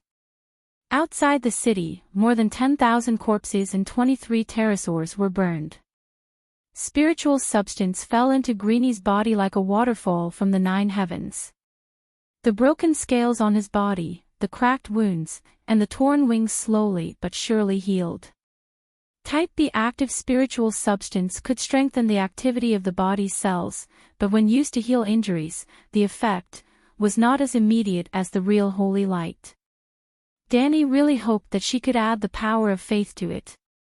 It would be best if she could modify it into a recovery spell, or even a great resurrection spell. Unfortunately, she could not do it now, so she could only make do with it. When the spiritual substance rain began to decrease, Dany began to divide the spiritual substance into 2. Through the contract mark, she divided the Type B active spiritual substance to the 6 pterosaurs, and absorbed the Type A willpower spiritual substance herself. The remaining spiritual substance was 70% for Blackie, 20% for Little White, and 10% for Little Gold. Little Red did not follow. In the short term, Little White would not be able to absorb divinity, and its strength was limited. It was better to let Blackie continue to improve. If Blackie could surpass Balerion, it would not matter if Little White and Little Gold were weak. If they advanced together and were all mediocre, it would be better to nurture an absolute powerhouse with all their strength.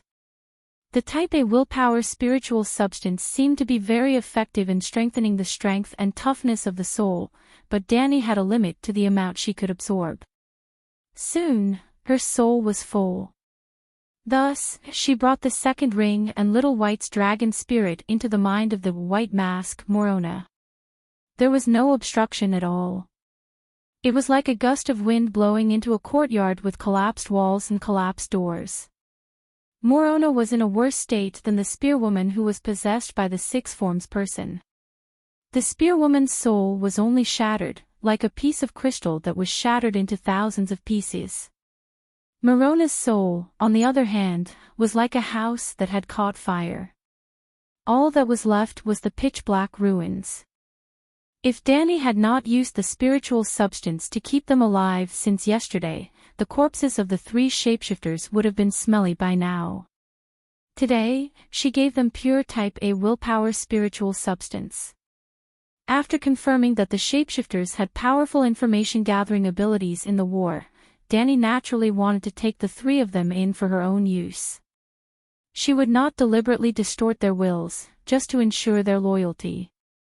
Well, if they were just 3 ordinary shapeshifters, with their strength that could be replaced by others at any time, Dany would not have to use such a small trick. If she excluded the Type A willpower spiritual substance, she would not be able to use Dany's Whisper on the 3 of them. But she planned to give the 3 of them an opportunity. After the spirit-bestowing spell repaired their soul realms, she could continue to bestow them with spiritual substances in the future and strengthen their souls, just like how Dany improved her own soul strength. The spiritual barrier of ordinary people was like a fortress that would block the invasion of external spiritual power. This was the natural self-protection characteristic of the soul. But the 3 shapeshifters' soul realms were repaired by Dany, which was equivalent to her repairing a house that was on fire and building walls and doors. She built the castle, so of course she could enter it at any time. She could even quietly send something in, such as the Type A willpower spiritual substance. In this way, these 3 ordinary shapeshifters had the possibility of surpassing the 6 forms person, Valamir. She had to control them in her hands. Hey, it's only been a few hours, but the holes on Tessa's wings seem to have recovered a lot. In the evening, the large crematorium outside the city gradually extinguished. Tyrion and Clinton came together. Stroking the pink scars on the pterosaur's wings, Tyrion was very surprised. "Look at Little Green." In the morning, there were 2 wounds on its legs that could be stuffed with thumbs. Now it's filled up. "How did you do it?" Clinton pointed at Little Green on the other side and asked. "Blood witchcraft," Dany said lightly. Tyrion remembered that she said in the morning that she would use blood witchcraft to heal the pterosaur's wounds. He suddenly said, "I didn't expect blood witchcraft to be so strong. I wonder when they can fly." "In a few days, when we retreat, they will naturally be able to fly," Dany said. At this time, only 1,000 Unsullied and the Second Fleet of Garth stayed in Tauros. Dany stayed here for 3 purposes.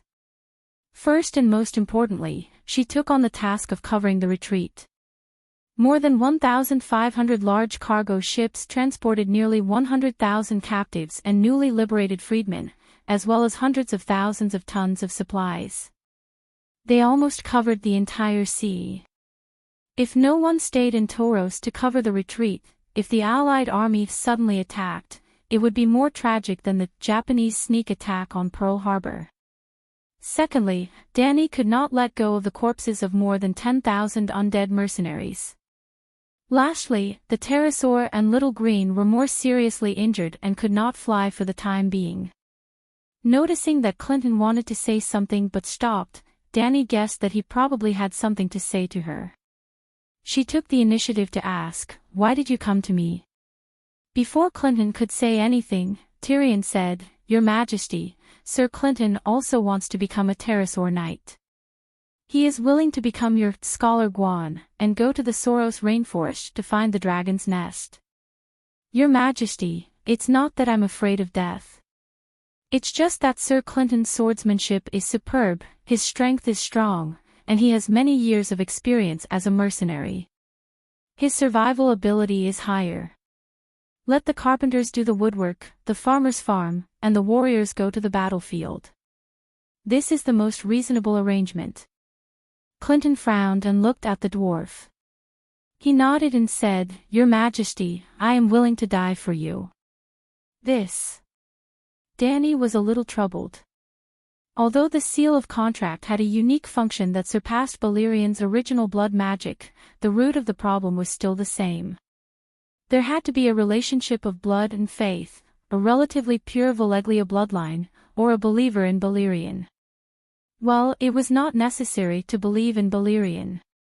The pterosaur knight had to believe in whoever subdued the pterosaur. For example, John Clinton did not have the Targaryen bloodline. If he wanted to become a pterosaur knight, he could only believe in Blackie and establish a channel of faith with Blackie. It was similar to the witch's blood sacrifice to the evil god. The witch provided the evil god with blood, and the evil god lent the witch's power. Another example was the Red God Church. The red-robed monks obviously could not revive the dead with their own power. The divine spell came from their faith in Lolo. Lolo and the priests had a channel of faith, and could bestow their power to their believers. It's a little complicated. Dany was a little helpless in the face of Clinton, who had a heroic expression. How complicated? Isn't it just a blood witchcraft? Tyrion said hurriedly. Your Majesty, you don't want me to die, do you? How did I offend you? Blood witchcraft is one thing, and faith, Dany glared at the dwarf. I'll deal with you sooner or later. Then, she turned to Clinton and asked, Sir, what do you believe in? Of course it's the 7 gods. Clinton said without hesitation. How dare you say you believe in the 7 gods when you have a crush on Riga? Dany complained in her heart. Raising the 7 gods sect, suddenly, Dany's body stiffened. She was pulled into the dragon spirit state by Blackie. Her consciousness entered a white light and crossed thousands of miles in an instant. When the white light disappeared, she saw the big sparrow praying devoutly.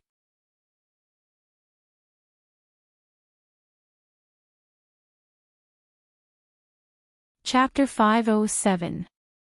As soon as Danny told Batian about the plan of the Seven Gods sect, the president of the Necromancer Association understood her plan to obtain the power of faith. Well, Batian was not right. Blackie had already occupied the faith pool of the Seven Gods. Of course, Danny longed for the power of faith, but her most important task now was to usurp the priesthood of the Seven Gods. Very few people in this world knew about the secrets of the priesthood of the gods in the supernatural world. Even those gods who had become true gods and demigods did not have the concept of priesthood, and only regarded the special power given by the priesthood as a higher level of divine power. The fire god should have a strong ability to control fire, the Inami should be able to control the sea better than other gods, and the storm god should have a stronger ability to control the storm. Priesthood or not, these abilities were natural, or else why would they be called Fire God, Inami, and Storm God? In a sense, this idea was not wrong. The priesthood was a kind of converter, transforming the power of faith into divine power for special purposes. Knowing the theory of the priesthood had no effect on the gods. Especially the demigods, they acted by instinct, and did not need a complete theory of the gods. It was not that the demigods were stupid, but the law of the world, ordinary people could not become true gods step by step through cultivation. If there were no dragons, what was the point of cultivating dragon-slaying skills? If one could not become a true god, what was the point of studying the theory of becoming a god? The big sparrow was a muggle, and did not know the secrets of the gods. He did not expect Saint Danny to be so bold as to attempt to usurp the position of the Seven Gods. That was the Seven Gods. The big sparrow sincerely believed in the Seven Gods, and never doubted the authenticity of the Seven Gods. So, he considered the problem from the perspective of whether this would go against the doctrine of the Seven Gods. If not, how would this benefit the development of the Seven Gods sect? If it was good for the church, what would he, as the archbishop, gain from it? Well, the big sparrow's thinking was clear and simple. First, it did not go against the doctrine of the Seven Gods. Second, it was good for the church. Third, he could also gain from it. He never worried about the faith of the Seven Gods being usurped by other gods. The Seven Gods were real, the number one in the Seven Gods world. Who could take away the faith of the Seven Gods? Even if there was a supernatural who reminded him, he would still answer. In fact, someone had warned him. He was Circe's number one lackey, the new chief of intelligence who replaced Varys, spellcaster scholar, Cobourne. After Big Black accepted the baptism of the Great Sparrow and became an official Great Guardian of the Seven Gods, the Sparrows began to break ground in the Great Cathedral of Baylor to build a statue of the Great Guardian of Light. At that time, Cobourne found the big sparrow and told him, "Since ancient times, I've never heard of a megalosaurus being so intelligent and able to speak human language." That night in Bravos proved the strength of the black dragon. So, I guess he has the potential to become a demigod. Now, make him the great guardian and erect a statue for him. When the believers start praying to the statue, it is very likely that it will help him become a demigod and even divert the power of faith from the Seven Gods. Cobourne also knew that the Seven Gods were 7 pieces of wood, but he didn't dare to say it in front of the Holy Sun. Moreover, he thought that without a god to absorb it, the power of faith delivered by the believers would disappear. He didn't think that Dahe could inherit the vast wealth of the Seven Gods. The Seven Gods are supreme. There's nothing wrong with having a demigod black dragon as a great guardian. It's just like the king has the king's guard. The king's guard protects the king, and the king grants them glory and power, the big sparrow said lightly. In his heart, however, he was thinking, this rotten old man is very bad. Seeing the black dragon join the church and countless good men and women follow, becoming believers and the church's armed forces, the Iron Throne can't help but want to destroy my relationship with the black dragon and the mother of dragons. The big sparrow didn't wrongly accuse Cobourne. Although most of what the spellcaster scholar said was true, his purpose wasn't simple. Because the black dragon, becoming a great guardian of the church, had a great influence and set off a storm in the seven kingdoms. Countless productive knights even donated their land to the church and joined the church themselves, becoming the children of war.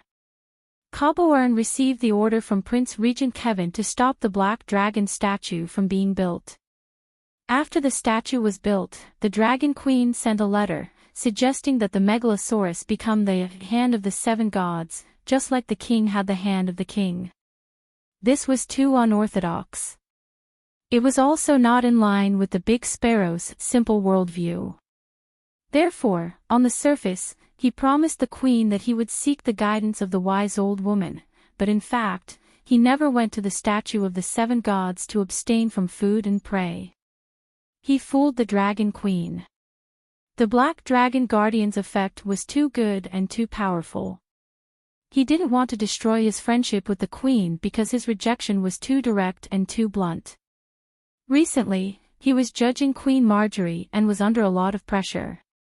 Even later, like how a certain coffee company fooled the investors in America, the Dragon Queen used the data of opening shops, crazily in barren land, 107 god temples, to tempt the Big Sparrow to invest, adjust the doctrine of the seven gods and the statue.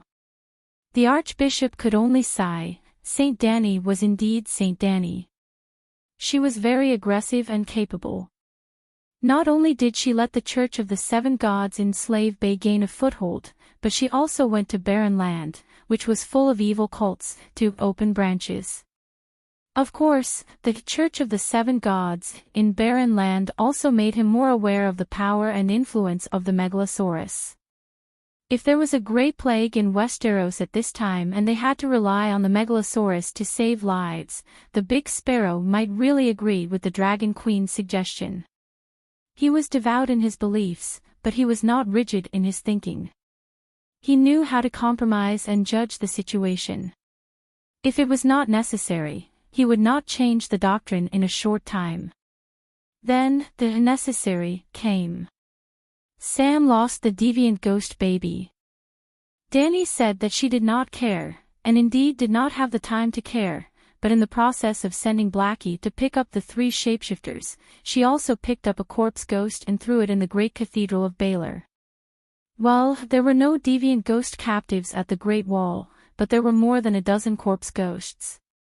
The first time he saw a corpse ghost, the Big Sparrow almost had a mental breakdown.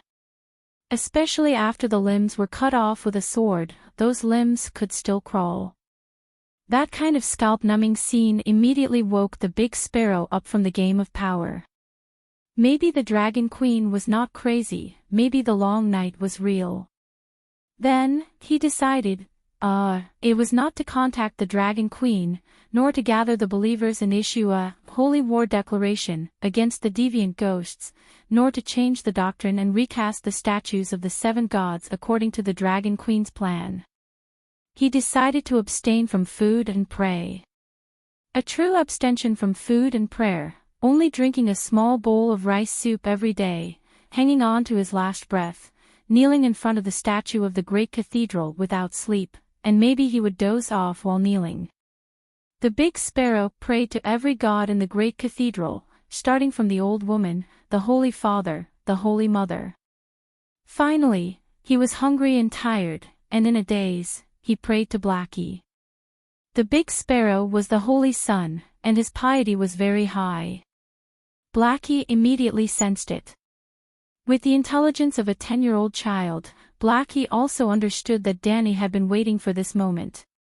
So, without any hesitation, he took the initiative to pull Dany's dragon spirit, and through the line of faith between the Big Sparrow and the statue, his consciousness descended into the great cathedral. The great cathedral of Baylor, with a dome made of glass, gold, and crystal, a white marble floor, and huge windows on the wall, embedded with colored lead glass. The seven gods, the seven altars, and in front of the altars, there were hundreds and thousands of candles lit by believers. The Big Sparrow knelt in front of the statue of the old woman holding a golden lamp, the light of the candles illuminating his pale and dazed thin face. "Guide me, wise old woman. Use your golden lamp that can predict fate to dispel the darkness in front of me and guide me onto the right path. Great guardian of light, can your flaming sword defeat the demons of the north? Great warrior, please bestow upon me strength. Following the line of faith, Danny could feel the big sparrow's feelings at the moment: hesitation, helplessness, but also piety and perseverance. He firmly believed that the 7 gods would give him guidance. Without the 7 gods' guidance, the big sparrow would not end this fasting prayer. Under normal circumstances, he could achieve his wish. As long as he was hungry for a long time, tired, hungry, and on the verge of death, even the most strong-willed person would have hallucinations. Just like the little girl selling matches, she saw everything she wanted to see in the winter snow. But this time was different. The big sparrow had only fasted for a week, and the 7 gods had given him a response. "Child, don't be hesitant," a gentle voice said. "Old woman." The big sparrow was dazed for a moment, and saw a woman in a white robe, white dress, and white headscarf appear in front of him. She was half floating in the air, the lower half of her body shrouded in white mist. She had a kind face, and her face was extremely beautiful, and also extremely gentle. Even the holy and majestic aura she exuded could not stop others from getting close to her. "Holy Mother. You're the Holy Mother. Holy Mother is merciful." The big sparrow cried out. Strangely, there was an additional person in front of him, and her voice was so loud, but no cultivator was alarmed. "Hee hee." The woman covered her mouth, and her laughter was crisp with a hint of naughtiness. The big sparrow was shocked, and raised his head. When he looked again, the kind-looking woman in the white dress had turned into a delicate and cute girl. The girl's hair was decorated with green roses, tulips, and camellias. She wore a simple blue pleated skirt, and her hands were behind her back. She bent over and looked at him with a smile. "Ah, girl." The big sparrow bowed again. "Child, do you have a lot of questions in your mind?" The voice changed again, and the girl turned into a kind old woman carrying a golden lamp. This time, the big sparrow, who was familiar with the scriptures of the 7 gods, was no longer surprised. He knew that the 7 gods were one, and the girl, the Holy Mother, and the old woman were all the same god. "Old woman, I need your guidance," the big sparrow said sincerely. At this time, the shadow of the corpse ghost appeared in his heart, and through the thread of faith, Danny immediately captured his thoughts. The old woman said softly, "I see all the doubts in your heart. Yes, the deviant ghosts are real, and the long night is coming. This is an unprecedented disaster for mankind. Then, what should I do?" The big sparrow was terrified, and he thought of the matter of him and the black dragon creating the Holy Son of Light. As soon as the thought appeared, it was sensed. The old woman turned into a girl, bent down, and touched the big sparrow's forehead with a gentle finger. "Hee hee hee, you are very devout, and completely qualified to be the Holy Son. It's just that there was no great guardian before, so it was difficult for me to project my divine power into reality," the girl said with a smile. The big sparrow was relieved, but at the same time, he had countless questions. In the past, when he communicated with the 7 gods, he could also see the 7 gods. "Danny, are you sure?" But it was not as clear as today, and often after he got the answer, the descent of the gods would end. This time, he must seize the opportunity to ask the 7 gods about the unsolved doctrines.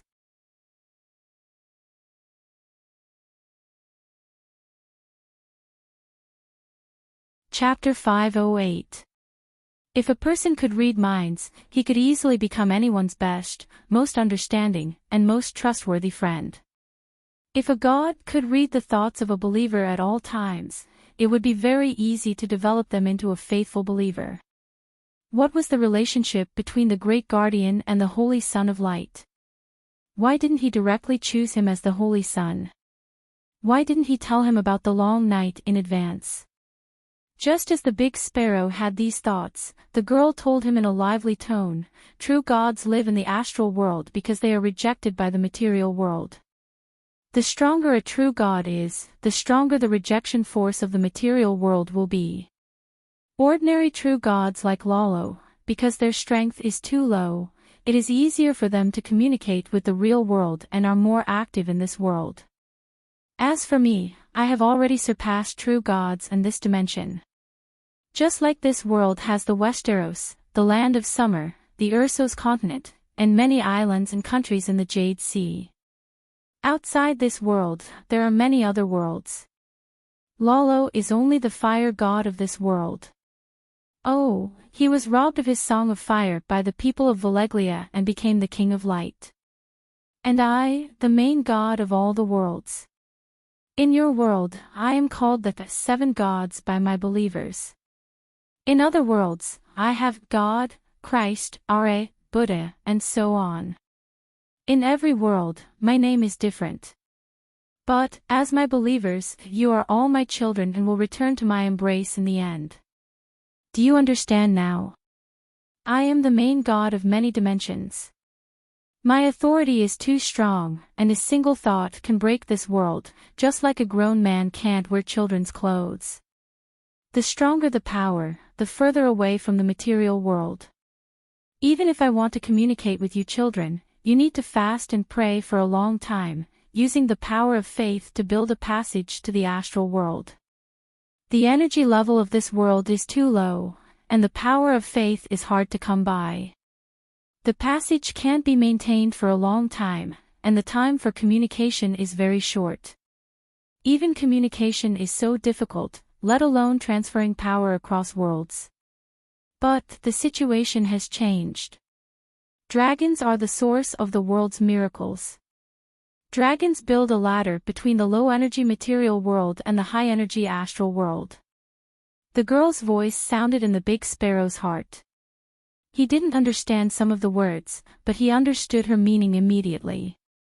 If someone later asked him about the role of the dragon in the world, the great sparrow could say in plain language, the human world was equivalent to the first floor, the gods' astral world was the second floor, and the seven gods were too awesome, so they lived on the 10th floor.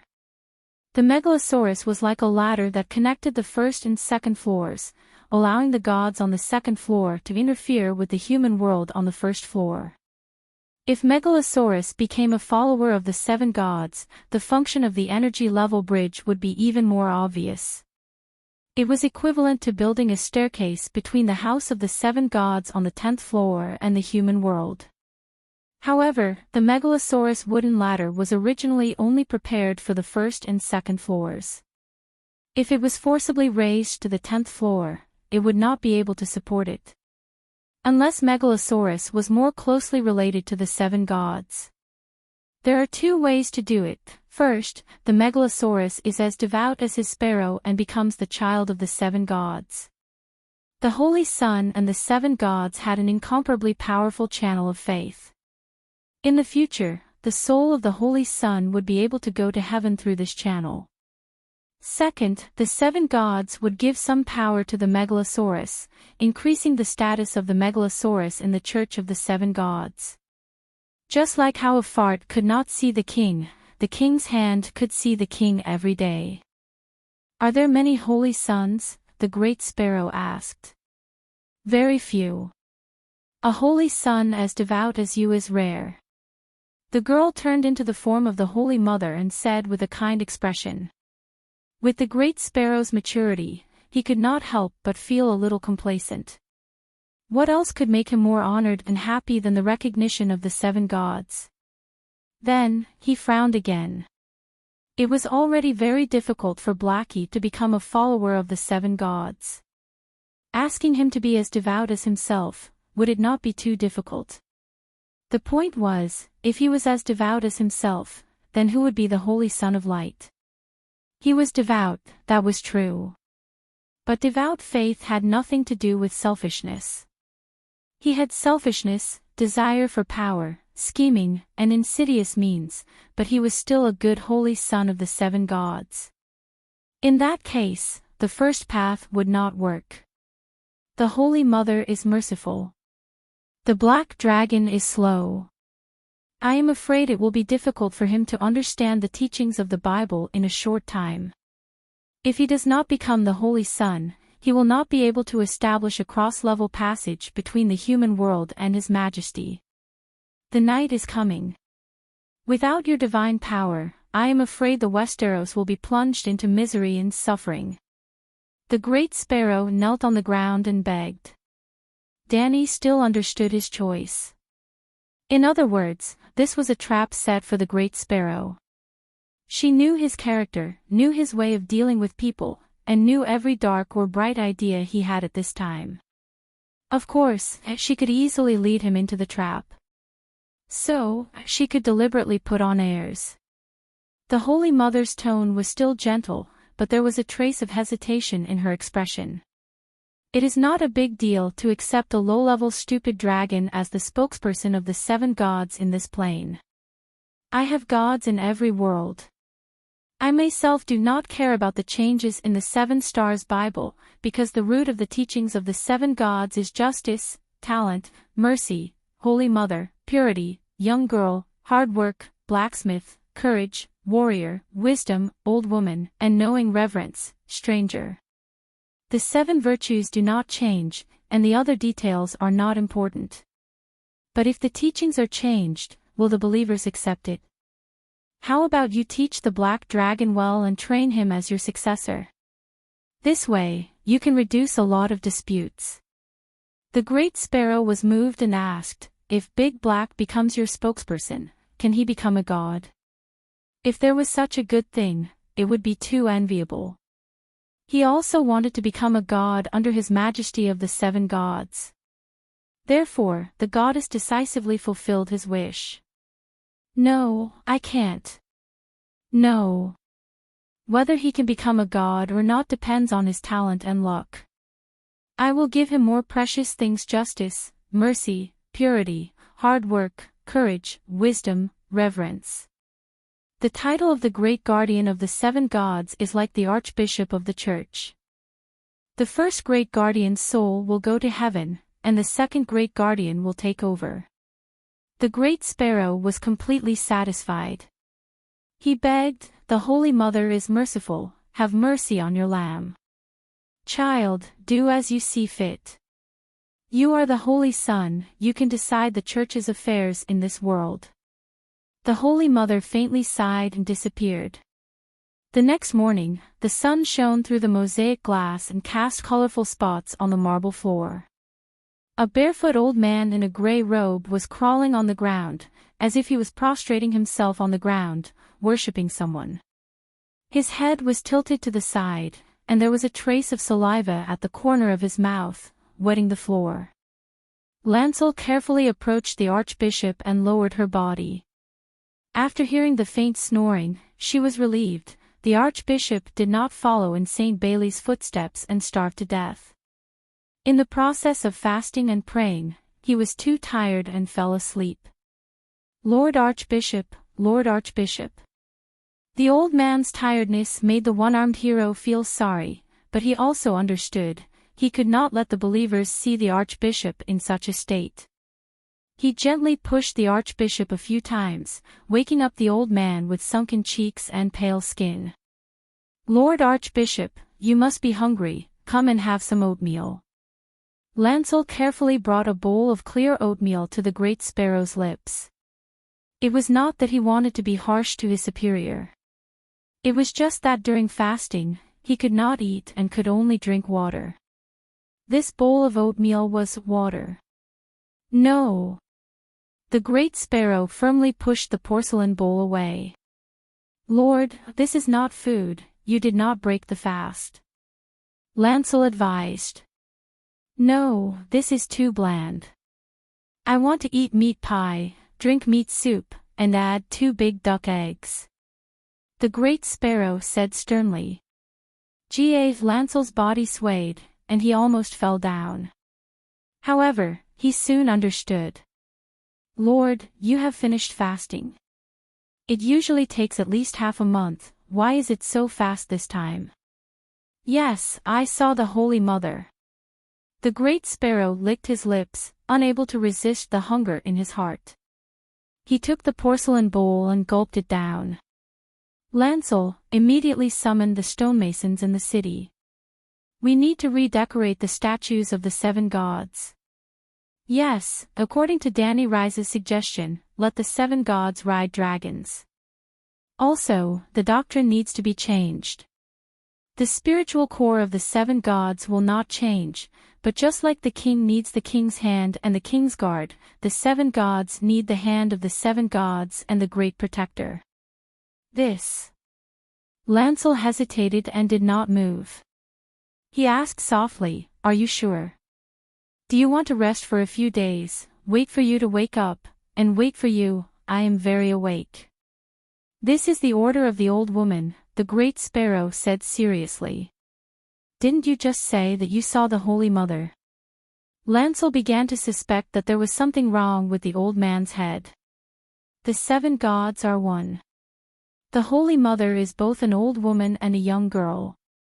You. Lancel wanted to ask, "Did you see the old woman in your dreams?" But the great sparrow's prestige was too high for Lancel to blaspheme. "Is the old woman the same as before? What does she look like?" "When I first came in, you seemed to be sleeping," the one-armed knight reminded him in a roundabout way. He could not remember clearly, but her appearance was similar to that of the gods. Her demeanor and tone were familiar, and she called him child. It was definitely not a dream. The great sparrow thought. But he did not intend to explain this to his subordinates. He only said with a stern look, "Do as I say, and you will see the 7 gods perform miracles in the future." At noon that day, the news of the great sparrow adding different black dragon mounts for the 7 gods spread. On the same day, Yuluen Greyjoy, who had inherited Balan's title of King of the Iron Islands and the North, crossed the river and arrived at the King's Landing with a few dozen carriages of betrothal gifts. Yuluen came to the King's Landing for a blind date with Cersei. During the trial of Queen Marjorie by the Great Sparrow, the experienced Kevin had already reached an agreement with Yuluen. At this time, Tywin was still occupying the Shield Islands at the mouth of the Mander River. According to the agreement, after Yuluen married Cersei, he would personally hand over the islands to Tyrell. At that time, the last trace of the rebellion of the 4 kings would completely end. Everyone ignored one of the main characters of the rebellion of the 4 kings, Stannis. Red Keep, Maegor Tower, on the arc-shaped balcony of the Queen Dowager's palace. Cersei and Yuluen sat opposite each other. There was no one else except the White Knight, Robert Strong, who was guarding the balcony door. In order to eliminate his niece's rejection of marriage, Kevin had arranged this blind date. Cersei looked at the man with a cold face for a while. She suddenly stood up and came to Yuluen's side. She gently touched his cheek, which was full of twisted scars. Yuluen's cheek muscles twitched, but he did not avoid it. "My lord, you are more handsome than the rumors say, if you did not have this scar that looks like a child's scrawl," Cersei mocked. Yuluen's bright blue eyes were full of gentle smile. He said, "Your Highness, you are more beautiful than the rumors say, if you wear a wig."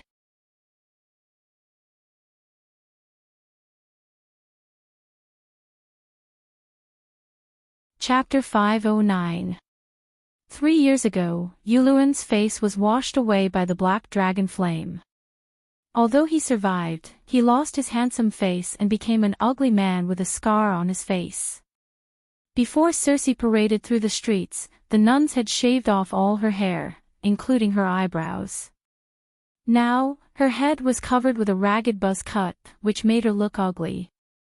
"Hair can grow back, but the scars on your face will never recover," Cersei said calmly as she returned to her seat. "If you knew where these scars came from, you wouldn't be so mean." Yuluen touched his black, hard skin and said, "They came from the dragon flame of the Megalosaurus. Dany Rise and her 3 dragons attacked me together. In today's world, who would be able to escape from the surprise attack of 3 giant dragons?"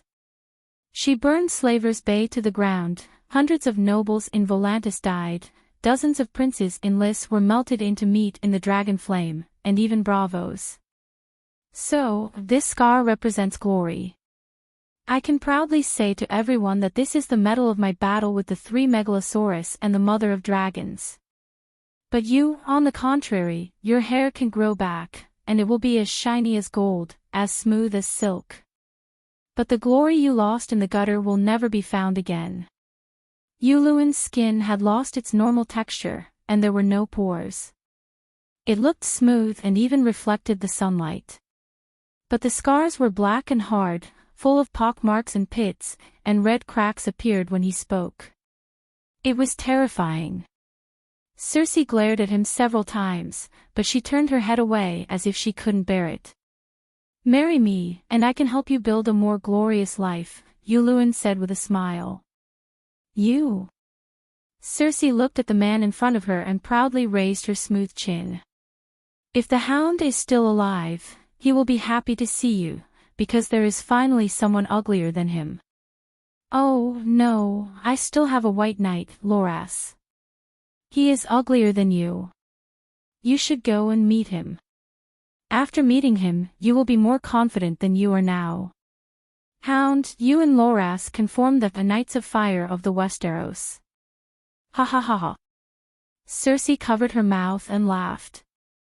Yuluin leaned back in his chair and lifted his hips as if he didn't mean to. He said lazily, "A man's confidence never lies in his appearance. If you don't have a deep understanding of certain abilities, you won't be able to discover them." Circe glanced at him, and the disdain in her eyes deepened. "There's no need to try. I'm experienced. I can see through you with one glance." Yuluin raised his index finger and shook it gently. "No, you don't understand. You don't understand what I can do. I've said it before, in this world, only I can help you restore your honor. Or are you going to give up just like that?" "Give up what?" Yuluin's eyes flashed as he said, "Revenge and the Iron Throne." Circe leaned forward and said in a low voice, "Tell me about it. You must want to take revenge on the Great Sparrow and everyone who laughed at you, right? You don't want to leave King's Landing and give up the Iron Throne, right?" Yuluin's smile widened when he saw Circe's expression change. "I can help you. Lannister's army in Riverlands has returned to King's Landing, but your uncle has never planned to massacre the Holy Cathedral. But some shame can only be washed away with blood." Yuluin leaned forward slowly. He could almost smell the sweet fragrance of the Empress Dowager's breath from a palm away. "I can," he said. Circe looked at him, almost as if she could smell blood on his dark blue lips. She was fascinated by the taste. She licked her full red lips and asked, "What can you do?" "I can kill all your enemies, all of them." He stared at those moist lips and emphasized. "Men love to boast, especially when they have other plans for a woman." Circe suddenly smiled, charming and seductive.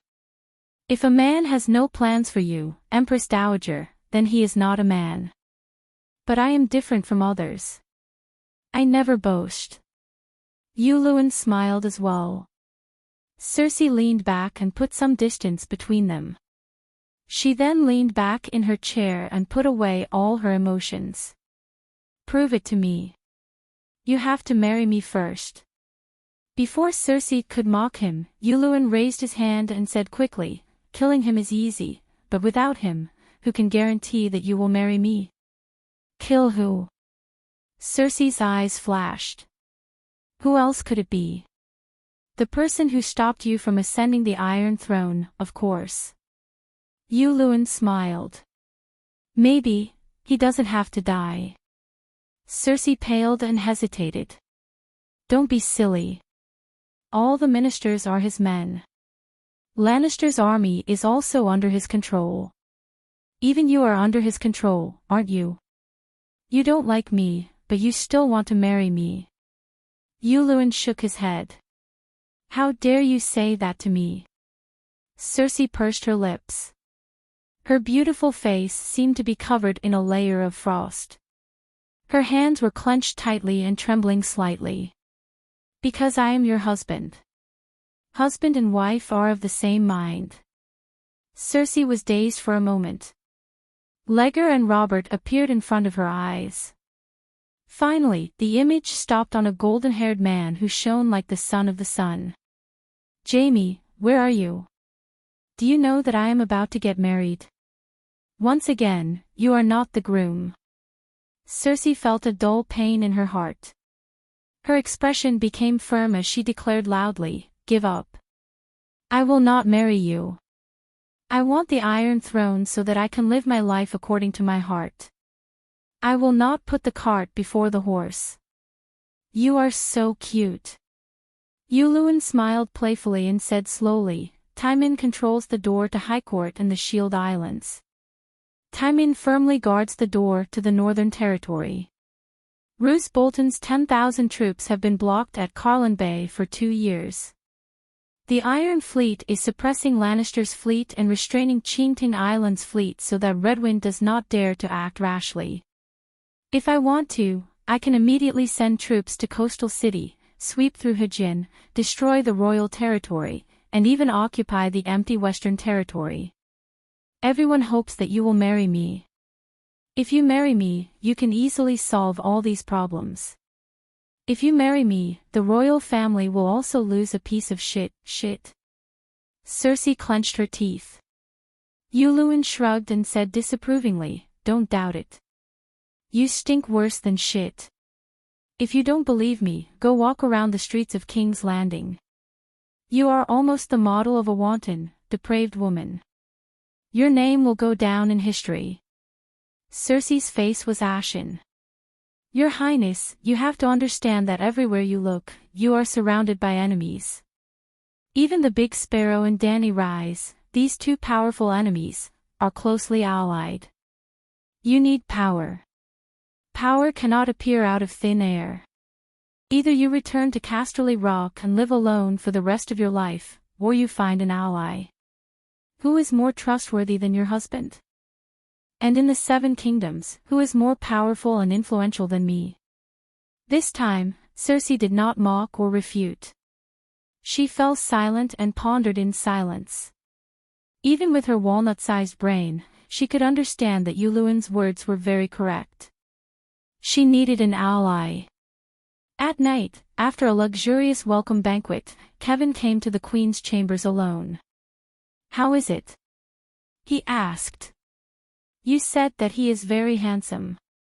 Under the candlelight, there was a flickering shadow on Circe's fair and lustrous face. He was indeed very handsome before. And the scars under the dragon's flame, no matter where they are not ugly. They are glorious medals. Sir Kevin said seriously. This was not a polite remark. Except for superficial people, the scars left behind by a knight after a battle would never be laughed at. The scars from the battle with the 3 Megalosaurus and the Mother of Dragons were the most glorious marks. At tonight's banquet, knowing that the scars on Duke Yulun's face, he was actually the king, face were burned by the great guardian of light, countless knights raised their cups to toast him, countless ladies and noblewomen were moved and gave Yulun all kinds of explicit hints. 7 gods above, everyone knows how terrifying the great guardian of light is. But Yulun fought against 4 people, the Mother of Dragons and the 3 brothers of the great guardian. Not to mention King's Landing. Now, Yulun went to any sea trade city in the world and explained the origin of the scars, it would attract sincere praise. "What about Jamie? Did you find him?" Circe asked. "Someone saw him with the Roseless Iron Guard in Saltfield Town," Kevin said. "The Roseless Iron Guard. Brittany Tass, that buck-toothed woman who is as ugly as a pig." Circe's nails dug deep into her palms without her realizing. Yes, even Circe of King's Landing knew Brittany's name as the Roseless Iron Guard. Jamie is not dead. He left the army of his own accord and followed her. After that, he, at this point, Sir Kevin sighed and shook his head. If Jamie can be removed from his position in the King's Guard, it would be good for him to marry Lady Brittany. She is a righteous and noble female knight with a heart as bright as gold. Have you gone senile? You can take the comments of the Mother of Dragons seriously. Cersei shouted, glaring. Daenerys is a legendary female knight. No matter what you think, everyone agrees with her, Kevin said. My swordsmanship was also very good back then. I beat Jamie to tears. But my father did not allow me to practice martial arts. Otherwise, I would have led my own troops to war.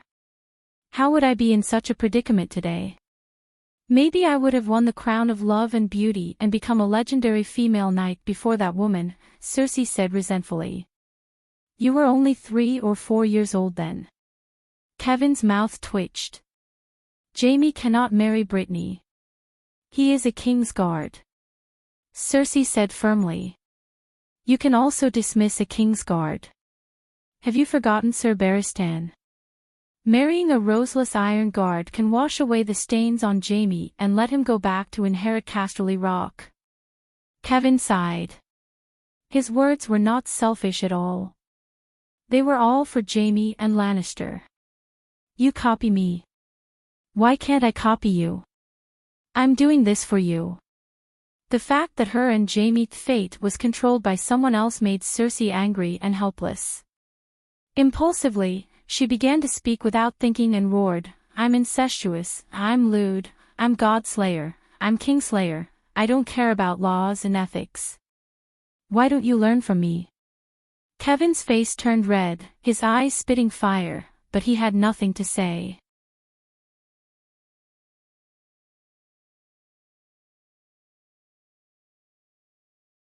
Chapter 5:10. After a moment of silence, Kevin touched his bald head and said tiredly, Did you know? The Great Sparrow is building new statues of the 7 gods and changing the doctrine, saying that the Great Protector is equivalent to the King's Guard of the 7 gods. Obviously, after seeing the influence of the Megalosaurus on believers, he intends to further strengthen the relationship between the Church and the Megalosaurus. Naturally, the relationship between the Church and Daenerys will also become closer. The army should immediately flatten the Church when they return from Hajin, but you put tens of thousands of elite soldiers who have been baptized in war aside as decorations, Cersei mocked. Kevin said in a deep voice, At your command, Robert Strong eliminated hundreds of people who insulted you on the day of the parade. He was also ambushed by the families of the victims, but he fought 1 against 10 and broke out of the siege. Who doesn't know about the King's Landing? The Great Sparrow felt the pressure and planned to cancel the trial by martial arts and change it to the Church trial like Marjorie. But the 30,000 Lion Helmet army taught him to make a rational choice. Also, Lannister, a debt must be repaid. I am also Lannister. I will not let the Great Sparrow go, but it can't be our family doing, blasphemy against the 7 gods. We have to wait. When winter comes, the sparrows will starve and freeze to death in large numbers. When the Church continues to encroach on the nobles' rights to feed the refugees, when the nobles' patience with the Church reaches its limit. At that time, I will unite all the nobles and strike together. If only our family goes to flatten the great cathedral, the nobles on Lannister's side will be happy, but they will immediately turn from our allies to enemies, just like when they denounced the cruel Meg. Also, we have to consider the possibility of the Megalosaurus intervening. After all, he is the great protector of the 7 gods. Lannister's family can't take the thunder, it's best to have someone else fill in the hole. Didn't you say that Yuluen has the dragon's horn and can control the Megalosaurus? Flatten the cathedral, lure the Megalosaurus to attack, and take control of 1 or 2 Megalosaurus. Who would dare oppose us? Cersei said. Kevin gently massaged his temples and carefully analyzed the situation for his niece. First of all, the dragon's horn cannot control the black dragon. We have to wait for the white dragon or the green dragon. It would be best if it was a young golden dragon. Secondly, Yuluen has the horn, not us. In the end, Meg also had a dragon, and it was the most powerful Balerion, but he was also betrayed by everyone because he burned the great cathedral.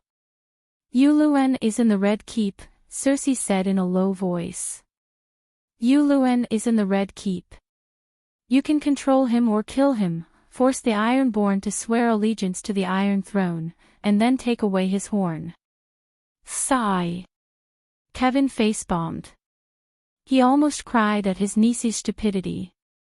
I swore, sacred oath, I entertained him, guests right. Not only me, but Prime Minister Tyrell and Count Tully also swore to ensure his safety. Anyway, we are not the only ones who have violated the oath and guests right. Everyone is used to it, Cersei mumbled. Gaw, Sir Kevin almost fainted. This niece must be packed up and sent away as soon as possible. Let her go to the Iron Islands to harm time in. We can solve the problem peacefully through marriage. Why throw away our honor and bear the sin of being spat on by thousands? Furthermore, the dragon's horn is not with him. It is in the custody of his younger brother, Victarion. Yuluen met with an accident in the Red Keep. Victarion will take revenge on us even more crazily. Seeing that his niece was silent, Sir Kevin sighed and said earnestly, there is also the Northern Territory. Roose Bolton must return immediately. I thought that Stannis was no longer a threat, but he turned the tables and gained the allegiance of the clans and some of the nobles in the Northern Territory. He is now heading south to Deepwood Castle. If he can take down Winterfell and raise the banner of revenge for Stark, the Northern Territory might really fall into his control. That's right, something happened in the valley. Littlefinger rejected the finance minister's invitation, and Seagull Town, a port city in the valley, like White Harbor in the Northern Territory, provided a lot of help to the grain transport fleet in Satega. Cersei, the enemy is getting stronger. We don't have the strength or time to waste. Cersei stared at Kevin's melancholy eyes and sighed. Uncle, you will regret this. The next day, at the Regent's Council meeting, Kevin solemnly announced the marriage between his niece and Duke Yuluen. Cersei Lannister will be engaged to the King of the Iron Islands, Yuluen Greyjoy, after completing the trial of the King of the Iron Islands. With the King's Landing's Red Keep as the center, this news quickly spread throughout the Seven Kingdoms. Even Governor Pentos, who had quietly arrived at the Red Keep, was shocked. I just arrived at the King's Landing and I'm already hearing this news. Kevin Lannister is really something. Walking in the dark and narrow tunnels of the Red Keep, Illyrio sighed. The marriage between Cersei and Yuluen had been planned for a long time, but he had always thought that with Cersei's personality, she would definitely not be manipulated by Kevin. After all, Kevin was not Tywin. I have never underestimated Sir Kevin. Varys, who was holding a torch, had a calm expression. What are your plans? The fat governor asked. Even if I have a plan, what's the use without that person's cooperation? Varys said helplessly. Sigh. Hearing this, Illyrio sighed and smiled bitterly. I'm looking for you this time because of Dany Rise. I heard that the Dragon Queen has concocted a cure for the grayscale disease, and the epidemic at Slavers Bay has officially ended. I'm very worried. Could it be that in order to calm the people, she killed all the infected and purposely? It does sound unbelievable, but I just received news that the people from the Iron Treasury went to Astapor. They confirmed that the epidemic at Slavers Bay has ended. Don't worry, the representative from the Iron Treasury even met Prince Aegon at the banquet. He is very well and healthy, and the Queen treated him well. She acknowledged his identity. Not only did the people at Slavers Bay know, she also introduced Prince Aegon to foreign guests, such as Techu of the Iron Treasury. Varys consoled. Illyrio heaved a sigh of relief, and his expression softened. He asked, why did she reject the marriage with Aegon? We miscalculated. After entering the spacious dragon cave, Varys stopped and fixed the torch in Balerian's nostrils. Then, the two of them found a place to sit down. I can't understand Dany Rise's thoughts. When we first took down Astapor, she sent you a letter asking about the prophecy of, the dragon has 3 heads, and was planning to find a dragon knight. Of course, we didn't think highly of her at that time and thought that she would be chased away by the Guy's alliance. That's why we didn't reply and didn't tell her about Prince Aegon. We were prepared to wait and see. But the result was unexpected. Like the young wolf master, she showed the demeanor of a peerless general on the battlefield. Actually, knowledge was knowledge. It needed to be learned and accumulated. In terms of tactics, Dany and Robb were far inferior to famous generals, such as Tywin and Randall Tarly. But the two of them were pay-to-win players. Robb had the dire wolf, and Dany had the dragon. Even worse, the two of them had famous generals assisting them. Robb had Blinden Tully, and Dany had Barristan. Sigh, we should have communicated with her more, Illyrio said regretfully. The 8-clawed spider Varys nodded silently. When the Guy's alliance was swept away by Dany, they didn't inform her when they arranged for Aegon to go to Slaver's Bay. They thought that the Dragon Queen would listen to them, marry Aegon, ride a dragon back to conquer the Westeros. In the end, the Dragon Queen treated the two of them like air. Dany had sent Illyrio a note of apology for taking possession of the 3 great galleys Growlithe had brought, the 3 laden merchant ships Illyrio had arranged to fetch Dany from Kilth. She had never given them a second thought. It could be said that from beginning to end, Illyrio and Varys' plan had always been their plan. The others, even the Targaryen people, were kept in the dark and were their pawns. As for Dany, she didn't treat them as her own people. If she had any ideas, she never informed them. The two of them also never wrote to her. Both sides had big ideas and did their own things. Naturally, Varys' originally meticulous plan became a mess. Dany was fine. She never trusted the two of them and didn't expect any help from them. But in Varys and Illyrio's plan, the Dragon Queen was a very, very, very important part. The Dragon Queen could overturn the chessboard with a casual move. But Varys and Illyrio still only acted according to their own ideas. Perhaps they thought that they could use the world as a chessboard and all life as pawns. In the vast and deep dragon cave, only the crackling of sparks from the torches could be heard. The 2 fat men looked at each other speechlessly.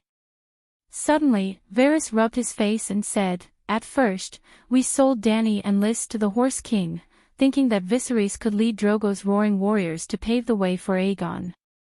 In the Westeros, the rebellion of the 4 kings broke out. In the Dothraki Sea, Viserys and the Horse King died one after another. The plan was completely messed up. After that, we sent Aegon to Slaver's Bay, thinking that Dany and Lys would marry him and repeat the path of Aegon the Conqueror. In the end, while Aegon was still on the road, she rode a dragon to the Westeros and swore an oath to end the long night as king. The plan couldn't keep up with the changes again. Fate didn't favor us. Dany and Lys were also a headache. In the end, a true dragon is a true dragon. It has its own will and is not bound or manipulated. We misjudged that girl. It wasn't a misjudgment. We just never considered her own thoughts." Illyrio smiled bitterly. "We didn't care if she liked the Horse King or not. We didn't care if she could adapt to the life of a centaur. We still didn't care if she could survive the Horse King's death. We still didn't care if she was willing to return to the Westeros. We still didn't care if she was willing to marry Aegon and help him take back the Iron Throne. We couldn't continue to care if we wanted to, but we couldn't." Varys said, "Although the plan kept getting messed up, overall, Prince Aegon's situation is not bad. Dany and Lys have acknowledged his identity and are even helping him tame his dragon. Illyrio's fat face trembled and he asked nervously, "Did Aegon become a dragon knight?" Varys shook his head and said, "Although Dany and Lys didn't marry him, they really treated him like family.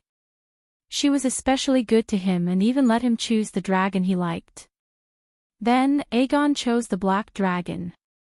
You know, black dragons have intelligence and can speak.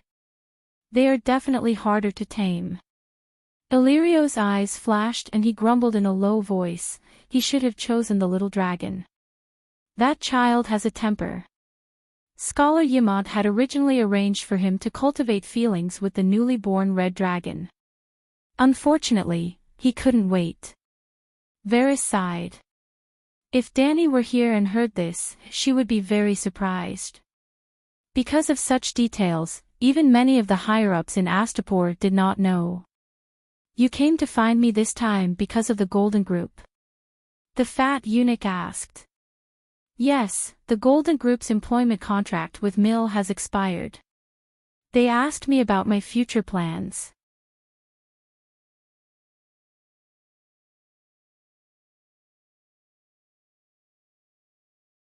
Chapter 5:11. Mercenaries had always been known to be capricious and untrustworthy, but the Golden Band was almost a clean stream of mercenaries. Their reputation was terrifyingly good. Their motto was, "Words are like gold." Ever since the Golden Band was established, they had never broken a contract. In recent years, the Golden Band had been serving Myr, and the contract was signed once a year. The date of the next contract signing was approaching. The current leader of the Golden Mercenary Group, Homeless Harry, was somewhat confused by the unpredictable situation. He was not sure if he should sign another contract with Myr. Because according to the agreement, the Dragon Queen should have married Prince Aegon by now and ridden to Pentos. She would be defeated by the Alliance, Illyrio's analysis.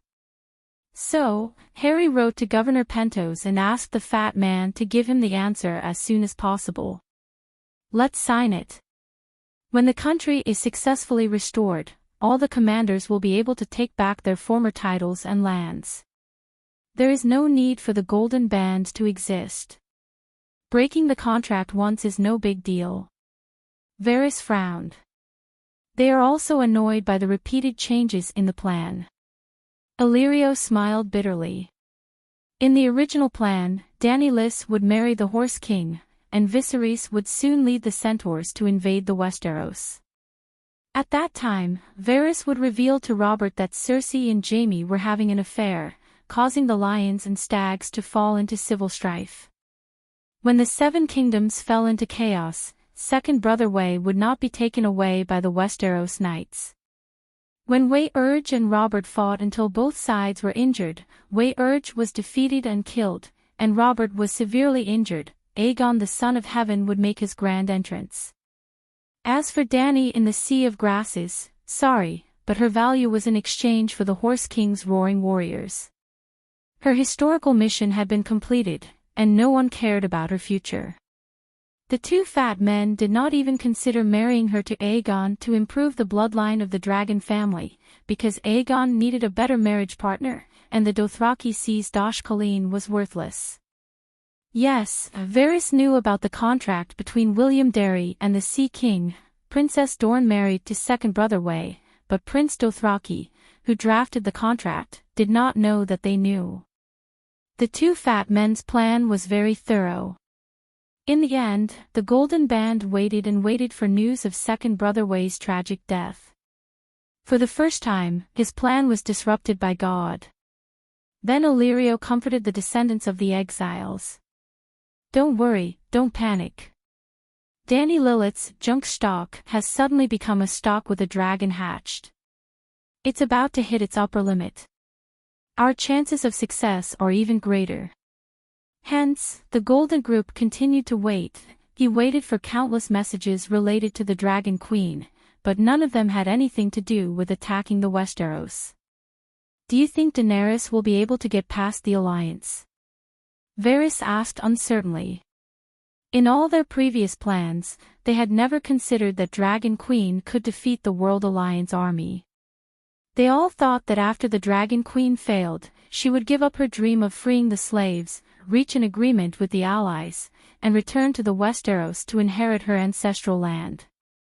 She would promise never to set foot on the continent of Essos again, and she might even have to pay a dragon or two as compensation. The word world in the World Allied Forces proved that the Allied forces could not be defeated. Even Valeglio lost hundreds of thousands of people to conquer the world and took 4,000 years. How many dragons did Valeglio have, and how many did Dragon Queen have? To be honest, if not for this transmigrator Dany, even if the conqueror Aegon was reborn, he would have fallen to the Alliance army. The difference in strength was too great, but dragons were not invincible. I thought she couldn't before, but now I'm not so sure, Illyrio said with a frown. If she can defeat the Alliance army and conquer the western continent of Essos, then, will Aegon return to the Westeros or become the Emperor of the world? The fat governor's eyes began to shine with a strange light. Varys' oily fat face seemed to be covered with a layer of frost. He emphasized coldly, Aegon belongs to the Westeros. We can't ask for more. He's the best. The fat on Illyrio's face jiggled a few times. He looked at his companion with a gaze as firm as a rock. He doesn't have the ability. The training we gave him only qualified him to be the king of the Seven Kingdoms. Varys placed his right hand on the fat governor's shoulder. His squinted eyes widened to the maximum, revealing his unquestionable thoughts to the person opposite him. Old friend, don't be greedy. You can eat as much as you want. If Dany Alice can defeat the Alliance army, it only means that she has the qualifications to rule the world. I'll take out some money to help you train more little birds. You can try. Illyrio's face had a hint of pleading. Who do you think Daenerys is? Or is she that poor little girl who lives in your house? Wake up. The little bird could deal with many people, including Prince Regent Kevin, but he could not hurt her at all. No matter how strong little birds are, they can't compare to Faceless. Varys roared angrily. Illyrio looked at the burning eyes for a moment. Finally, he turned his head and shrugged as if compromising. All right, there's still no sign of the king of the world. It's too early to talk about this. Tell me, what should we do next? Should we contact Dany Alice? This time, we'll follow her closely. She says to guard against the long night, so we'll prepare for the long night. She says to fight deviants, so we'll fight deviants. She says to not start a war in winter, so we'll rest and watch the Lannister family's drama. When summer comes and she thinks it's time to seize the Iron Throne for her nephew, then we'll start the next step of the plan. This won't be bad for Prince Aegon. He's young and can wait. Besides, his bloodline. Varys hesitated. He needs more time to tame the dragon. You've given up all the initiative. Illyrio frowned. Varys said seriously, whoever is stronger will control the game. Before, we were stronger than the little girl, so we could manipulate her life. Now, that girl is strong enough to shake the world. We can only cooperate with her. All right, I'll tell Harry to continue signing the contract with Myr. Illyrio said helplessly. The Gulf of Sorrows. 500 kilometers south of Liberty Island, only 300 kilometers away from New Gith. In the morning, the smiling face of the sun was half hidden by marshmallow-like clouds. 100 ships meandered southward. White sails, brown hulls, and blue sea. Like 100 ribbons woven from white tulips, they were sewn onto the blue tablecloth. 10 dragons flapping their wings suddenly jumped onto the blue tablecloth like 10 ants. They crawled and crawled, finally attaching themselves to the tail of the tulip ribbon. Dragon, the Megalosaurus is attacking. Woo! On the mast at the stern of the ship, the mournful cries of the lookout could be heard. Then, a loud bugle horn sounded from the fleet. The flagship at the head of the fleet used flag signals to send an order to the entire fleet. Lower the sails and get into formation. In fact, there was an order that didn't need the captain to give it. Everyone did it immediately. They lifted the tarpaulin, twisted the turntable, and loaded the crossbows, aiming at the megalosaurus in the sky. On the deck of every warship, the figures of countless sailors could be seen bustling about. The sails were lowered, but the ships didn't stop. The oarsmen took their positions and forcefully paddled the oars to keep the ships in motion. It was difficult for a moving ship to be hit by a vertically falling kerosene bomb. Four ships formed a group, forming a loose diamond-shaped formation. Yo-ho, yo-ho, the oarsmen shouted the same tune in the same drum, trying to maintain the same speed as they sailed forward. Blackie's voice rumbled over the noise on the deck. Tauros was captured by the Great Mother of Dragons 5 days ago. Illyria was burned to ruins a day ago. The Allies have no supplies and are doomed to be defeated. Crew of the First Fleet, you have no hope. You will lose without a doubt. Surrender. Well, it was already the 5th day since Danny captured Tauros. A day ago, 1,500 ships loaded with captives and looted supplies passed Nan and town. Danny's task of covering the rear was basically completed. Before leaving Tauros, she took Garth's fleet and several dragons to drop the last 500 pounds of wildfire and about 10 tons of kerosene to Illyria Pier 50 kilometers away. Illyria was a small island that was 10 kilometers long and 3 kilometers wide. There was only one small pier on the island. After Danny's torment, it almost completely lost its ability to transport goods. She didn't arrange for anyone to seize the island, not because she sensed any danger. It was because Illyria was too small and had little value. It wasn't worth investing time and manpower to conquer. Just after leaving Tauros, Danny caught up with the Big Crab's fleet. After capturing Tauros, the Big Crab left first and went south to catch up with the First Fleet of the Allied Army.